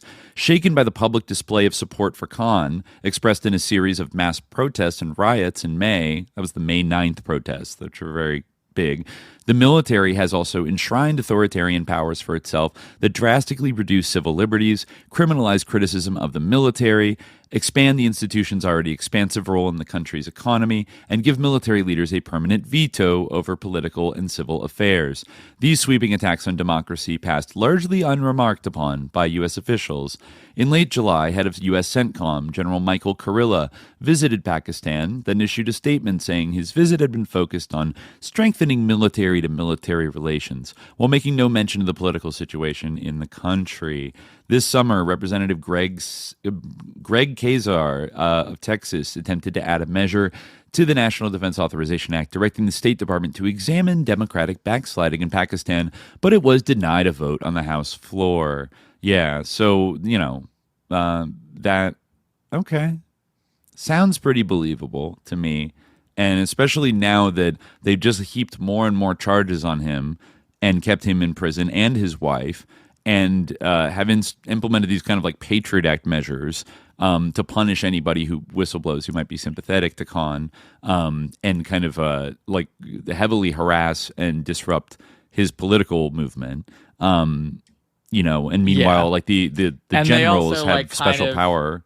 There's a lot of like, indication that they like kind of rigged even though like his party did like do really well in 2024. It like seems like they did like what The Intercept calls blatant rigging. Okay. Yeah. I guess now this person is not the nominal head of the country, but they're often referred to as the de facto most powerful person, Asim Munir, right? The general, the chief of the defense forces, chief of the army staff, simultaneously, which I guess is a unorthodox appointment to hold both those titles at once. He was the director general of the ISI in the 2010s, and is often seen as like one of the major antagonists of Khan and like his movement, and is kind of like almost like it sounds like kind of performing a Sisi-esque role right now in Pakistan, holding it together. And then who is the technical prime minister right now? Shehbaz Sharif. Yes, his another nemesis. The Sharif family, right, is very powerful. Yeah. Right? There's still like the big like families in Pakistani politics, the Sharifs and the Bhuttos. Right. Yeah. Wow. Yeah, they spent years of self-exile in Saudi Arabia, I guess, after Musharraf overthrew them. But it is funny that his brother, Nawaz Sharif, was disqualified from holding office in the wake of the Panama Papers case. Interesting. So now, like, Khan's enemies are in charge of the country, and the relations thus far, throughout the end of the Biden term at least, were getting warm again and, positive. I guess with Trump, like, where do they stand, the people running Pakistan right now with Trump? Because Trump's very close to Modi. They just had a little war, right, as Trump took office again, right? Yeah, I mean, I think that like something like they kind of have agreed to like help like with the peace process in Gaza, I know. But like the whole like Hamas disarmament thing, I think, is like really unpopular. So I think that's kind of like, it's unclear if they're going to go along with that. But yeah, I'm not sure if like there has been I'm seeing like wow, this is only 13 hours ago. Pakistan begged, Trump didn't mediate. Operation Sindoor truth finally revealed. Newly released documents and FARA findings show Pakistan solicited the ceasefire during India's Operation Sindoor, spending nearly 45 crore on lobbying the U.S. Contrary to Trump's claims, Washington did not mediate. The Ministry of External Affairs, it confirms India's military action alone compelled Pakistan to halt hostilities. Well, I don't know if this is true. but because it's like from News X Live. But this is like the only thing that I've seen recently is that I guess he did meet with Shehbaz Sharif. Okay. I'm just seeing a bunch of stupid pictures on whitehouse.gov, nothing about the content of the meeting. Yeah. Yeah. So it was on December 20th, just less than a month ago, that Imran Khan and his wife, Bushra Bibi, were sentenced to 17 years in prison after finding them guilty of, this is actually crazy, this is the corruption they got them on. Yeah. They found them guilty of retaining and selling state gifts. The couple pleaded not guilty. They were accused of selling the gifts, including jewelry from Saudi Arabia's government, at prices far below their market value while he was in office. Prosecutors said Khan and his wife declared the value of the gifts at a little over $10,000, far below their actual market value of $285,000, allowing them to purchase the items at a reduced price. Khan's lawyers said he would appeal the ruling on behalf of the former premier. Under Pakistani law, for government officials and politicians to keep gifts received from foreign dignitaries, they must buy them at the assessed market value and declare any proceeds earned from selling them. Khan's spokesperson, Zulfikar Bukhari, said Saturday's sentencing ignored basic principles of justice. In a statement, he said that the criminal liability was imposed without proof of intent, gain, or loss, relying instead on a retrospective reinterpretation of rules. Bukhari said the court ruling raised serious questions about the fairness and impartiality of the process, turning justice into a tool for selective prosecution. Khan's opposition, PTI party, denounced the ruling in a statement, calling it a black chapter in history, and said Khan was present in the court when the judge announced the verdict. On its official X account, the party wrote, Khan's family was not allowed access to the court. A closed-door trial is neither free nor fair. It is, in fact, a military trial. Omar Ayub, a PTI senior leader, said on X that there was no rule of law in Pakistan. Meanwhile, Information Minister Ataullah Tarar said Khan and his wife were convicted and sentenced after the court examined solid evidence. He said the couple indulged in corruption and the court delivered a fair decision. So they really got them. Shehbaz Sharif is the current PM. Khan has repeatedly alleged that his removal was the result of a U.S.-backed conspiracy carried out with the support of Pakistan's powerful military, claims denied by Washington, the military, and his opponents. He has been serving multiple prison terms since 2023 on corruption convictions and other charges that the former cricket star and his supporters have alleged are aimed at blocking his political career. So, yeah, they got him, you underreported the value of jewelry you got from the Saudis. No, corruption. No, even if he did, we don't even know if he really did that. But that's the spiciest shit. I mean, there are other things that are kind of a little more, big. There's the, I think still ongoing Al-Qadr trust case, right? I'm not sure. Is that still ongoing? Yeah. Well, let me see. Yeah. I think it says in January 2025, his spokesperson, Bukhari, claimed he was pressured to testify against Khan in the Al-Qadr trust case. In an interview with The Independent, Bukhari alleged threats to his family, loss of property, and financial pressure, alongside offers of leniency, which he refused. He described the case, centered on the repatriation of £190 million from the UK, as politically motivated and lacking evidence of personal gain. Imran Khan, speaking from prison, confirmed Bukhari's claims. So, yeah, I guess, okay, they were convicted a year ago, January 17th, 2025. Imran Khan and Bushra Bibi were convicted. Khan was sentenced to 14 years and Bibi 7 years in prison. And this is all about, some kind of repatriated money from a settlement from the, I guess, the National Crime Agency scam, which is an earlier case that involved some kind of, ripping off of maybe the Pakistani government. And then that was settled for £190 million that was supposed to be sent to the government of Pakistan. But the case alleges instead the money was deposited into a Supreme Court account designated for fines imposed on Bahria town, Malik Riaz's real estate company, as part of a separate land acquisition case. That's one of the very powerful real estate impresario in Pakistan, Malik Riaz, who is a big supporter of Imran Khan. I guess that's what they're alleging, that they siphoned off some of the money to pay off, some kind of fine, or something. This is what he had to say about it.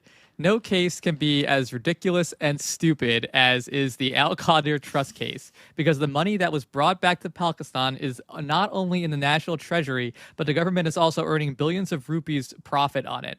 This money was sent directly to the Supreme Court as a result of the agreement between Malik Riaz and the British National Crime Agency. Neither this money was declared property of the state of Pakistan in any court, nor was it declared a crime proceeding in any court. According to the official data from the end of 2019 to May 2023, the government of Pakistan has earned a profit of 13 billion 94 crore rupees on this money returned to the country, while the data of the profit earned from May 2023 onwards to date is yet to be released. Like Shaukat Khanum and Namal, Al Qadir Trust is not owned by me nor my family, nor have I personally benefited from it. The complete management and administration of Al Qadir University, or Al Qadir, established on a desolate and desert land to provide free education to poor children on Islamic sciences and modern subjects, is under the responsibility of the trust, which is not owned by me or any of my family members. The motivations behind this absurd case are entirely political in nature. Zardari and Nawaz Sharif are not building trusts for public welfare, rather establishing their own empires, while the military-occupied NAB waives proven cases against them and their children. I have never seen a more shameless person than a chief election commissioner who conducted the most rigged election in history, on which institutions like FAFEN and PILDOT gave their detailed observations and called these elections rigged. It was the responsibility of the Chief Justice and the Chief Election Commissioner to investigate the confessions made by Rawalpindi Commissioner and caretaker Prime Minister Anwarul Haq Khakar. They that guy, Anwarul Haq Khakar, basically admitted to rigging the election, or said that he had, but I guess it wasn't investigated according to Imran Khan. But they themselves were part of the whole rigging. As a result, instead of the investigation, the commissioner who gave the confessional statement disappeared. What, did he actually disappear? I didn't hear that. Remember, this country is my country, and I will never leave it. Moreover, any deal is also out of the question. Pakistan is being run in a dictatorial manner. Our total revenue is 13.9 trillion rupees, while we have to pay 9.8 trillion rupees annually as interest. My country can never progress with such a punitive use of coercive measures. I don't know. There's something to all that.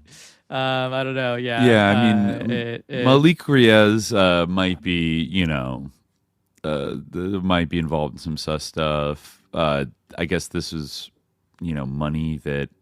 Was it taken from him and then it was given back to the government of Pakistan and meant to be spent by, put in the public treasury? But then I don't know.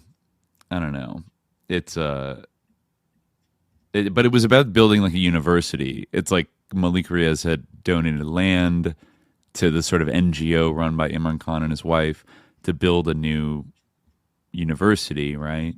Al Qadir University. Yeah. So, in the form of land for the construction, blah, blah, blah. And allegedly providing legal protection for the money of the property tycoon. There are tycoons in Pakistan. It does have a capitalist economy, and there are these people around. Yes. And who knows? Yeah, maybe a little bit, but quite selective. I'm sure if you looked for something similar or even worse than this, definitely on the Sharif side, you probably would find something. Or the Bhuttos, who are just heckin' sock dems or whatever, and are perfect and not corrupt. Benazir Bhutto's government is considered to maybe be the most corrupt government in the history of Pakistan.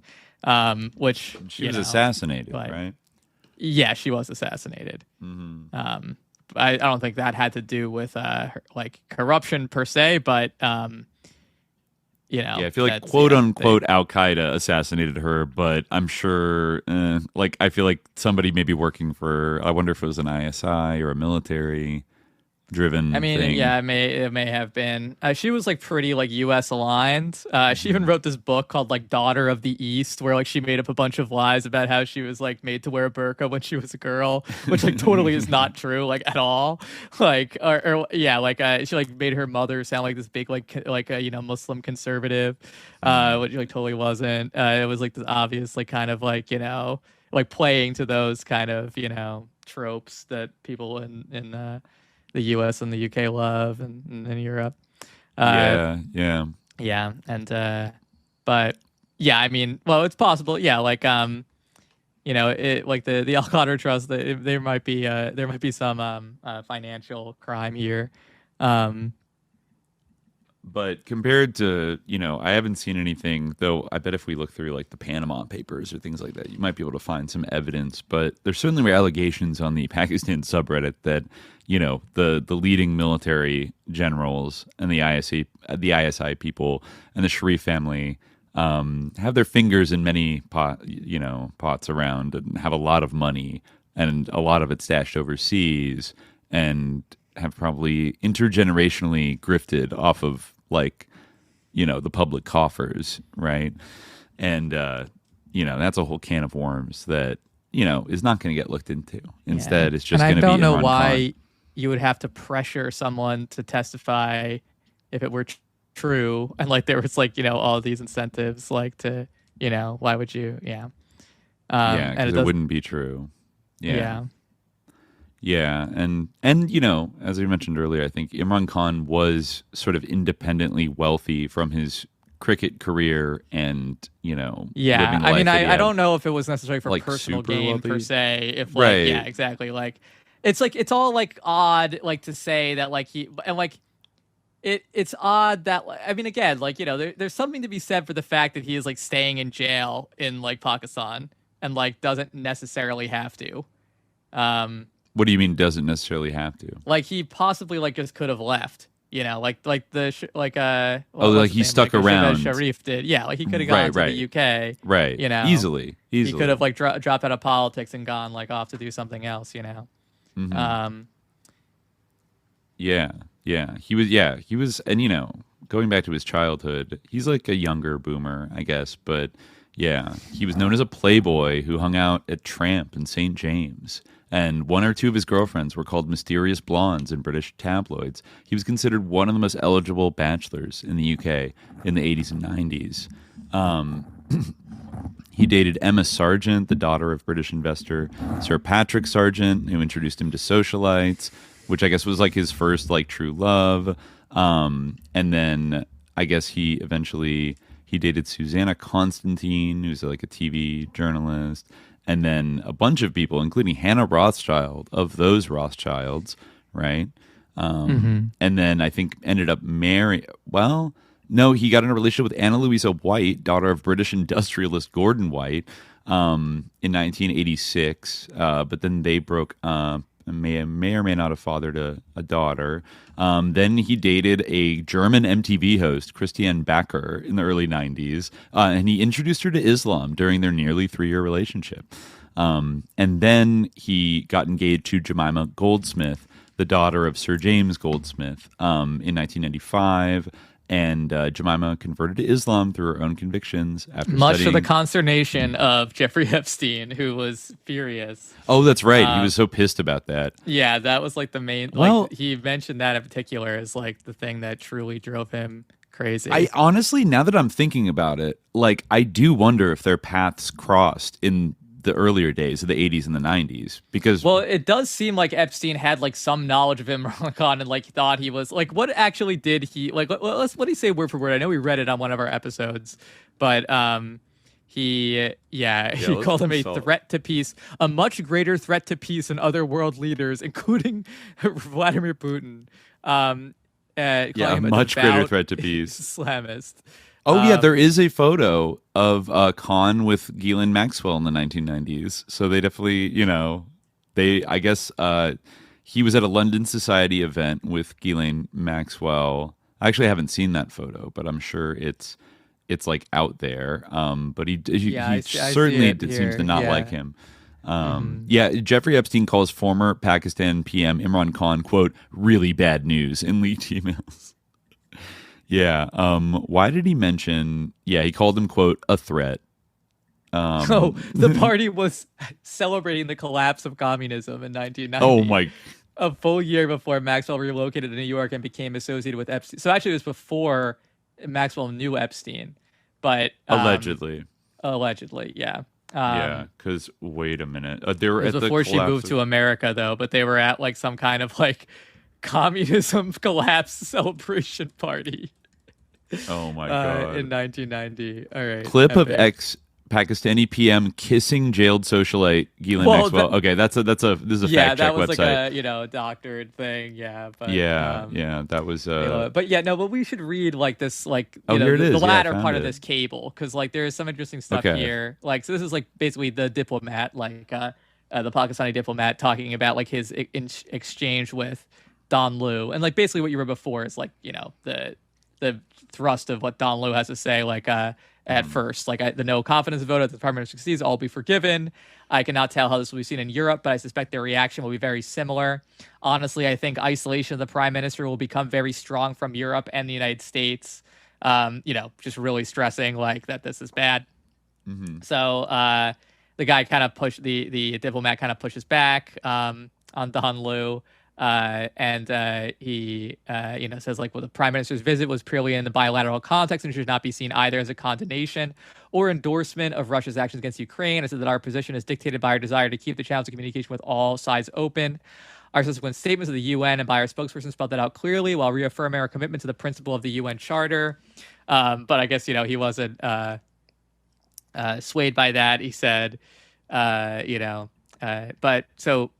he says, I also told Don that Pakistan was worried of how the Ukraine crisis would play out in the context of Afghanistan. We had paid a very high price due to the long-term impact of this conflict. Our priority was to have peace and stability in Afghanistan, for which it was imperative to have cooperation and coordination with all major powers, including Russia. From this perspective as well, keeping the channels of communication open was essential. This factor was also dictating our position on the Ukraine crisis. On my reference to the upcoming extended Troika meeting in Beijing, Don replied that there were still ongoing discussions. Ongoing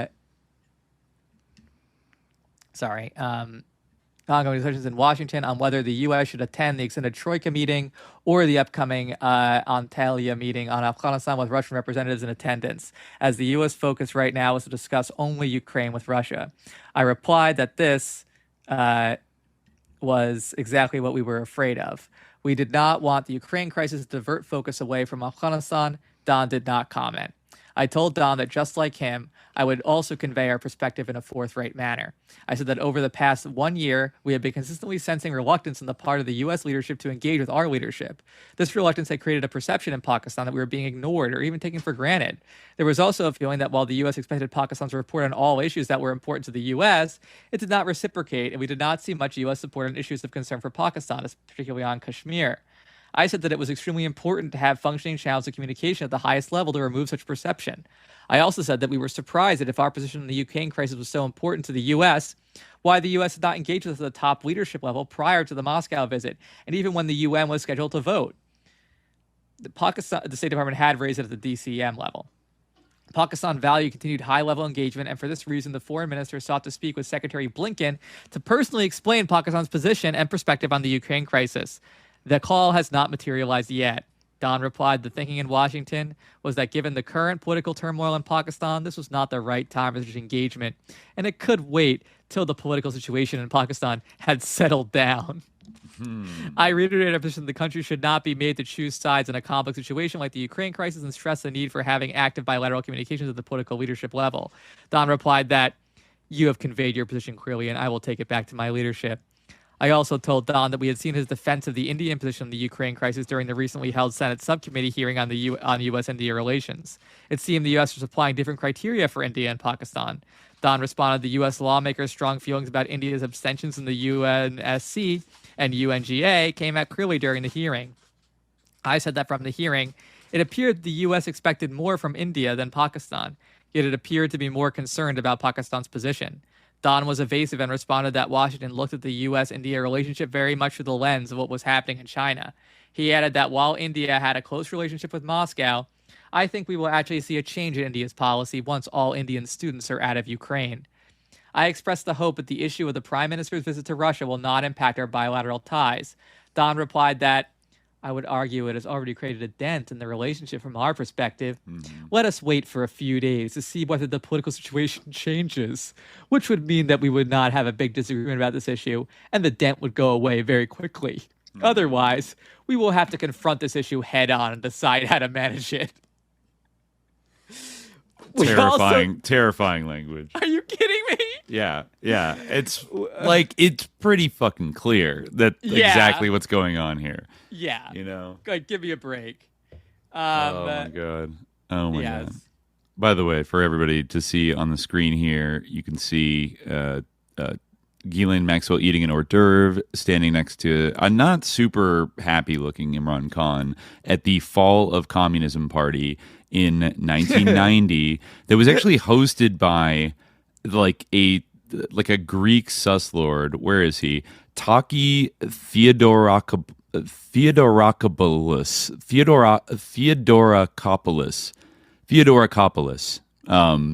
probably a Greek.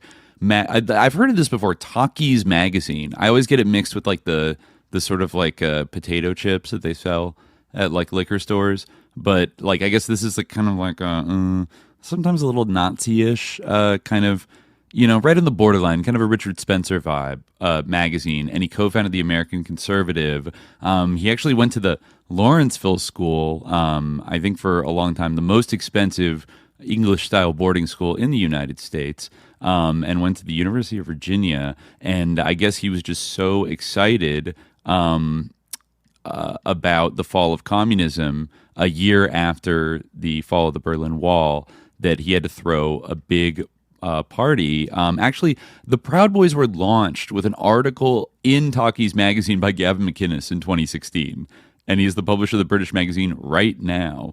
Founded it with Pat Buchanan.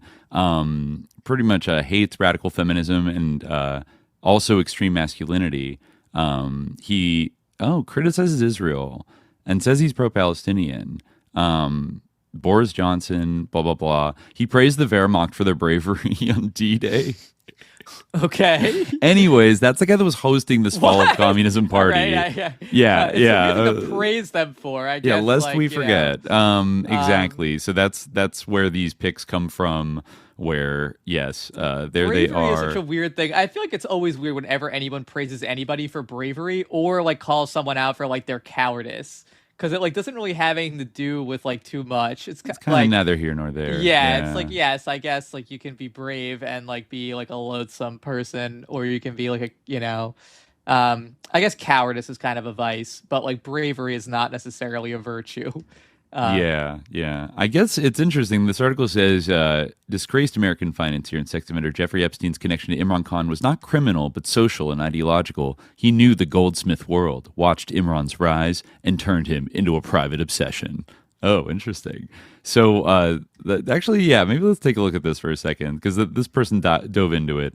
They said that the Imran-Epstein nexus is not a figment of conspiracy Twitter, nor is it dissolvable with a lazy shrug of pure coincidence. It lives in that uncomfortable space where power always does its worst work, in overlapping social circles, family networks, and private judgments that never expected to see daylight. Jeffrey Epstein knew the goldsmith world. He moved easily around the same Anglo-elite circles that once treated Imran Khan and Jemima Goldsmith as their beautiful, exotic centerpiece. Decades later, when Imran became the prime minister at the head of a nuclear-armed Muslim country, Epstein's correspondence shows not ignorance, but obsession. To pretend there was no connection at all is as dishonest as claiming they were partners in crime. The most direct bridge in this story is not Imran himself, but the Goldsmith dynasty he married into. Isabel Goldsmith, Jemima's half-sister, turns up in Epstein's infamous contact infrastructure not as an afterthought but as a fixture. Multiple numbers, multiple addresses, a name that recurs because she was part of his regular social orbit. Epstein did not just know of the Goldsmiths, he knew at least one of them well enough to make her a hub in his Rolodex. That alone tells you the distance between his world and that of the man who would later be Pakistan's prime minister. It was not measured in continents, but in dinner tables. From Isabel, the line to Imran and Jemima is not speculative, it is familial. When Imran married Jemima in 1995, it was not a private, anonymous union. It was a front-page news in the very same Anglo-American media ecosystem that orbited Epstein and Ghislaine Maxwell. A Pakistani cricket legend, the darling of London's social pages, marrying the daughter of financier James Goldsmith and the half-sister of Epstein's friend Isabel, then guiding her conversion to Islam and transplanting her to Lahore. This is exactly the kind of story that would ripple through that world. You did not need to be best friends to feel the shockwave. At the level of elite gossip, Imran and Jemima walked straight through Epstein's mental living room. The photograph of Imran and Ghislaine in black tie at a London party is not, on its own, proof of anything more than shared oxygen, but placed against the Goldsmith background, it becomes a fragment of a real social map. Maxwell was Epstein's closest associate and gatekeeper, the person who curated his access to the very set that Imran and Jemima briefly ruled. When she appears beside Imran at a Savoy event, it confirms that these were not parallel universes. They were the same rooms, the same circles, the same after-dinner conversations where a charismatic Pakistani sportsman and a pair of Anglo-Jewish heiresses could become objects of fascination, resentment, or both. Fast forward to 2018, and the nexus hardens from social geometry into explicit text. In emails now attributed to Epstein, written around the time of Pakistan's general election, he does not ask, "Who is this Imran Khan?" He launches into him. He reportedly calls Imran a, quote, devout Islamist, labels him really bad news, and ranks him as a greater threat to peace than Erdogan, Khomeini, Xi, or Putin. That is not the language of a man encountering a stranger on a map. It is the language of someone who has been carrying a grudge, watching a familiar figure move from the gossip pages to the nuclear launch codes. Layered within that hostility is a more intimate sting. The references by the way, I'm getting a certain vibe from the style of this article. I was just thinking it, AI. Yeah. Well, it does feel like AI. The byline is from the Thursday Times monitoring desk, and this is like a mostly Urdu, it seems like, periodical. I mean, we're kind of operating at layers here. I wonder if it's like an Urdu magazine that is like trying to and like also I don't like know. As you've been reading it, I like read the whole No, thing. you're doing like, there was a lot of he isn't this. It became this. Yeah, it's doing a lot of that. Also, like the ultimate conclusion is almost like nothing. Like it's just kind of like asked to like comment on like a connection that isn't like to write something about it, like a connection that isn't like super there. I mean, I guess like kind of the idea that like they socially knew each other is obviously true, but I assume that information is accurate. That the half sister of Jemima Goldsmith was maybe a circled name in Jeffrey Epstein's black book, or had multiple kind of like Tom Pritzker had like multiple phone numbers, addresses. Yeah, maybe. I'll look it up because I can't be sure. I guess I'd have to go back and look at the actual thread where he's talking shit about Imran Khan, but it says that there were references to Imran's marriage to, quote, Jewish socialite Jemima Goldsmith and to women Epstein describes as, quote, friends of mine. Yeah. Mm-hmm.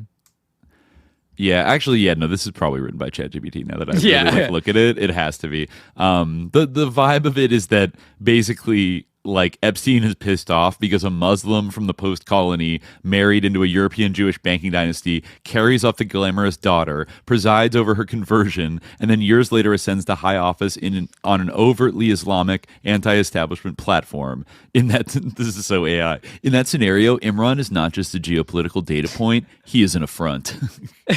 This is like, in the end, the next, this is all like, Political, seen this way, the, quote, Imran-Epstein nexus is less a smoking gun than a case study in 21st century smear politics. A disgraced financier embedded in Western elite networks carries the long memory of a glamorous couple from his social universe. When that man becomes a byword for predatory decadence, okay, relax, Judge. Any trace of his gaze on them becomes toxic in the public imagination. Political actors then seize it, bolt on fabrications, and turn a web of proximity and resentment into either an indictment or a badge of honor. What gets lost is the more interesting truth. Long before Pakistanis argued about Imran Khan in Lahore or Islamabad, he was already a story in rooms he never controlled. In the end, the nexus is real, but it is a nexus of attention, class, and narrative control.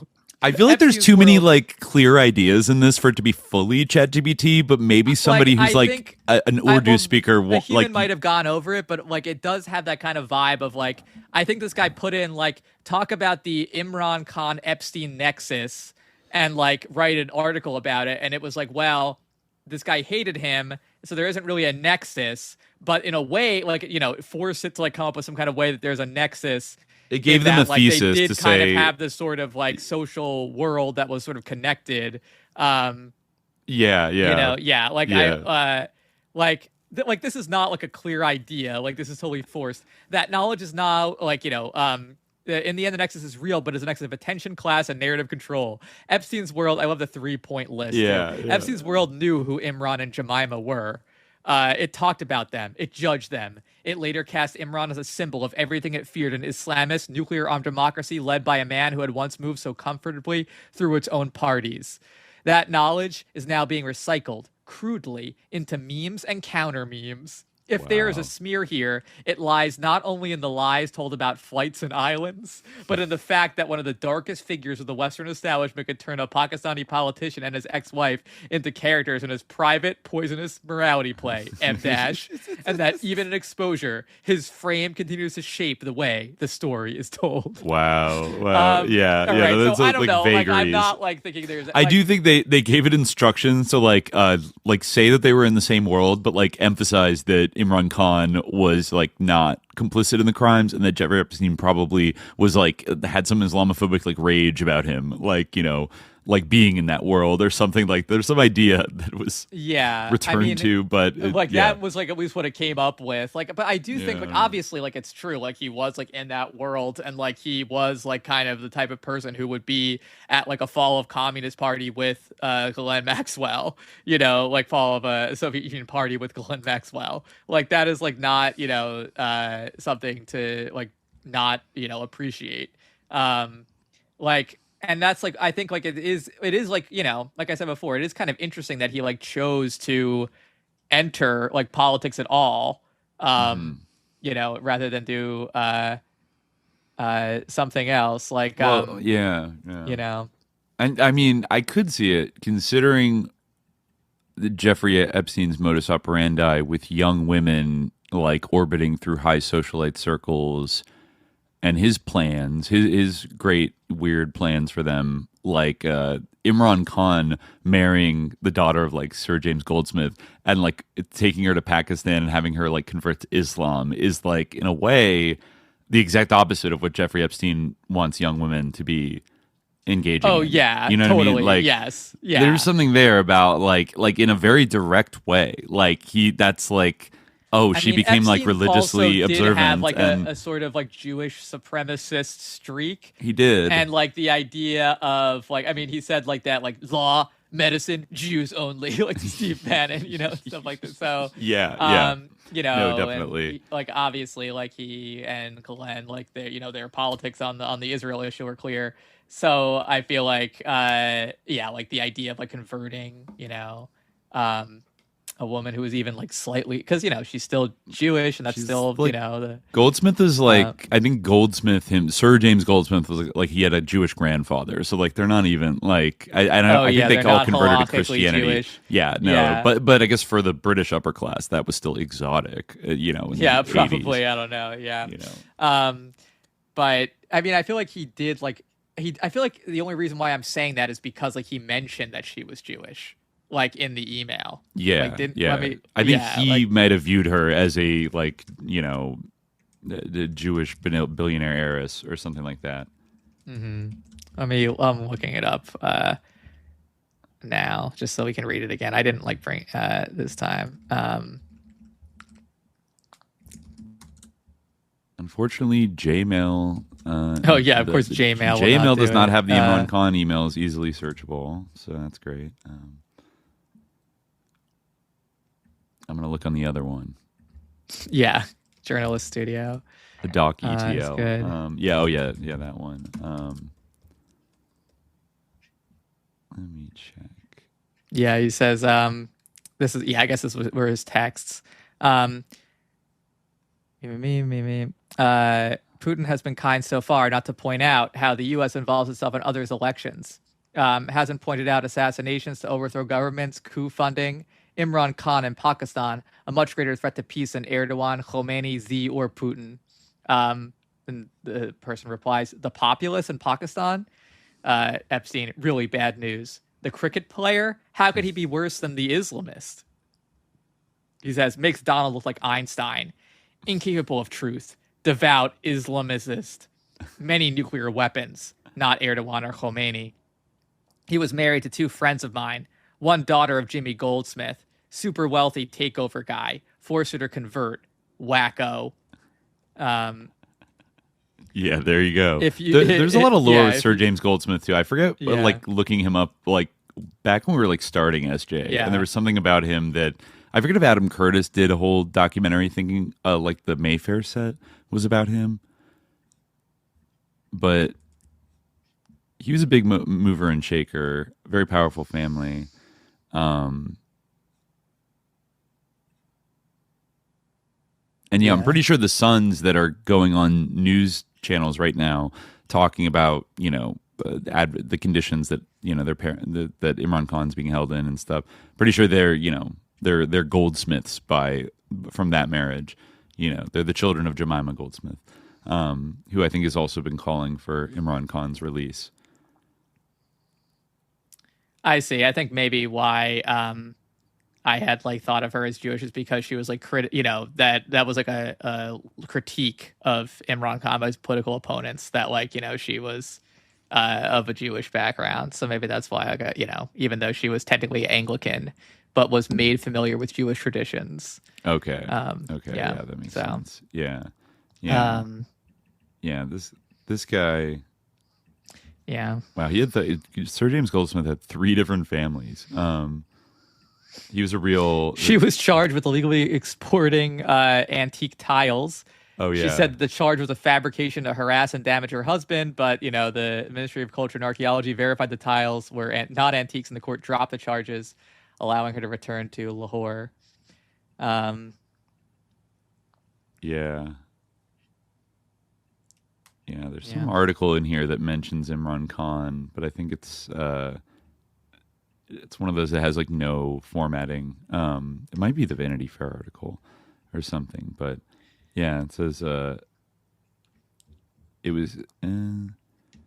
But yeah, I mean, no, I guess I could see how but I don't know. It is odd that rather than do something else, you would go into politics. But I guess maybe if you have that kind of lust for attention and also for power, I mean, I can't really quite understand the mentality of people who go into politics in general. So who knows? Right. I think he'd been such an iconic figure. Charismatic and handsome. So. He is a very handsome guy. Yeah, and hung out among that powerful set, for so long, and I mean, could have kept just living in it, but he did have the opportunity to go back and I mean, it was a long time. It was from the early 2000s that he got involved in politics. So, it was a long-term dedication. And then, I mean... Yeah, and he didn't really succeed at first very much. He didn't have instant success. Right. And I do wonder, though, just maybe the last thing that we meant to bring up was his, third wife, Bushra Bibi. Who was in jail with him, does seem like maybe... And apparently has been according to him, been tortured, was almost poisoned, I think, right?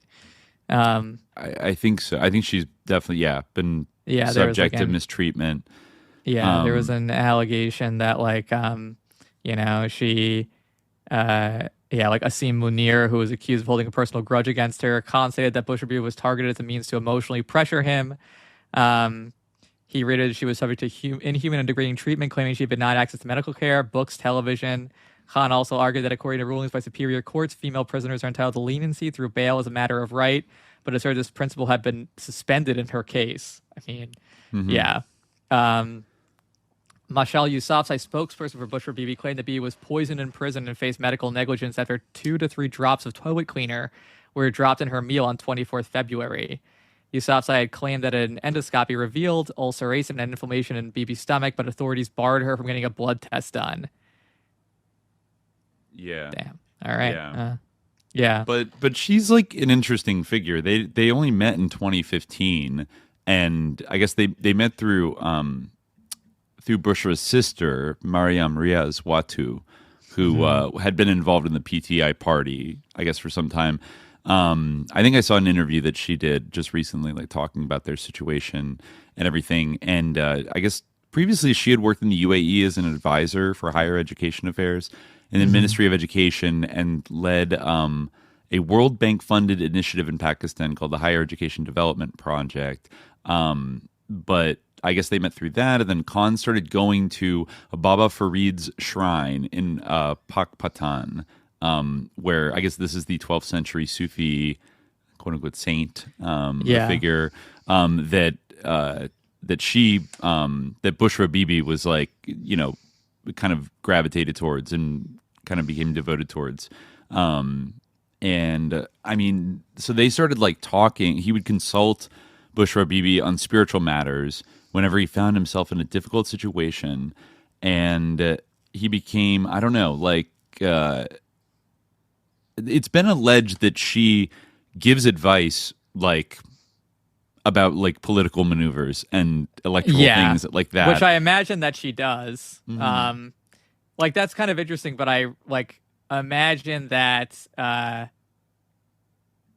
this is like a pretty common thing, like that, like she's kind of like a spiritual figure, like the very fact that like she is like a niqabi, like that gives her a certain like kind of a religious charisma, right. And like that is like a very interesting element of their relationship. But like there is the idea that like someone who has like an advanced spiritual station, someone who has been like involved in Sufism for like 30 years and is like a devotee. She's of this, a murshid. Yeah, exactly. Yeah.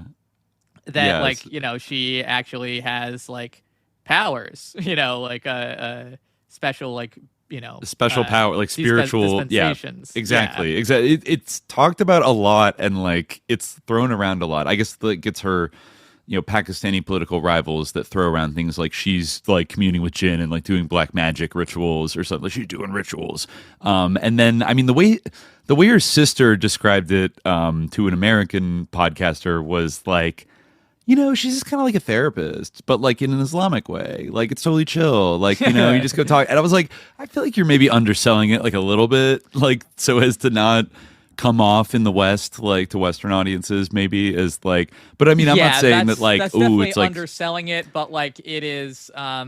I mean, it's fundamentally true, but like it's a totally different paradigm of what therapy is. Yeah. Well, she's saying like she was trying like you kind of think about it in a parallel way, but like made it sound like she's just somebody who kind of does like gives advice to people sometimes and is very like, devout. But I'm like, she sounds like a kind of like a leader of like a community. Like she's, a respected like spiritual teacher and has.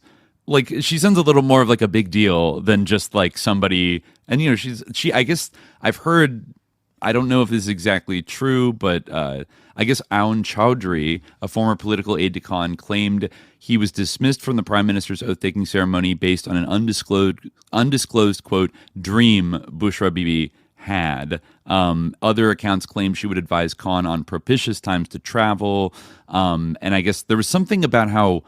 Like she was told, she kind of, I don't know, received in a kind of vision or something that like Imran Khan was going to be the prime minister, but like she had to marry him and they had to be like a couple. There's like an allegation like that they married twice, like once, like, and that was part of the Idet case, like that she was married within her iddat period, the period that you're supposed to wait after getting divorced.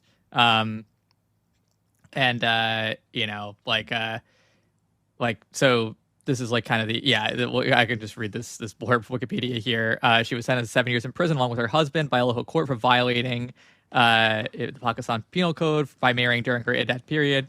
Judge Kudratullah also invalidated their initial marriage dated 1st January 2018, then imposed a fine of 0.5 million rupees on each.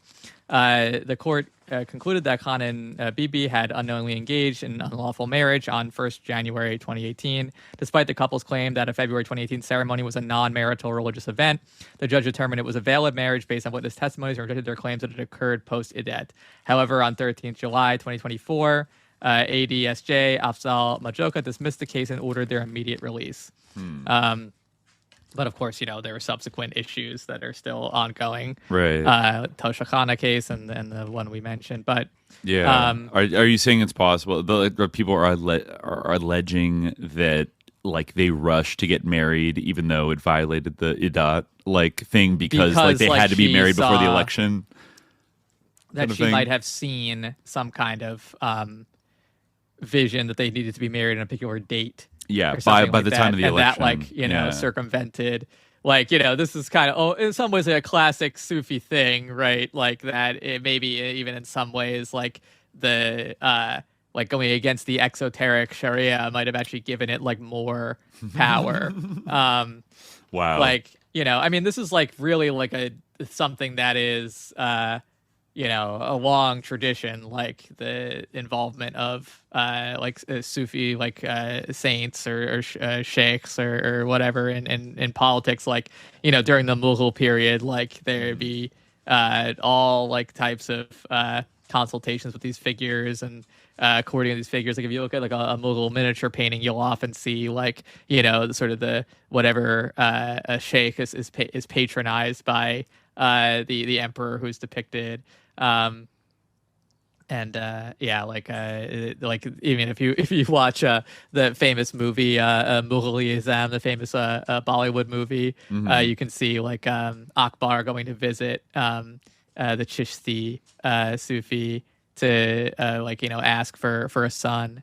So this is a pretty a tradition in subcontinental politics, and it's not even necessarily limited to Muslims. There's kind of a trans-religious reverence that a lot of Sufi figures have, and the visitation of their shrines is pretty common. Imran Khan said, "My interest in Sufism started 30 years ago. It changed my life.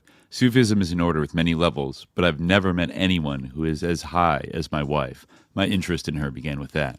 So yeah, in his words, he's she's the most advanced person I've ever come across, So, it sounds she's she's kind of upholding that tradition of being, and I almost get a sense of people are kind of afraid of her because they think she does have some kind of dispensation or something, and she keeps herself very private. She's the first.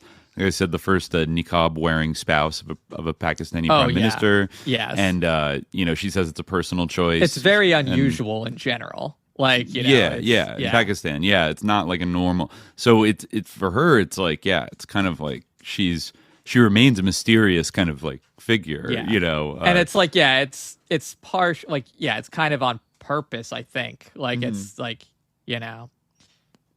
that's kind of the ultimate form of docs protection. That's exactly in the modern period, I can definitely see why someone who was a Sufi female figure, a female Sufi would wear a niqab because it gives you that sort of a mystique, it gives you that kind of air of Sufism is all about the access to the hidden and the experience of the ineffable, and she definitely.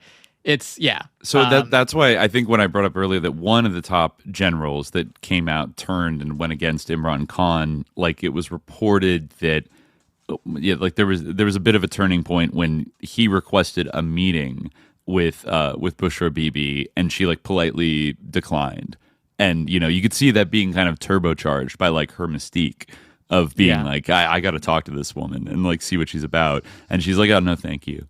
Like, I'm not interested. And then like, what? Like, no. Like, what are they up to? Yeah. You know, like, Mm-hmm. yeah. So, she was born into a conservative, politically active landowning family in central Punjab, belonging to the Watu clan. But she ran wild in her youth, was described as ultra modern. But then after her troubled arranged marriage, she turned to Sufism and started hanging out at the Baba Farid shrine, and then established herself as a peer, or I guess that's what. Yeah, it's interesting, peer, because like the British Lord, this isn't the House of Lords. No, it's he's a like different peer, derivation. like peerage. It's a different derivation. Yeah, that's interesting. Interesting coincidence, I guess. It just means like, you know, somewhat of like authority or respect. I think it means like old man. Actually, I think it's like kind of the same thing as sheikh. Okay. If I recall correctly. But you know, like, so usually someone in this role would be like kind of an old man, or you know, but in this case it's a woman. Which she's is, still you know, quite young. There are examples of that throughout history. It's not it's rarer than male Sufi masters, but not unheard of. For sure. Yeah. But yeah, she's only in her late 40s, so she's quite young, you know. So she, you know, if she keeps getting thrown back in jail on these spurious charges, but she could remain, you know, a force in Pakistani politics in the future. But it seems like they're really trying to like suppress her freedom and punish her right now, just like they're doing with Imran Khan. And so I don't know. I mean, at the end of all of this, all I can say is like, Imran Khan, very interesting man and figure.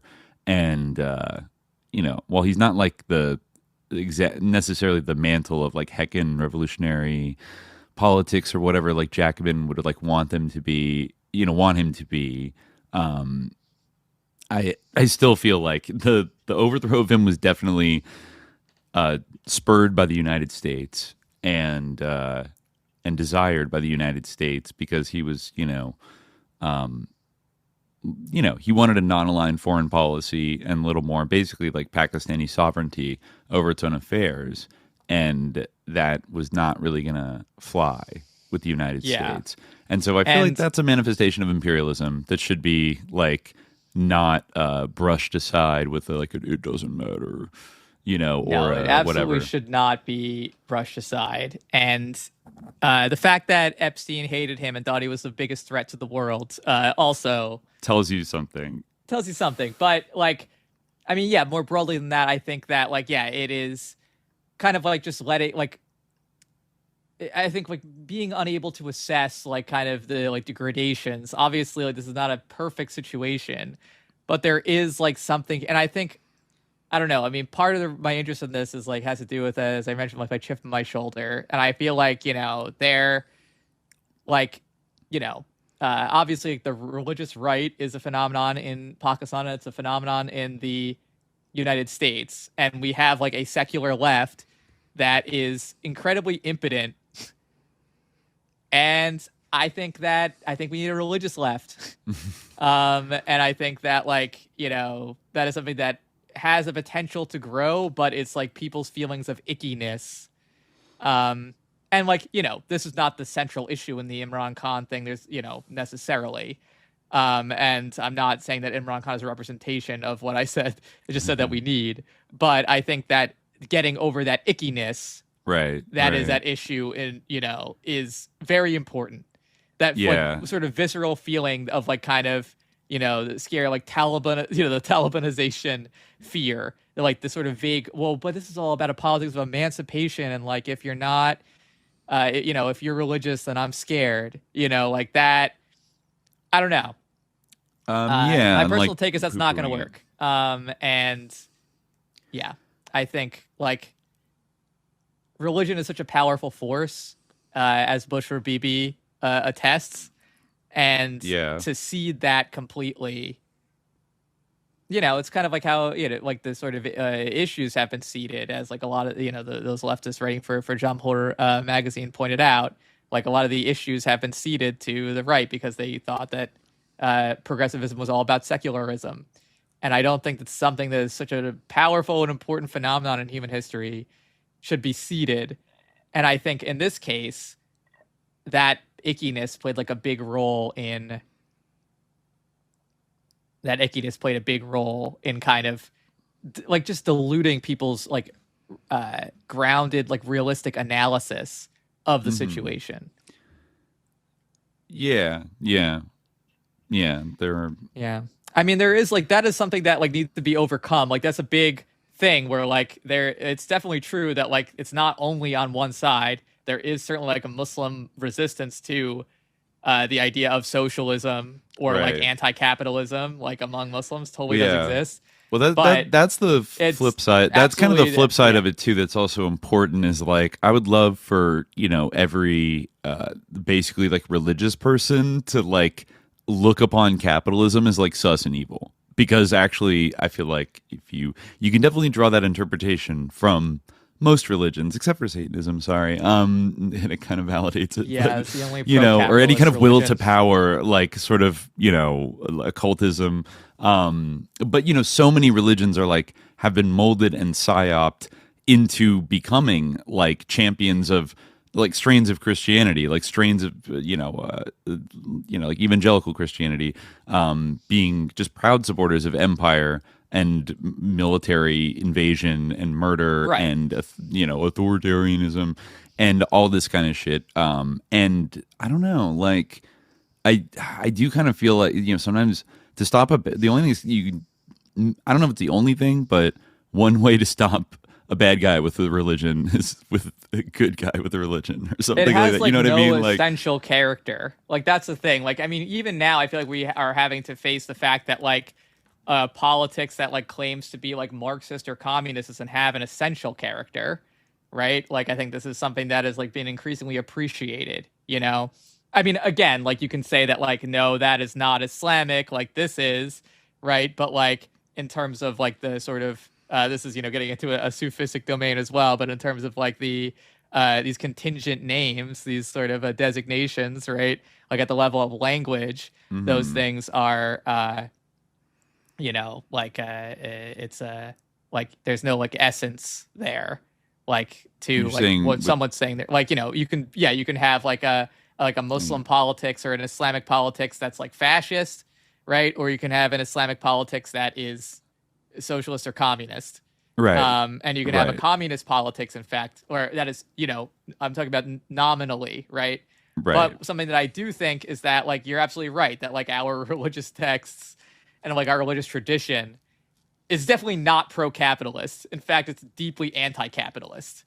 Yeah. And there's like a much like broader intellectual tradition than that. Like that is, and that interpretation could be opposed to capitalism. Right. And like, yes, there's work to be done, but it, I'm not saying they're like it's like all the blueprints for anti-capitalism are in the religious text, but like you can see a general conceptual like suspicion of like even though there wasn't capitalism maybe 1500 or 2000 years ago, like there were rich people, there was class society in those previous centuries and millennia, and it was usually criticizing people that hoarded material goods, that exploited the labor of others, that were greedy in their hearts, and things of that nature. Those are all big central features of capitalism.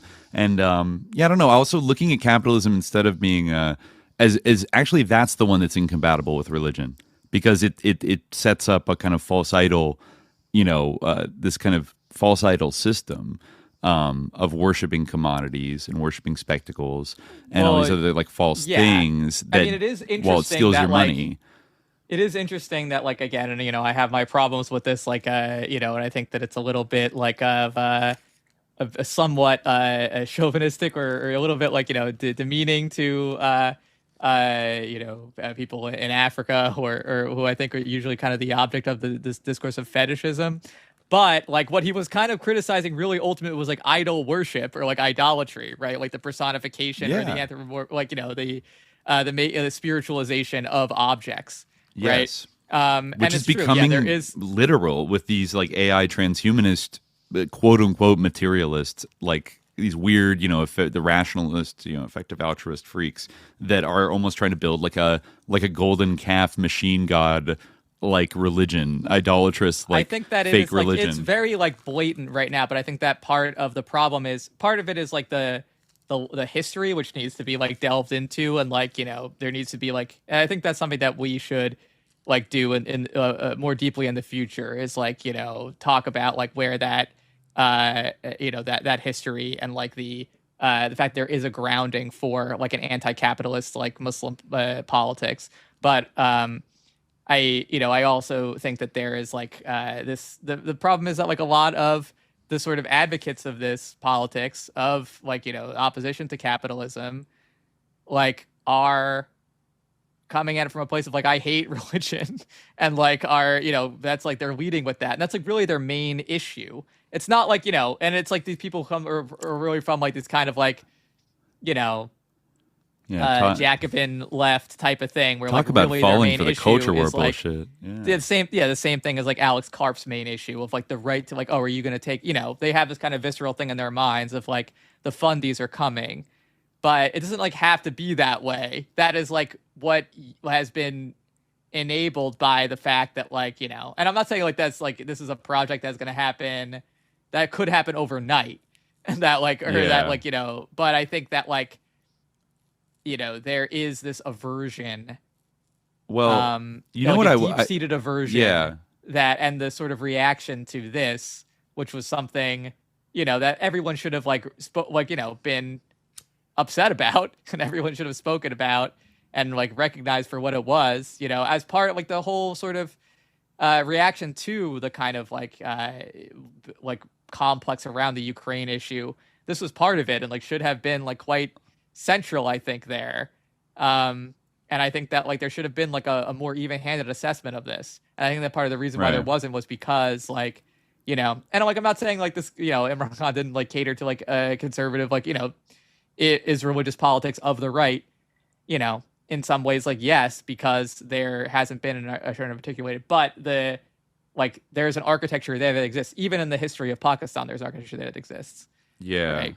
Well, imperfect, not fully developed, but it exists. No, it brought to mind, lest anybody think we're being completely insane right now and religious, especially from the Jacobin crowd. They should reflect a little bit that their favorite politician in the world, the one they just propelled to the mayor's office in NYC, I do think it's like a good thing, whatever the critiques I may have, that he like self-identifies as like both a Muslim and like a socialist, and like, and doesn't like, there's not like a contradiction between, like he has to be a hecking atheist because he's like a socialist, or because he's a Muslim he like can't be a socialist. Like those two things can like coexist, and it's probably helped him tremendously. Think about if he had played the hecking atheist card versus like, I'm a good, don't I remind you of like your nice like Muslim son, like, and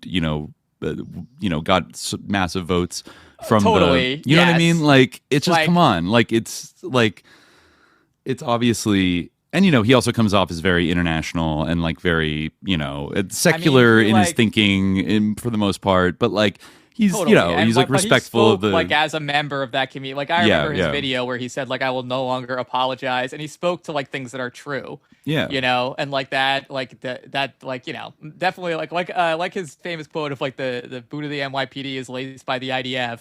Like Zohran has definitely had some banger lines, so I'll definitely give him that.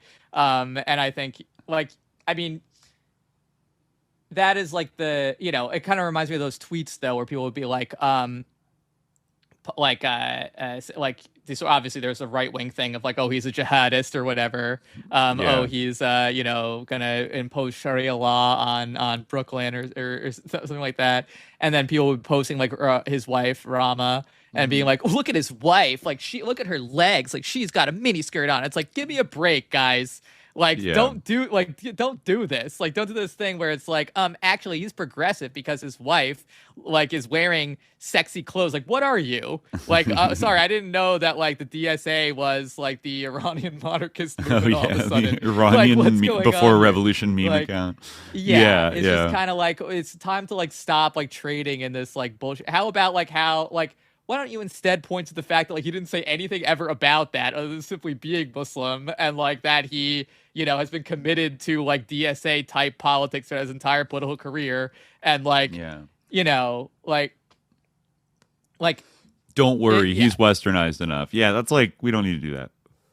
Well, there's like this, and in fact, like, I think he didn't do like a ton of, he himself in his campaign did not really do that a lot, and I think it was like to their benefit that they didn't, because it, like, they didn't need to do that with, like, the, you know, like, large, like, immigrant community, like Bangladeshi, you know, or South Asian, you know, communities in Queens and stuff like that. Like, they don't need to be reassured that he's not a scary, not westernized enough Muslim or something like that.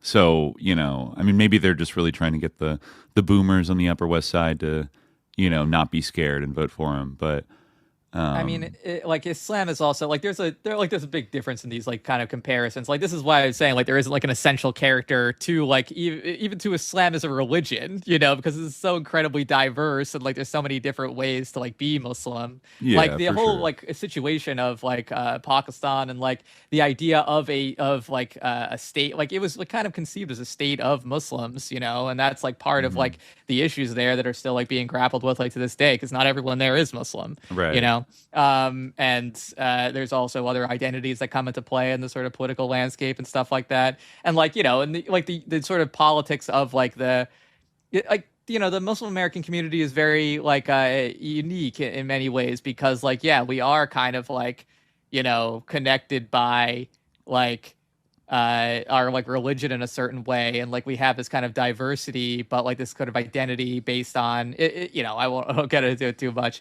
but, like, it's you know, I think that there's, like, many different factors in terms of, like, Zohran's, like, self-presentation or whatever, but, like, you know, I think you're right that, like, some of what he spoke to, some of, like, the sort of, like, apologizing for it, you know, that he spoke to, like, that is a real thing. And, like, I think that he probably encountered that, like, in his own, like, sort of circles, where it's like, okay, this is, like, and I'm sure, like, he's not, like, super religious, honestly.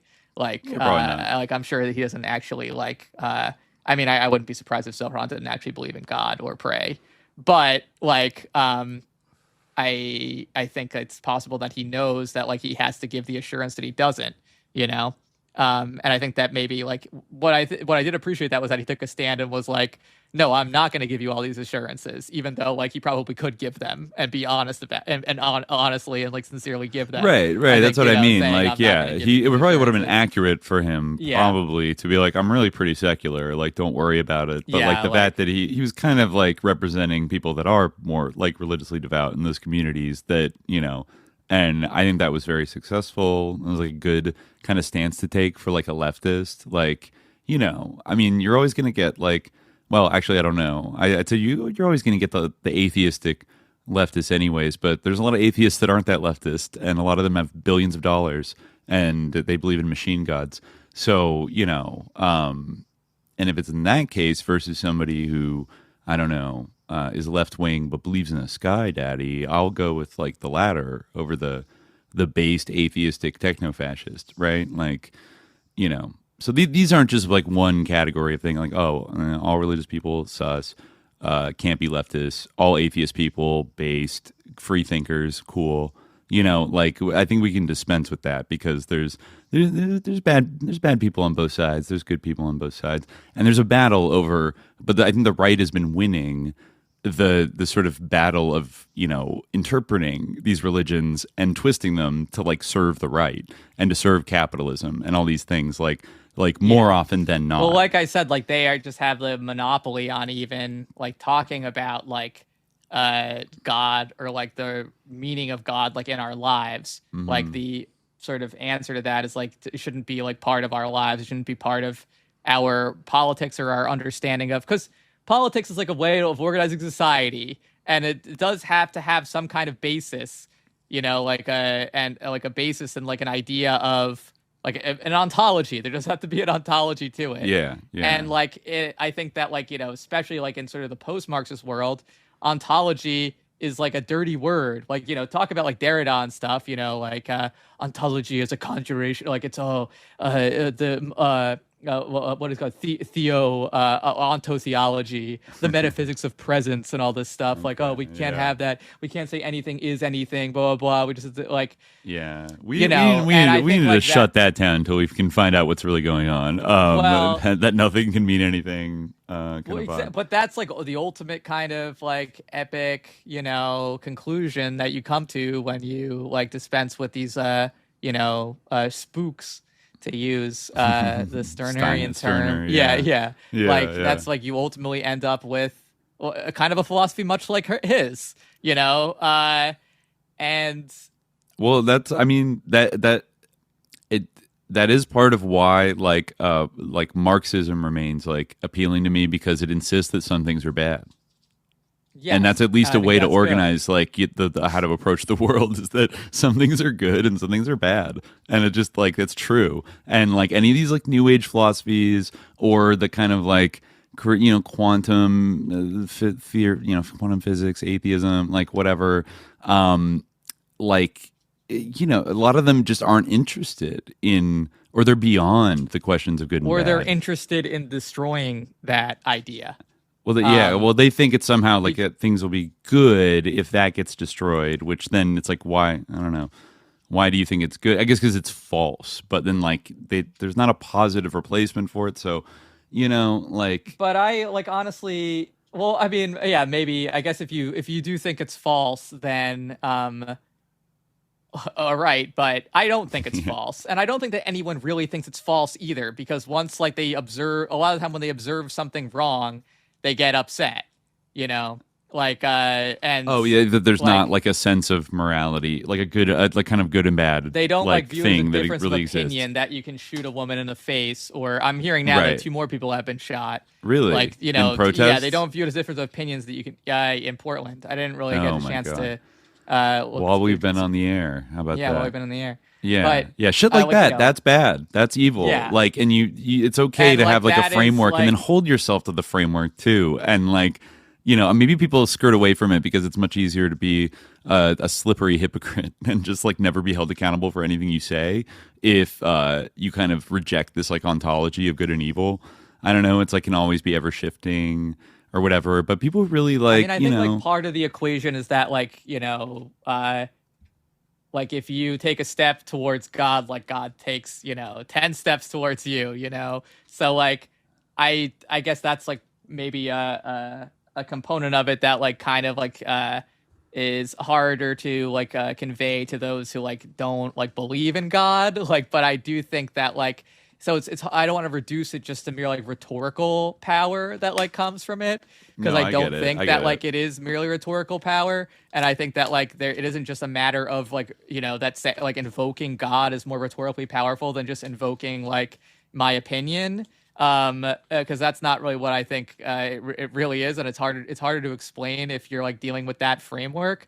But I do think that like if you simply say like, oh, like if you let these like Satanists go and say like, oh, God thinks it's cool, like this is like, you know, my Christian values or whatever, or like this is my religious values to like shoot innocent people in the face, or to like, you know, poison somebody's wife in prison or whatever, like it, like that, then like I and you just say like, well, like this is, yeah, you're right. That's what God gets you. But I have a politics where nothing means anything. And like, isn't that epic?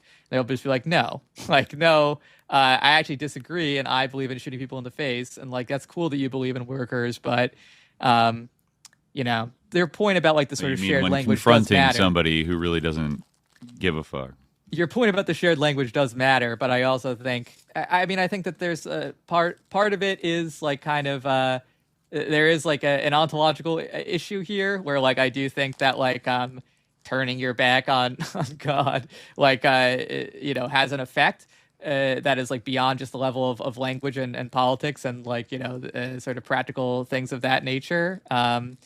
but like I also think that like there is kind of an effect where like it saps the will from like your own side, you know, because they don't actually like, because you ultimately only believe in what you're saying so much, you know, like you only believe that it's like contingently true that it's like bad to do this.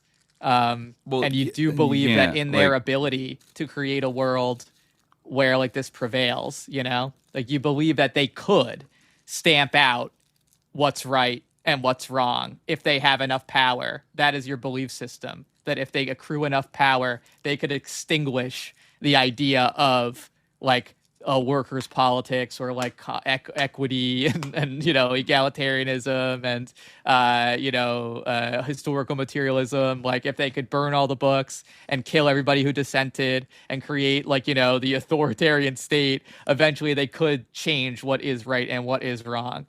But I think believing that is bad. Yeah, that's pretty bad. Yeah. I think believing that they could do that is wrong, and I think that it's better and it's right to believe that God actually hates it. So, and at the very has least, very tangential relevance to Imran Khan, but and at the very least, you know, it's good. It's good strategy to just say God would think this is evil.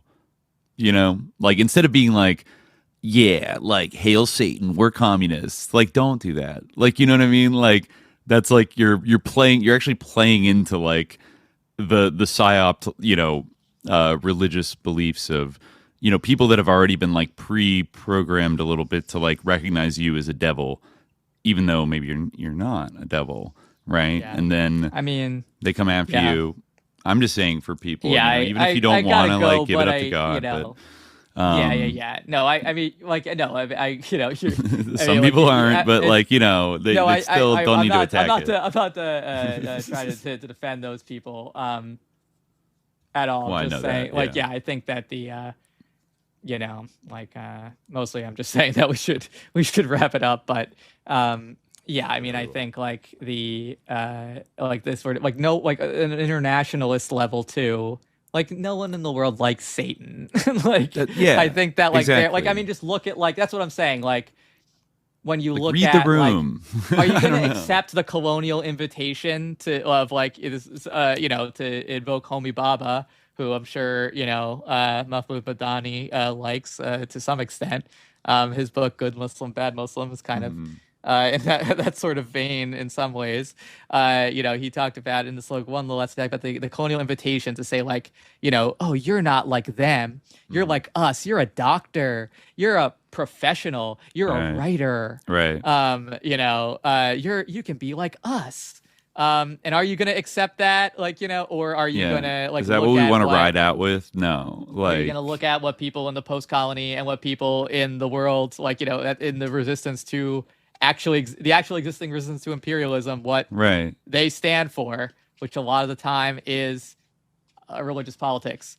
Everybody saw in the last few years that people actually fighting on the front lines were people that were religiously organized along like religious lines to some extent, and that was very. And people like, you know, I know someone in the comments said something like, Khalid, you know, you have like an anti-secular bias, which I felt like that couldn't be further from the truth. Like I grew up in the U.S., like all the like values of the U.S., like, and like obviously I have opinions that not a lot of people agree with. So the idea of like being able to speak freely and like be like, you know, yeah, like I'm not like I think I have a pretty strong pro-secular bias. Like if you want to talk about what bias I have, like maybe not as strong as some others, which is maybe why it comes off that way. But I think like, you know, if like we you know, if we lived in a different context, like like, you know, I will like I'm not gonna throw those things under the bus like that, you know, or like secularism or like the idea of equal rights for people regardless of their religion